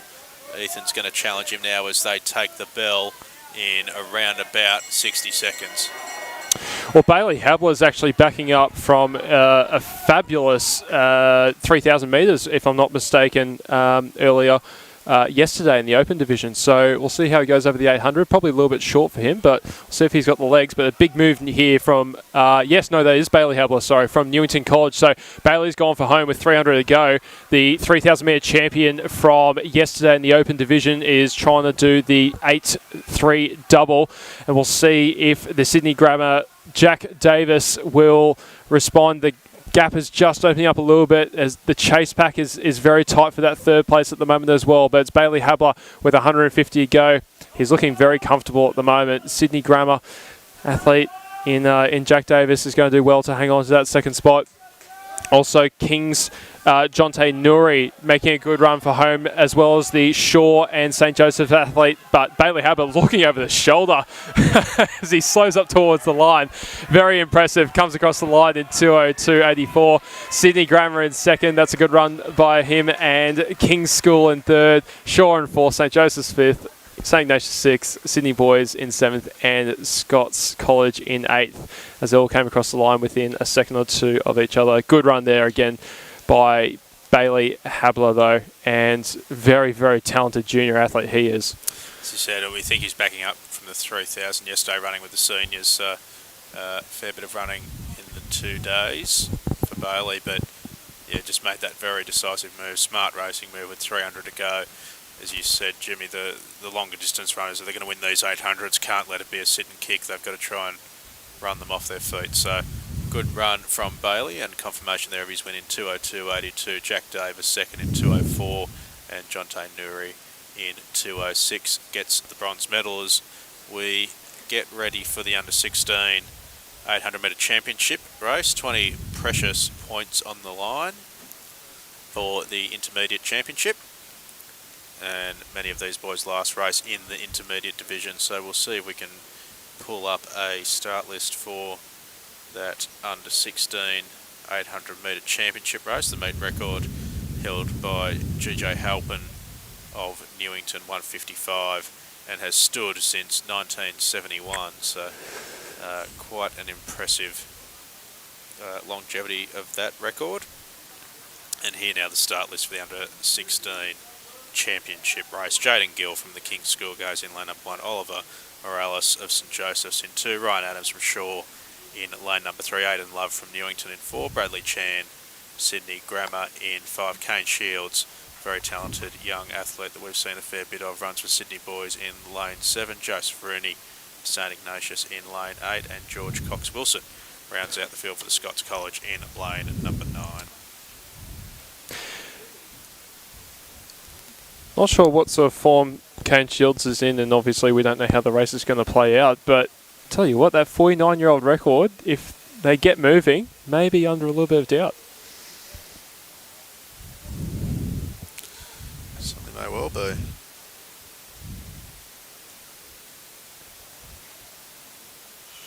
Interesting, I think, I'm not sure if Angus Beer's under 15 record is actually quicker than the under 16 record.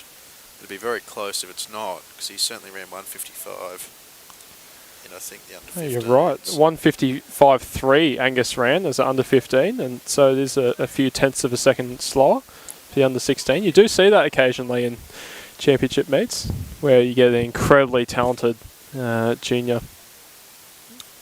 performing sort of above and beyond, you know, those in history. And you got to remember that, you know, these championships are 125 years old. If you're setting a championship record, it means that you are the best athlete for that age group in the GPS for 125 years. Yeah, important to remember, of course, that they're meet records and not sort of all-time records, in the sense that they must be run at this meet, and because a lot of this is championship racing, you know, especially in the middle distance races, often race tactics come into it. So Angus Beer was certainly a better athlete in the under 16s than he was in the under 15s, but the style of those races do play out differently. So it should be a good race here, the under 16 800 metre championship. We're just moments away from a start.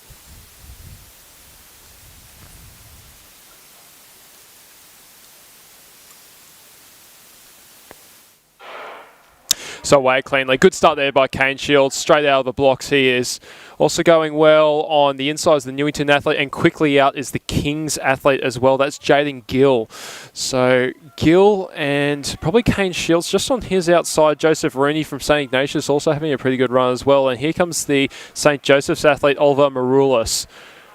But Kane Shields representing Sydney Boys High School here through the 200, 27 on the clock. So quick start here by Kane Shields. Let's see how he goes over the next 600. Second spot at the moment, Jaden Gill representing Kings.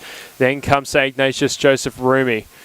They're the top three at the moment, with a gap starting to open up for Kane Shields. And this is exactly what we're talking about the style of tactical racing. So Kane Shields did not want this to be a tactical championship style race. He fancies himself the quickest 800 metre runner in this field and wants to go out and prove he's gone through the belt. 56.5. 56, and if he can close that again, it's on. That meet record will be in significant danger. He's getting a lot of support from the crowd. Katrina Brissett broke the Australian 800 metre record in exactly this fashion, Australian University Games last year, and Kane Shields is trying to take by force the meet record of 155.8 of GJ Halpin.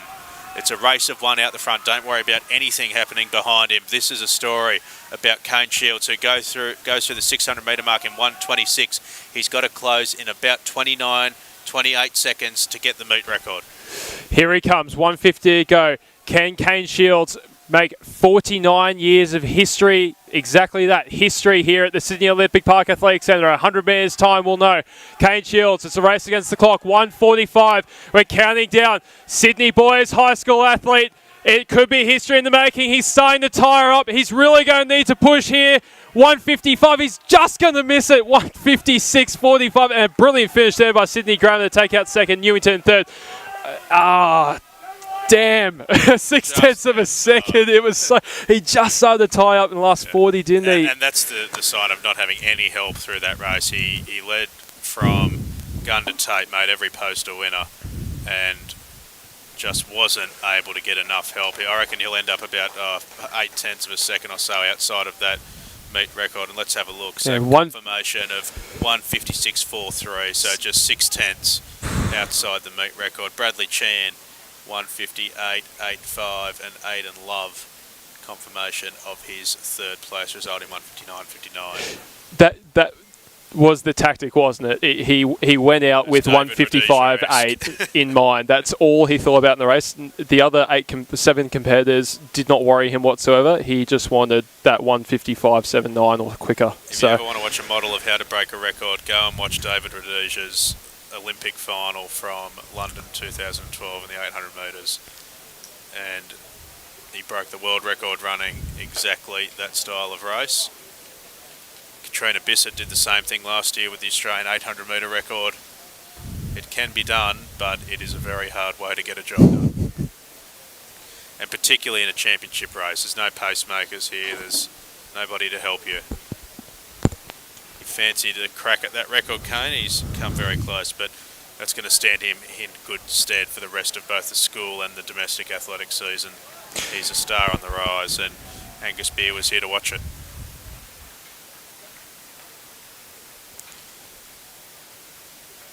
So a little gap again in the program here. We'll go back to our timetable. So we've just had the 800 metre championship races.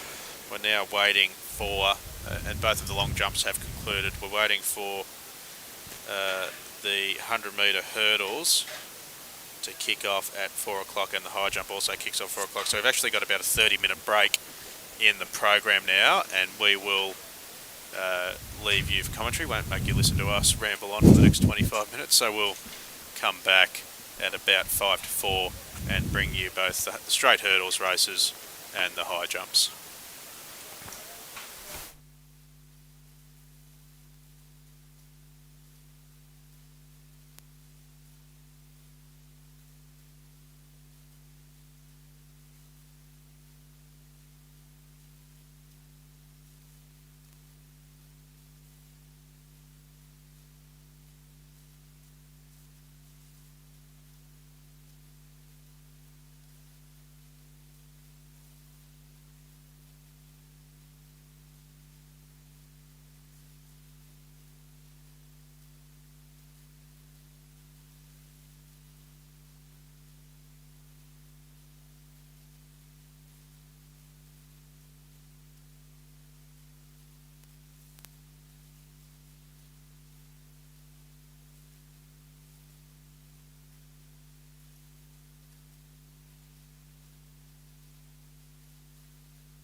Okay, welcome back, ladies and gentlemen. We're just about right to go now in the new events on the program, which is the straight hurdles and the dueling high jump. So we'll have the under 15s at the far end of the stadium, the northern end, and the under 16s at the southern end, or the near side of the stadium. So that will be going on for the next little while.